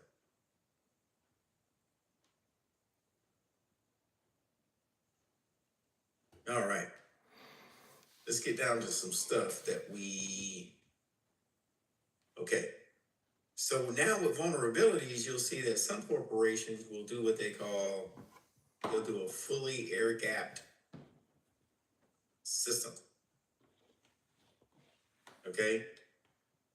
You could lower the CVSS score if somebody finds a vulnerability, or you can do this if you just want a system offline that's operating on the inside of an organization. I could tell you a fully air-gapped, who works SIPR? Who's been in a SIPR room before? Yeah. or Faraday cage. Faraday cage is where no signals come in and only approved signals go out. There's a way it goes, but it's in its own bubble, right? We can kind of look at a zipper room as kind of like an air gap because it's on a secure network and it is totally monitored on what's going in and out of there. Not to mention with zipper rooms, you will have it where you can't take cell phones in there or around. There's a certain amount of feet that a cell phone is allowed in the proximity of a zipper room, right? You can't have a wireless access point in so many feet of a zipper room, right? So certain people are only allowed in there. You have a zipper officer, then like an NCOIC or an assistant. Those two can go in and out, have to sign a board to get in and out or be escorted. All electronic equipment will not be in there. Then what you have is what they have. There's a safe in there now, and we had to install a safe for the zipper room, where the main terminals have to get locked up in the safe at the end, or when they're not in use.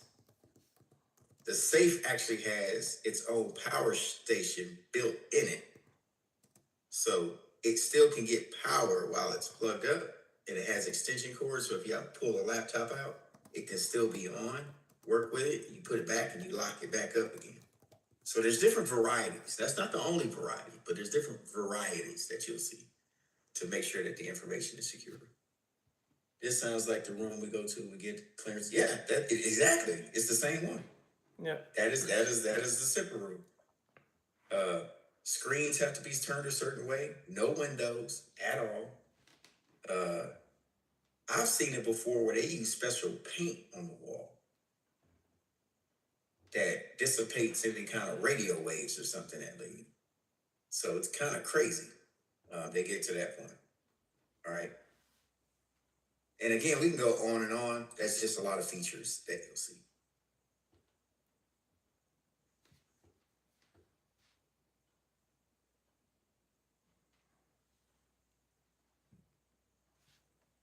And the last part of it, we've talked about operational technology, things you can put in place for ICSs, the control systems that work with SCADA.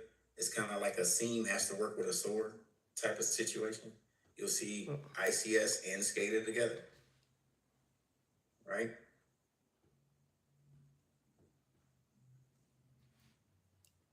Trying to see if there's something new we can go over. What you'll see is the tools and strategies for vulnerability scanning that we talked about earlier today. You have Acunetics, Burp Suite, this is inside Cali, Nessus, OpenVOS, Vulnerability Assessment Scanner. Now Nessus and OpenVOS, who can search the net real quick and tell me which one of those are open source?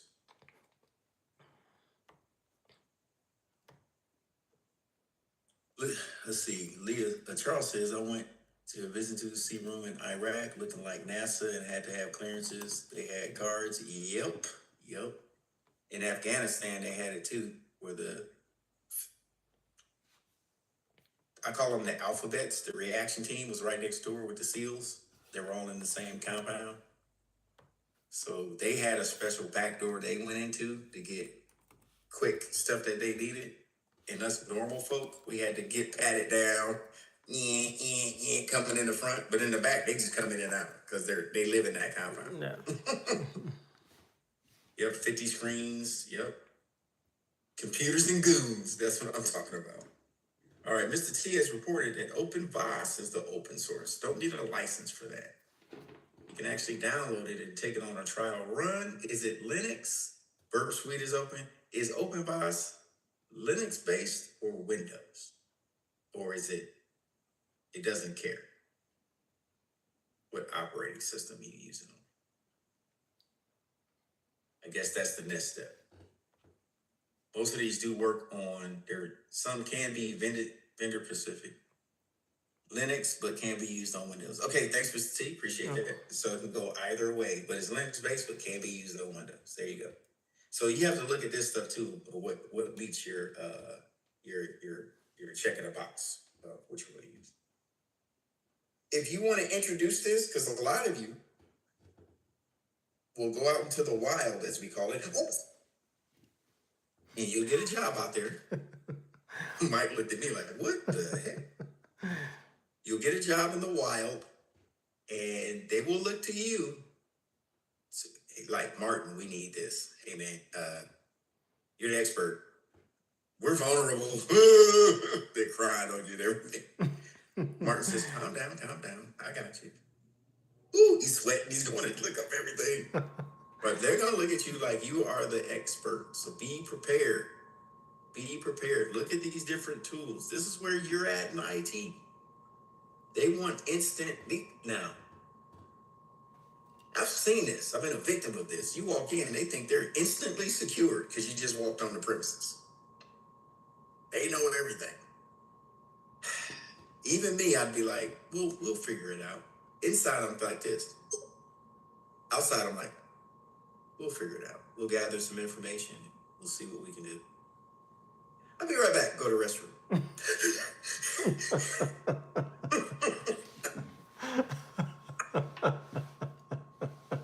Yeah, panic attack. You cry for 5 minutes, curled up in the bathroom. Listen, this is real life stuff. This is how I was when I first was in IT. Yeah. I'm just like, what? I am not picturing this going on right now. Can't wait for the first day of work, right? Then you come back out.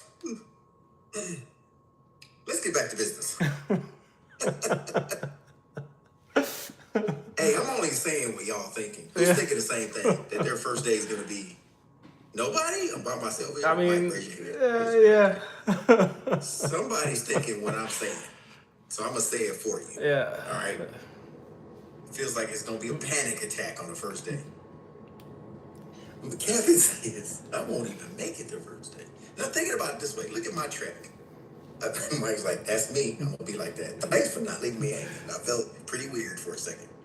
But when I first started out, I made that transition. There's a big difference from being a database manager, working with an isolated system, to securing a whole network. There is a big difference. Okay? That's where I had to make the transition in the early 2000s. I was so used to being in a hole, in a room, doing what I want to do, listening to Bobby Womack all day and come out, get some sunshine, go to chow and come back to. Now we're on a network. Go to school. What? What are you talking about? So yeah, all this stuff can happen. Turn into a vampire. Yeah. So just remember where to find this stuff, and please make a book. What you got, Mike? You got something? First of all, I've been to the stock. That's one of my favorite songs. Huh? Yeah. I'm sorry. I'm sorry. It's when I first walked into a SOC when I was working with satellites. I've been learning satellites in 2006, got in the Marine Corps like around 2015, got hired at this job in 2016, so I was like, I'm good. I know what I'm doing. I know what's going on. I was like, I want to walk in there, just show everyone up. I'm just going to be the man and whatnot. I felt like this. Here to like what I saw and what these people were talking about and doing, it's like a newsroom. It's like monsters on the wall, and everyone says have 4 screens, and I'm just like, yeah. I just sat there for like 45 minutes. Yeah. I compare it to, I'm glad, that's a great analogy. I compare that to, you're the best in college. You just won the national championship. You went in the top 10 in the NFL draft. You get to camp on the first day. And then you start hitting preseason and you get hit for the first time in the NFL. In the NFL. Welcome to the NFL, punk. Get up. You're like, it's just different. It's high speed. It's faster until it's. And I would totally agree with that analogy, because you feel like you knew everything, then you figure like I don't know everything, and then when you spend some time with them, what went so fast now starts to slow down Yeah. because you're getting more information and you're learning more. Yeah. And then you're like, "Ooh, I can breathe now." Right? So yeah, it's the same thing. Blue Mountains. Oh my God, Blue Mountain State. Kevin says, "Man, I got pulled up to varsity as a freshman. I lasted one day. That's a lot of levels below NFL.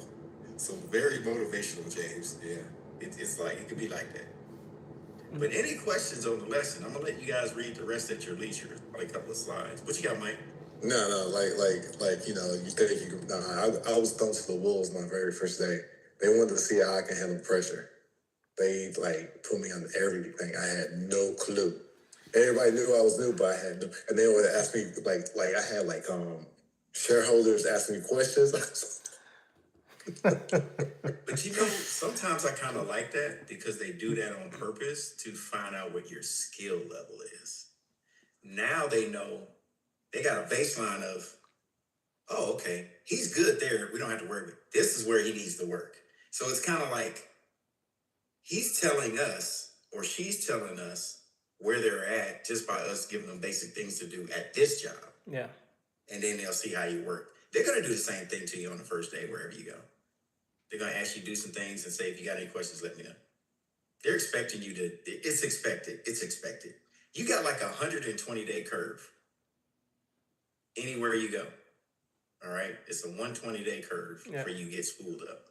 Now, if you still suffering after that, they're going to look at you and they're going to be like, do you need some help? Okay. And you say, yes. Yeah. Don't say no. Say yes. I need some direction. What you need me to do? Yeah. Yep. They give you 6 months at least to get spooled up. Mm-hmm. Thanks for sharing, Mike, and everybody else. Any questions about the last part of the curriculum for today? No more? Okay. Well, let's go ahead and take a break, and I'll see you in 10 minutes. James, you got a second? Yeah, let me run to the restroom, and I'll be back. Okay. I'll be back.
taken a CompTIA exam before need to pay very close attention to this, because when you first sit down for your exam, you will not get a bunch of multiple choice questions like the last one we just saw, where there's a question and multiple options to select from.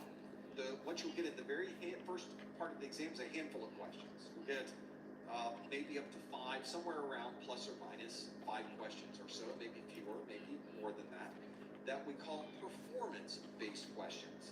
Those performance-based questions are simply presented in a way that is not multiple choice. They could be fill in the blank, they could be matching, they could be putting them into a particular format. There's lots of ways that a question can be presented. And for you today, I have a brand new performance-based question that I would like to provide. Here it is. This is the performance-based question that asks you to match the technology. So I have these 4 different scenarios, and I have at the bottom of the screen 1, 2, 3, 4, 5, 6, 7 different technologies. So there'll be 3 left over when we're done with this. So a little bit more. We'll work through the question. The 4 different scenarios are: a known vulnerability passes through an IPS without an alert. A client uses an API to access an application function. All data on a mobile device is encrypted. And application transactions are logged in a public ledger. Now, the 4, or in this case 7 different technologies that can be matched to those 4 scenarios are obfuscation, hashing, blockchain, federation, microservices, secure enclave, and false negative. Got a few things to go through here. So if you think you know the answer, your key is to go to the link that's at the bottom of the screen. Please don't put answers in the chat room. Please don't put any hints in the chat room. You want to instead go to ProfessorMesser.com/QA and lock in your answer. I guess what would be useful, though, if I actually enabled you at ProfessorMesser.com/QA to be able to put those in. There we go. Now you can match those technologies as they are through. So this is a great way to be able to match together what you believe these different scenarios or technologies might fit. And I've only chosen, in this case, 7 of them from the exam objectives. There are, of course, many in the objectives. I could have put 100 different technologies into this list. The 701 is a very big exam. So I wanted to give you some that could give you a feel from different areas of the exam as well. So it's not just a single place to go, and be able to break those down. See if you have an idea of what these might be. Matching this technology, for those of you listening in again, the 4 different scenarios are: a known vulnerability passes through an IPS without an alert. A client uses an API to access an application function. All data on a mobile device is encrypted. And application transactions are logged in a public ledger. The technologies are obfuscation, hashing, blockchain, federation, microservices, secure enclave, and false negative. Got a number of them to choose from here. We have to match these together. Now, if you just like to submit them, it's not really matching. When you go to VBox, it's simply fill in the blank. So you have the top 4 of these, just put in all 4 of those different. Now, they all have different letters in the front. They don't. So federation, false negative. I guess you could just put the first letter if you wanted to go quick. But you'd have to designate whether you meant F for federation or F for false negative. And if you do that, I think we'll be able to see what they are. Now, these are not being compiled on the back end either. So we'll be able to step through what I believe the answers are that you're going to need. So step through what those differences might be on your side. See if you happen to know. I'm seeing a lot of people submit answers into this. A lot of these are coming through. You're starting to type these in and figure out the details. It's important to know this because you may get questions on the exam that talk about different scenarios and how you would apply the technologies to that scenario. We see that a lot with antivirus, anti-malware, and in this case, it's more of a broader question where different technologies are brought into the mix. I didn't want to limit this question to one single set of technologies. I wanted to spread it across really the whole 701 exam. So I think that was the important part to do that. If you'd like to answer this question, go to ProfessorMesser.com/QA and lock in your answer. Rippling, the only place to run all your HR, IT, and payroll globally. Whoa, I just got that. Hire hire and onboard employees and contractors around the world. Yes! I got the job. Run your IT from anywhere. Oh, yeah? Yeah, devices, applications, identity, and access. The only way to run your global workforce in one place. Rippling. Getting your game discovered is one thing. Keeping players engaged is the real challenge. The new U tab on Google Play gives you a powerful tool to do just that. It's a dedicated, personalized space where you can share fresh content and exclusive offers, bringing players back to your game again and again. Adding promotional content and YouTube videos is an easy lift. Now open to all game types. Ready to see how it works?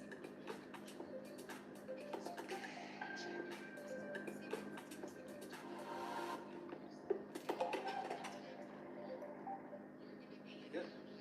Let's see how we do. Now, let's step through each one of these and see if what I have on my side matches what you have on your side. Let's start with the very first one on our list, which is a known vulnerability passes through an IPS without an alert. And if we were to have a look at the differences for those, let's probably step through them. Or maybe we can't. Maybe we're not going to. Maybe we're going to try to. Now you can see it. Now you see behind everything.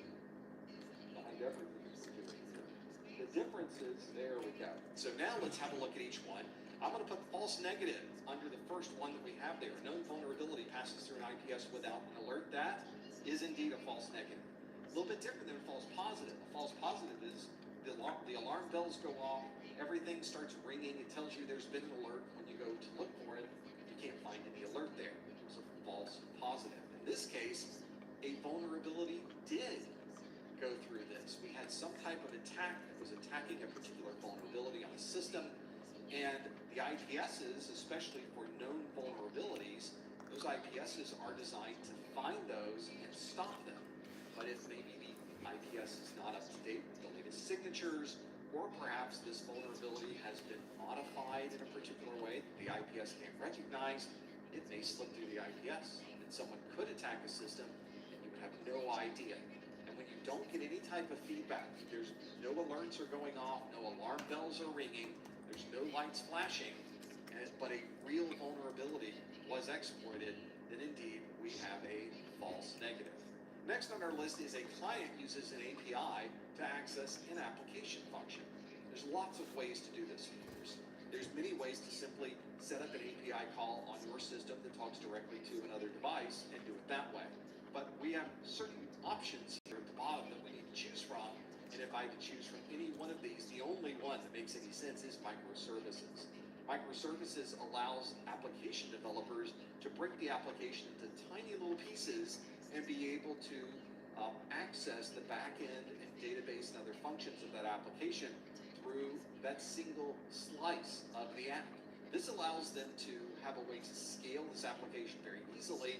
And in fact, the application can continue to run even if part of that microservice is no longer working at the moment. So you have all right, Mike, you need me? The third on our list is all data on a mobile device is encrypted. See. Lots of ways to do that as well, but of course, I'll be in room one. Number of choices to choose from. And between obfuscation, hashing, blockchain federation, and secure enclave, the answer there is obviously secure enclave. That's definitely a 701 term that you will find in your 701 objectives that's not in your 601 objectives.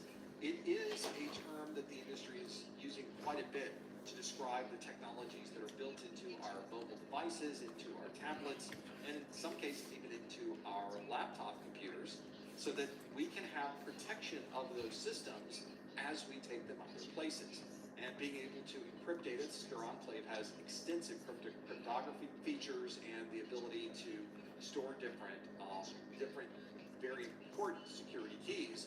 And of course, if you're encrypting data on a mobile device, having a secure enclave can help quite a bit. If you're walking around with a mobile phone, you have a secure enclave or something that's very similar to that in that mobile phone. And then lastly, we've got application transactions are logged in a public ledger. Well, between obfuscation, hashing, blockchain, and federation, the only one that seems to fit the bill there is blockchain. You would think we got that one pretty well. Blockchain is certainly in the news a lot these days. Blockchain people tend to focus on the cryptocurrency side of blockchain technology. But blockchain technology can be used for many different kinds of uses, not just something associated with a financial reason. It could be very different to be able to work through those. So we did not use obfuscation, we did not use hashing, and we did not use federation. Obfuscation is a way that you can take something that normally would be easy to understand, and you make it very difficult to understand. It's certainly a security term that's used. It's not a fantastic method of security, but it is a way to make things a little more difficult for someone who's trying to decipher or understand what they may be looking at. We've got hashing. Hashing is often used and referred to as a digital fingerprint.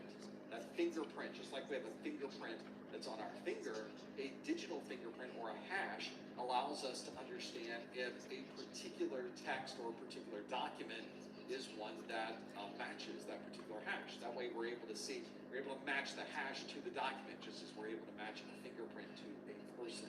And then lastly, we've got federation.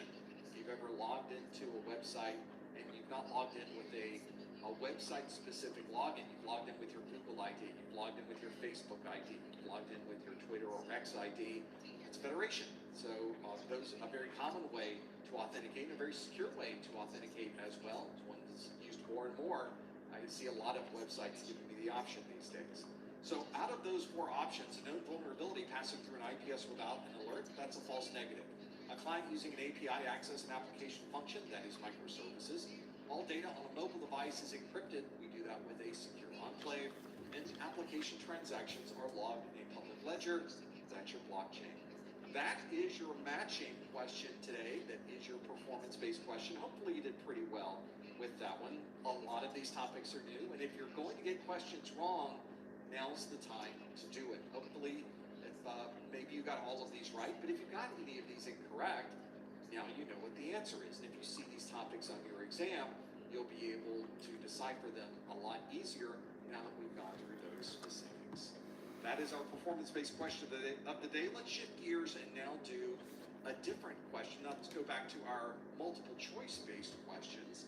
This question is one that lists, let's see if I have it here. Do I have the, there's the question we just asked. Let's keep going with the questions that I have here. This is one, when we're matching technologies was easy. If I just match it with my slides, would be even better. Next question on our list is this one. It asks, an MSP needs a secure method of connecting to the web servers of a remote client. Which of the following would be the best choice for this task? Would it be A, proxy server? Dear first place, experts agree Toyota value can't be beat. Drivers agree Toyota quality rides long and strong. Toyota. Let's go places.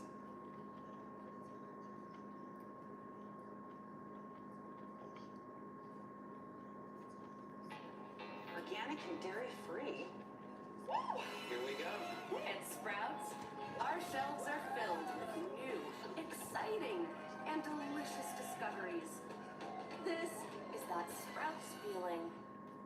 SIM, jump server, IPS, or HSM? If you think you know the answer, follow this link on your screen. Go to professormesser.com/QA and lock in your answer. Please no answers in the chat room. Please no hints in the chat room. This is one where you can simply decide, now that we're back to multiple choice, is it A, B, C, D, or E? The question again, an MSP needs a secure method of connecting to the web servers of a remote client. Which of the following would be the best choice for this task? Is it proxy server, SIM, jump server, IPS, and HSM? So for those of you wondering about what are some of these acronyms, what is an acronym in the question, what are these acronyms in the answer? Well, that's part of the question. That's part of studying. So we need to know what these acronyms are because they may very well show up on your exam. And we will, of course, talk about what all of those are as we go through them. Hopefully you're familiar with some of these terms. You may find that these terms come up quite a bit on these exams. So have a look at what you think the answer is. Submit your answer by going to the link on your screen, professormesser.com/QA. We're really good at acronyms in IT. at least this isn't the Network Plus exam. Network Plus probably has more acronyms than anything else. Security Plus certainly has quite a few as well. It's the language we use to communicate with each other when we're talking these different technologies. So let's see how you did with this one. A number of people already locked in their answers on this one. So the question again asked, an MSP needs a secure method of connecting to the web servers of a remote client. Which of the following would be the best choice for this task? Is it proxy server, SIM, jump server, IPS, or HSM? And if we look at our list, 48% of you say the answer is jump server, 37% of you say the answer is proxy server. We're a little bit torn as we break this one down. Let's see how we work through this. We have 5% that say SIM, 4% that say IPS, and 4% that say HSM. So the real key here is understanding this scenario.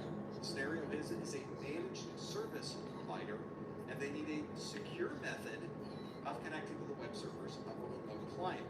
And ideally, usually an MSP is connecting to those web servers to be able to perform maintenance, to log in at the command line, to install patches, to reboot the web service. They're the ones doing administration of those systems. So how does an MSP connect securely to perform administration if they happen to be remote? That becomes a challenge. If you're inside the building, it's a little bit easier because you're inside the firewall. But what if you're outside the building and you are responsible for making sure that you, of course, understand and can get to all of those systems securely? That's the important part of this.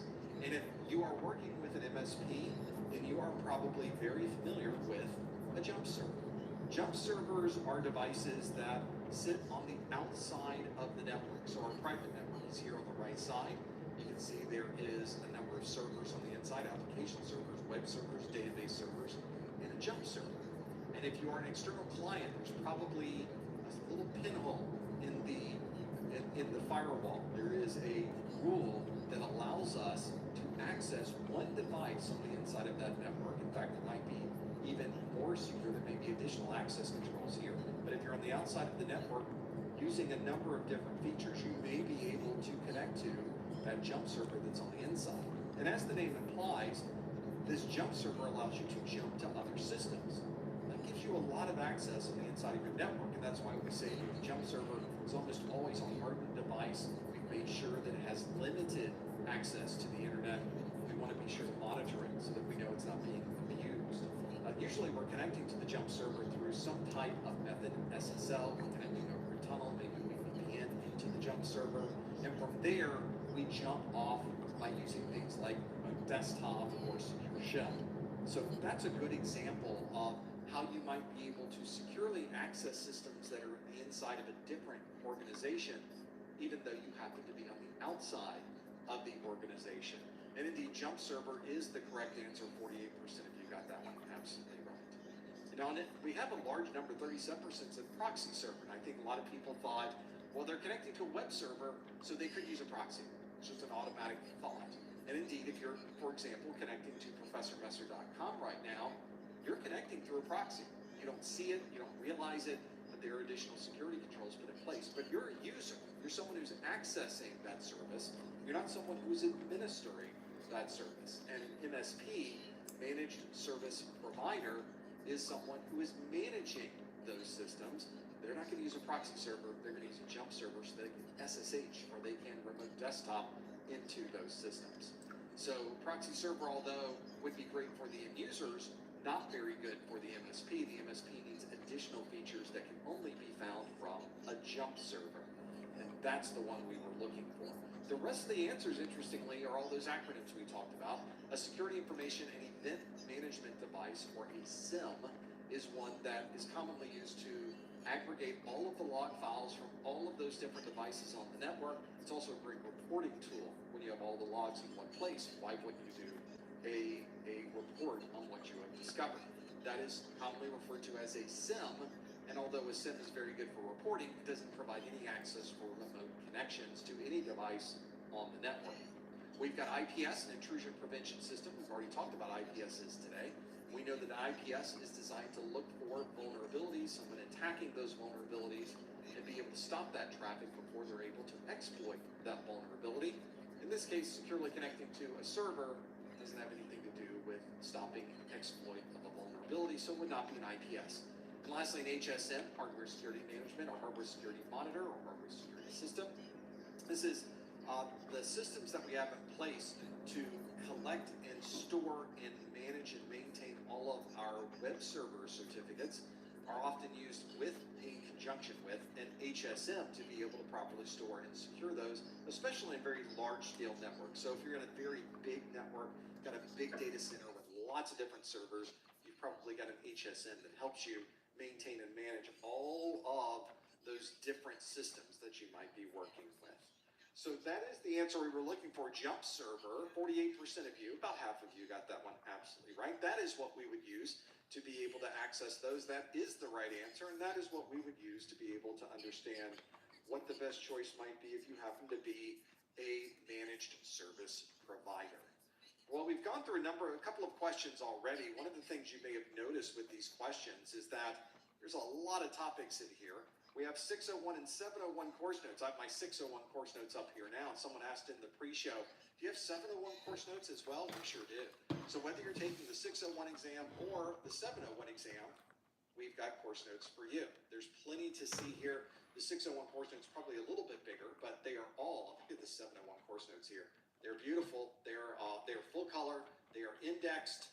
You've got everything, all the text from all of my videos, all of the content from all of those, they are in there. So hopefully this is one where you have been working through and trying to break down what all of these differences might be. It can be difficult. As I've mentioned already, there are a lot of different topics, options, and things you need to know. Well, in my course notes, I put everything in one single place. You are able to get into the course notes and have all of the text, all of the important graphics, all of the charts, all of the tables. They are in my course notes.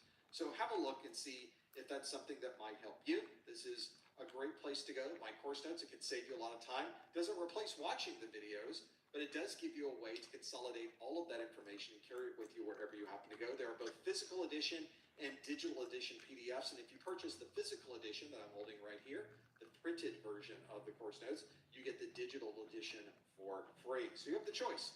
Whatever one you would like to get, it's on the website. You can find that at professormesser.com. Use the pull-down links at the top of the screen to choose either the 601 course notes or the 701 course notes. Be able to do that. Only available at professormesser.com. They're not in the Kindle store. Sorry, chat room. You have to go to professormesser.com to find those. Let's do another question. We've got more here. Do you take this woman and her USAA membership to have car insurance and home insurance, life insurance and banking from this day forward? I do. I do too. USAA, for the military community and their families. Keep that shower fresh feeling all day with Dove Antiperspirant. 72-hour sweat and odor protection, powered by ProCeramide technology. Visibly healthier, smoother skin for arm-raising confidence. Dove 72-hour protection, underarm skincare. Next question on our list asks, a DDoS has caused a critical service to be unavailable for 90% of the business day. Which of the following would describe this loss of value? Would that be asset value, single loss expectancy, risk appetite, exposure factor, or key risk indicator? Got a few choices there. A DDoS has caused a critical service to be unavailable for 90% of the business day. Which of the following would describe this loss of value? Is it asset value, single loss expectancy, risk appetite, exposure factor, or key risk indicator? If you think you know the answer, go to professormesser.com/QA. Please no answers in the chat room. Please no hints in the chat room. And figure out what the answer might happen to be there. You know, one of the things the folks in the chat room were talking about was a Kindle version. This has got a lot of detail in it. There's a lot of information in my course notes. So this does not make for a very good Kindle book, unfortunately. So sorry. The course notes are more graphical. There's lots of text inside of them. They're in a particular format. But but it does have it in PDF format, so you're able to use it very easily. And I guess, of course, if you have the right Kindle version and you imported the PDF, certainly not optimal, but I guess that could be done. I really would not recommend that. It would not look very good at all. I think that just any PDF reader should work fine for you. So that's what I would recommend. So we'll have to see what you think of this question. Now we're getting to more 701 questions. This is definitely not a 601 topic, it seems. This seems to be more of something that's a little different. I don't want to give too much away. You really have to understand the exam objectives, I guess, to understand the hints that I'm giving there. And some of you may have gone through those exam objectives, so maybe this helps you a little bit in figuring out the right answer. Let's see how you did with this one. The question asks, a DDoS has caused a critical service to be unavailable for 90% of the business day. Which of the following would describe this loss of value? Is that asset value, single loss expectancy, risk appetite, exposure factor, or key risk indicator? If we look at the answers, 40% of you say the answer is single loss expectancy. We have 22% that say exposure factor and 20% that say asset value. 12% say key risk indicator and only 4% say risk appetite. So let's step through what some of these risk assessments might be. We'll start with something that is an annualized rate of occurrence, or ARO. That describes how often during the particular year, during an annual period, that we happen to have one of these things occur. So ARO tells you how often will that happen. So if you're in Florida, you might get 1 or 2 hurricanes a year. If you are in Montana, you probably won't. So an ARO can be very different depending on the topic and where you happen to be. We also have an asset value. This is the value of the asset to the organization. So you can think about how valuable is that? That server that's running brings into the company $2 million a year. So if that server goes down, we're losing money every time that server is not available. That describes the asset value. It's just one of the many descriptions you could use for asset value. And then you have exposure factor. Exposure factor is the percentage of the value lost due to an incident. So if that device is not available, if a quarter of that device is not available, that's 0.25 or 25%. If you have the entire asset is not available, then your exposure factor is 100%. It's just not there and not available to us. If some of the asset is available, though, then we might have a lower version because it is a percentage. So in this case, that certainly fits with the question that we were getting, which is a DDoS has caused a critical service to be unavailable for 90% of the business day. There's that 90%.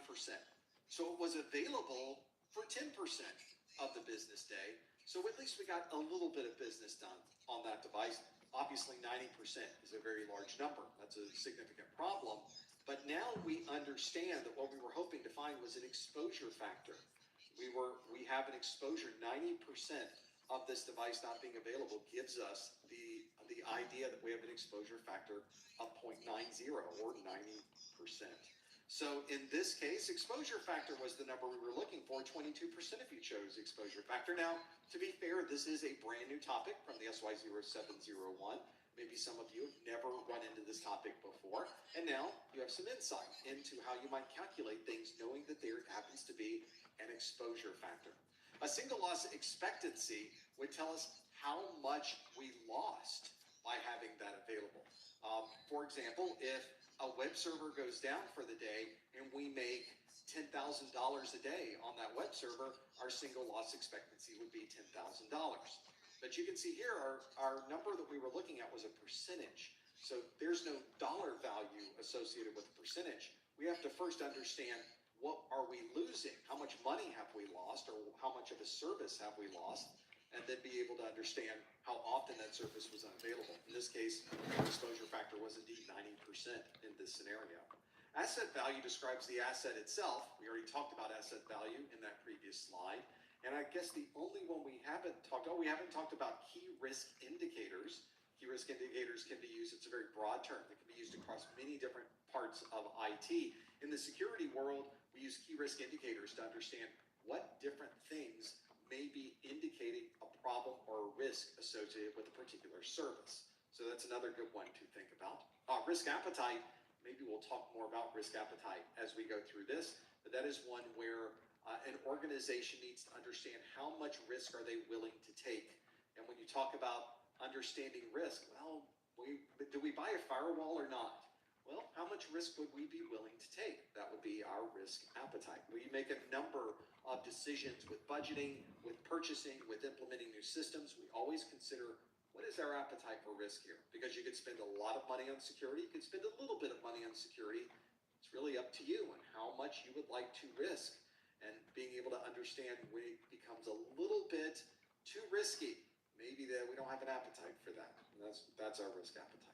Our answer here, the one we were looking for, was the exposure factor, and 22% of you got that one absolutely right. Let's see if we can bounce back. Let's do another question and see how we do with this next question that asks, a company is protecting user passwords by hashing the password values multiple times. Which of the following would describe this process? Is it, see if I can move myself out of the way here, is it salting, steganography, symmetric encryption, digital signature,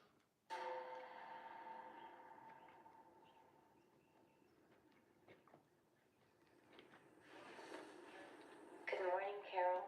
Is there anything we could do to cheer you up?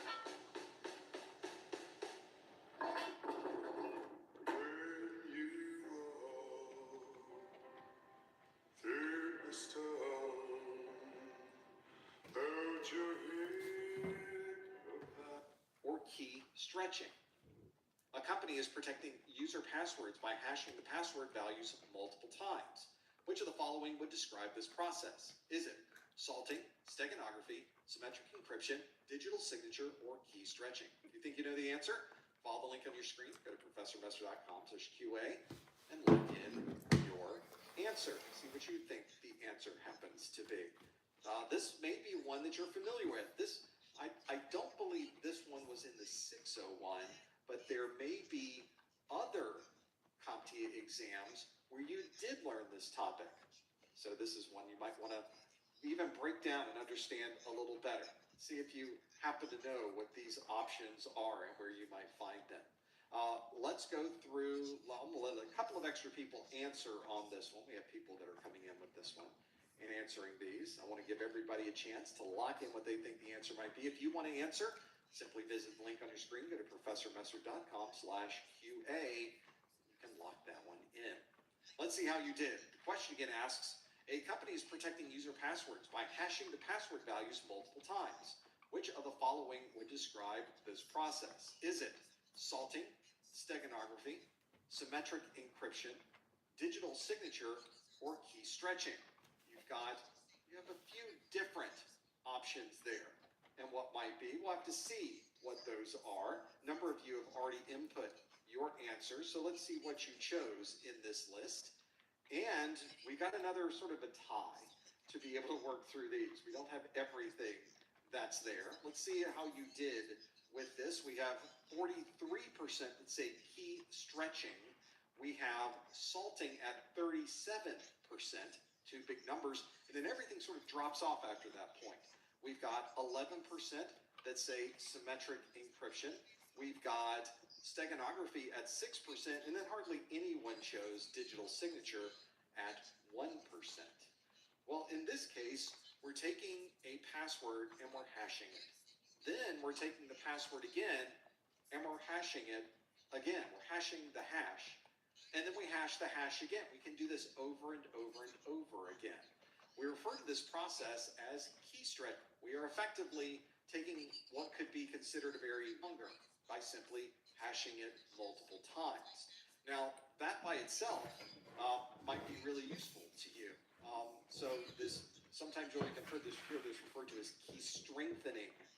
The real goal here is that if somebody performs a brute force, they're going to have to go through and brute force all of this again. They're going to have to go through the process over and over again. So that is certainly a consideration. I'm noticing that we've got a little bit of a caching issue on the internet connection, so I'm going to give it a second to catch back up with us. For those of you that are working through these, certainly we can see that there is a little bit over on the YouTube side. So there are different things. It's one of the neat live stream.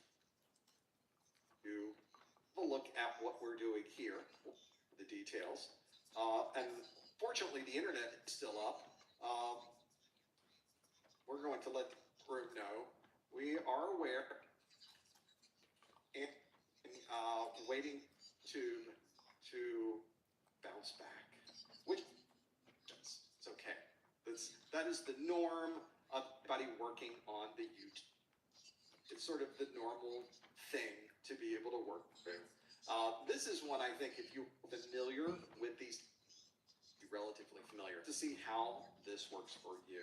The key stretching is the answer we were looking for. Hopefully, that's the one you are familiar with as well. We'll wait for the link to come back on the YouTube side, and we'll see if we can figure out the differences. I want to step through the answers on this one. We will not be skipping it.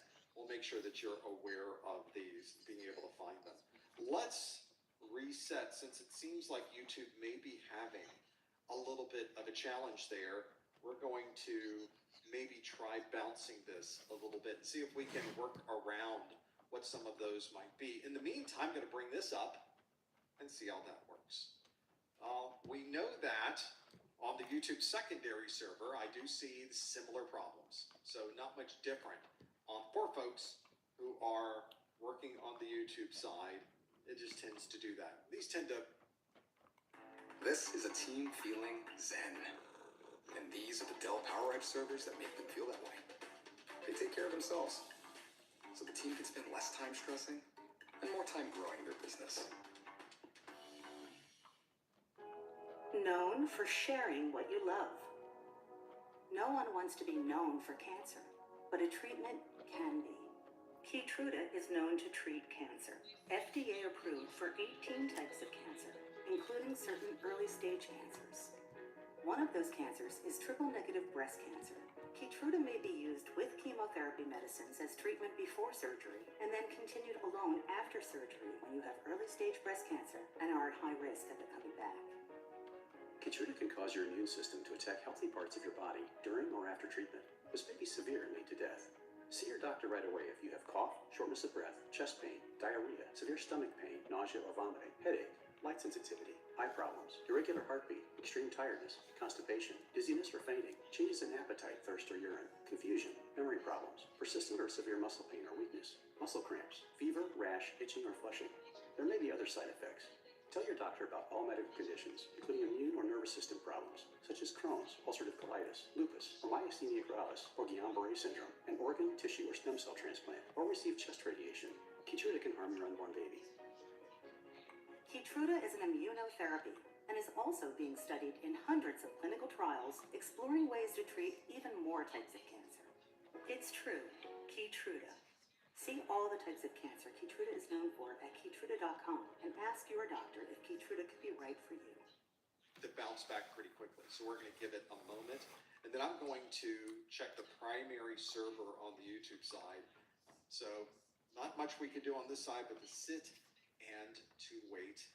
One moment, we will be able to make this happen. I'm going to bring this up. I'll keep the audio on so that we can make this happen. This should be a good one to be able to break down. There we go. This is if you ever get into the details of YouTube, you just never know where the problems might be and may affect you. So this is another one of those to be able to work through. Should be a pretty good one. Don't worry, I've got more questions. We'll be able to work through all of them. So you're not losing anything, which is the good part. Walk down what that happens to be. Let me get the server name for YouTube live servers. And we'll see if we can figure out what's going on with those. A challenge though, if you're someone who's trying to work happens and immediately our caching is stuck at 3%. Could we have managed to get through that other server? It certainly is looking very good. It's like YouTube has straightened out whatever problem they happen to be having and working through them. So a little bit, we have a little bit that's here. This one is now, I think, if you get into the YouTube side of things, that could be a challenge with working through the video side. So this may be something where if you're working on those, that the server is not really what you would expect. All right, so let's see and work through what those different options might be. So let's do YouTube server names. And let's see what they are. Custom RCMP. Which server names are they? Let's see which ones we can put on this mix. A.RTMP. Oh yeah, that's right. So we've got a few that we could put into this mix. Let's see how it looks over on the YouTube side, and being able to mix through it. There's not much you can do when you're sort of waiting for the network to find itself. So we will figure out what that is in a bit. Sometimes it just doesn't work out that way. Sometimes you just don't have a connection.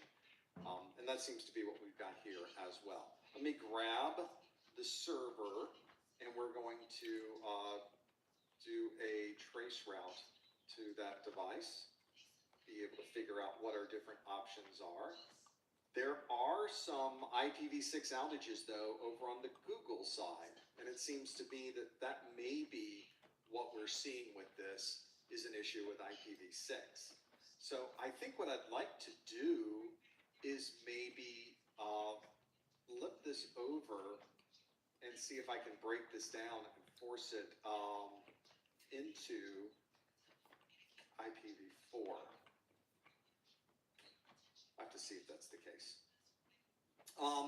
We're waiting for this. I see a little bit activity. I'm looking at the line here to understand what the different options might be with this one, but it just seems like we're not able to do this. Let's do this with a -4.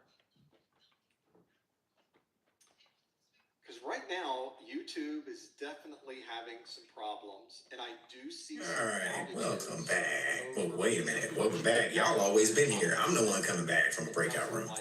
Right, Kevin? That didn't even sound right, did it? Right? Alright. We'll have to wait. How y'all doing over here? Y'all good? Around that. That's usually what happens. Kevin's like, yes, we're good. We're seniors. Let's see which servers are causing this. Y'all scheduled a senior party yet? While we're sitting here. Oh, I see you, Jesus. Welcome back, sir. This one happens to be, and who's in charge? Yeah, y'all got to schedule a senior online party. Y'all can skip class in class. I'm just... LLC is where everything's being dropped. So it is a Google address. That'd be funny, wouldn't it? So unfortunately, that's one of the Who's dreaming this? need to be able to Too make funny. it happen. So we will continue to Living the dream. Who's dreaming? Oh, who's dreaming this? Ah, that's so funny. if that's there. All right. Oh, thanks. Yeah, if you can send that to me, Jesus, an email. I use that to submit as well. A Google server. Thank you for everybody who submits their stuff. It makes my job a lot We have easier. some time left. We have some flexibility here to be able to work through them. So I am noticing 25% of those packets are just going away at that YouTube account. That's a little bit of a problem. So we'll have to see. One of the things we can Wow, y'all been submitting stuff while I've been look at practice exams. 5, 6, 4, 3. Affordable small business protection. You can receive discounts. Martin's on one. insurance for savings One. and He's probably working on his final now. customizable coverages for your business. Get a quote in as little as 7 minutes. That's all he's got left.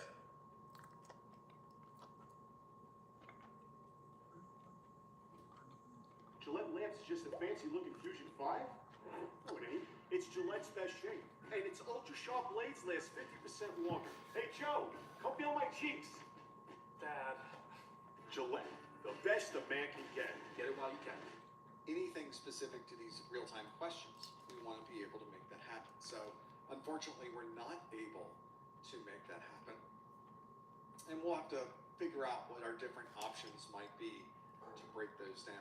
There's a lot here to pull down. And I want to see if we can sort of wait for this to figure out. That's why going from the primary server to the secondary server did help us very much, because they're all going to the same place.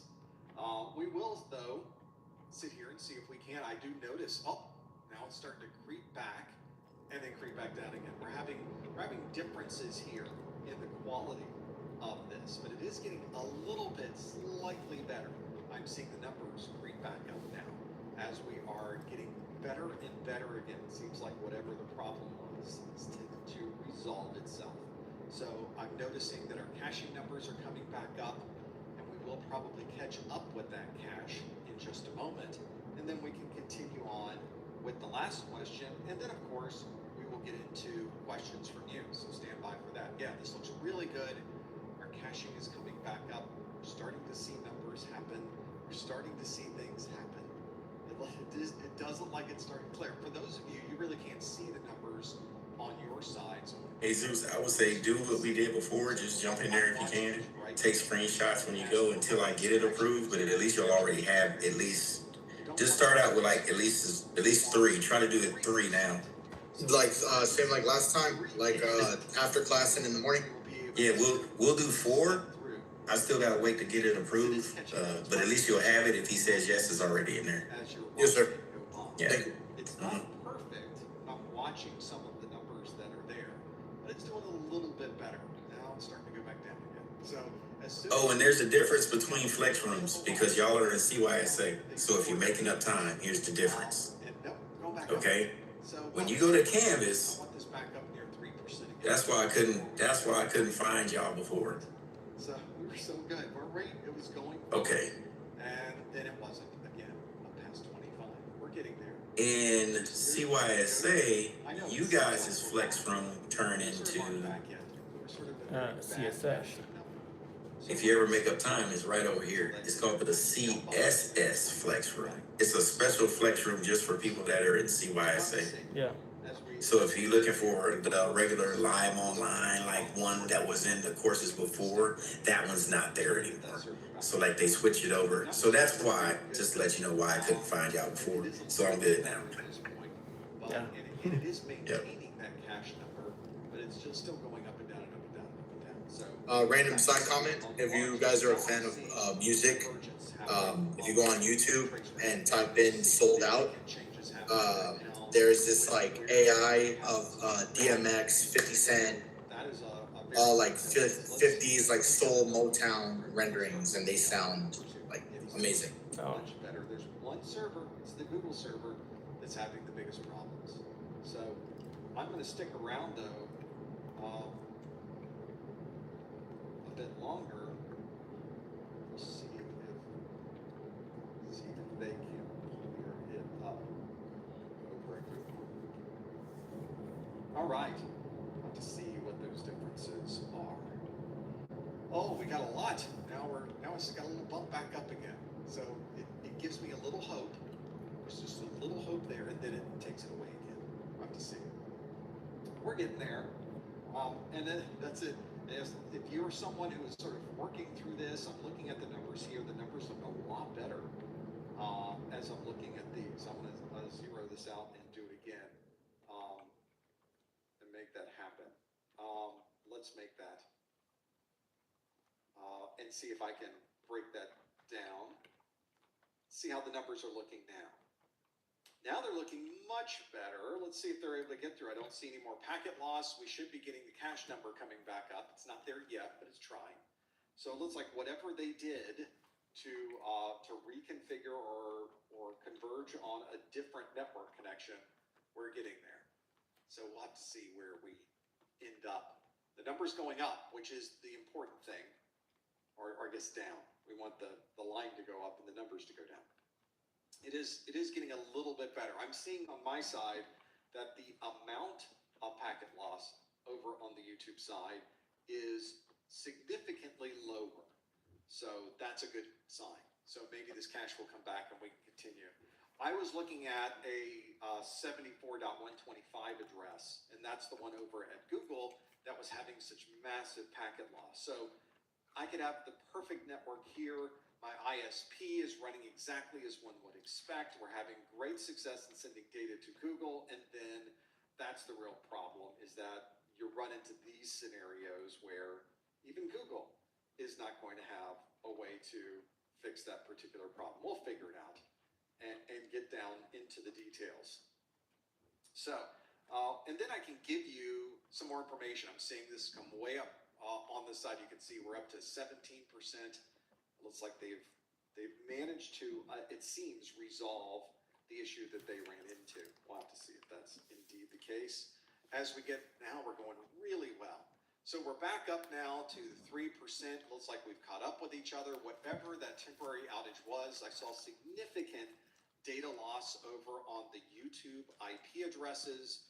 It was... My favorite thing is a good crow. They're a little creepy, I'm not gonna lie. We know your days are packed. That's why at Sprouts Farmers Market, we make every interaction feel simple. A sense of ease in making healthy and delicious choices, even on the longest days. Because Sprouts gathers the freshest produce and prepares the tastiest ready-to-eat meals, making nutritious and delicious eating a breeze. Discover that Sprouts feeling, no matter how you shop. In-store, pickup, delivery. Discover the difference. Sprouts Farmers Market.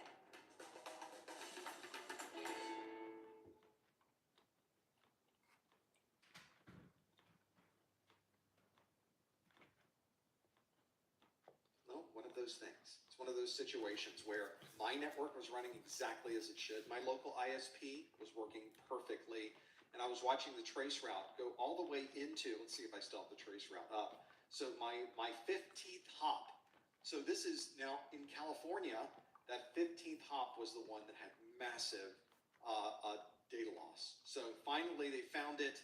They poked it with a stick. They rebooted it. Did you turn it off and back on again? They did that. And now we're back up and running. So that was a very long conversation to have with myself while you're waiting for all of this to come back. For those of you that stuck around, though, thank you for doing that. And I've got more questions for you, so we're going to keep going. I'd already set the time aside, so we'll keep going with these. Let's first step through the answers for this particular question, which is, again, a company is protecting user passwords by hashing the password values multiple times. Which of the following would describe this process? Is it salting, steganography, symmetric encryption, digital signature, or key stretching? And as we've already seen, key stretching is the answer here. We take a hash of a hash of a hash of a hash, and the process of that is designed to slow down any type of brute force attack. This would not be salting. Salting is adding random data to an existing hash, putting them together, or existing password, and hashing both of those things together. So hashing a hash is not salting. I guess you could vary. Salting tends to be a very specific value that's predetermined, and once you have that predetermined value, you add it to a password to create your final hash. So it's a little bit outside the scope of the hashing, or at least the multiple hashing, to be able to do that. There is no multiple hashing that occurs when you are salting something. It's just a single hash even then. We've got steganography. 6% of you chose steganography. Steganography, of course, is a way to hide data within a different type of media. So you're hiding data within a graphics file. You're hiding a document within a movie file. That's something that can easily be done with steganography, so that you can give someone a movie file or an image of that's there, but inside the image is data that normally you would not be able to see. That is steganography. Symmetric encryption implies or explains the process of encrypting and decrypting by using the same key, which is different, of course, than asymmetric encryption, where the encryption key and the decryption key are two different keys, oddly enough. Of course, symmetric encryption is also very commonly used, but it is not a method of hashing a hash of a hash. That is indeed key stretching. And then a digital signature, as we've already discussed today, is a way that you can have a signature or a way to sign a document or an email or any type of media, so that the person receiving it knows this is exactly what was sent, and they know exactly who sent it. That digital signature provides that integrity and that non-repudiation. So in this case, that's not what we were doing. We weren't doing anything with integrity. We weren't doing anything with non-repudiation. We were instead hashing a hash multiple times. And in that case, it clearly falls under the definition of key stretching. That was the right answer. That was what we were looking for. If you're someone who is watching this video for continuing education unit credit, I would love to send you an email that certifies that you stuck in there and watched this video, even through that outage over at Google. And if you did, here's the process that you should follow. Go to the top or the bottom of the Professor Messer website, click the Contact Us link, and on that Contact Us link, you want to find the connection or the link there, or the form that comes up to put in your name, your email address, and in the subject line, put January 2024 Security Plus. In the body of the message on a line Okay, Jesus, I submitted it. put the super secret code word up the Submitted your request to Mr. Davies, so. Stretching is the super I'll get the I'll get the VA one tomorrow, sir. Go to the top All right. and bottom of the Professor Messer website, click Contact Us, and inside of the form that appears, put your name, your email address, put the subject line as January 2024 Security Plus or something close to that. And then in the body of the message, put the single set of words, key stretching. You can also put anything else you'd like in that message. I read through every single one of these. It usually takes me about a week or so to process all of these and get them back to you. Please take pictures of the flex of when you get in there with the time of the screen, and then when you're about to leave and with the screen and get this the flex room name, because I don't want to have happen the other day with AWS or whatever. So just have it. Yeah. Just have it. Yeah. The MTR that I had here, but if I look at a trace route to Google, Get ready, players. Welcome to the Ultimate Cyber Showdown. Each week in October represents a new level to explore, focusing on the threats that matter most. Help your users level up their cyber knowledge this October. Download your free Cybersecurity Awareness Month resource kit today. What would you do if you were not afraid of falling? Genesis. Powerful actives for dual action. Minus 97% hair fall. Never be afraid of falling. Karis does. I don't want to share too much of the addresses that are there. None of them are my address. All right, y'all, it's 6 o'clock. Look at baby girl up there conquering the world. I'm going to a complete. All right, so good day. Got a lot of stuff done. Getting closer to graduation. I'm wondering if maybe a routing. Everybody's done a nice job recovering from the AWS outage the other day. Let's keep that pace and that momentum. Let's retest. If there's an exam you need, don't wait for me to ask you. Please. If you need to jump in and say, I want to go in tomorrow. Okay, here's a voucher. Yeah. We've been having breakout rooms and stuff like that, so please let me know if there's anything you need to just jump in and retest and need a voucher. All right? Any questions for me? But the employee still has their original card. All right, y'all know how to carry out the order of the day and Let's see, would it be escalation, RFID cloning, brute force, spraying, or injection? And if an organization is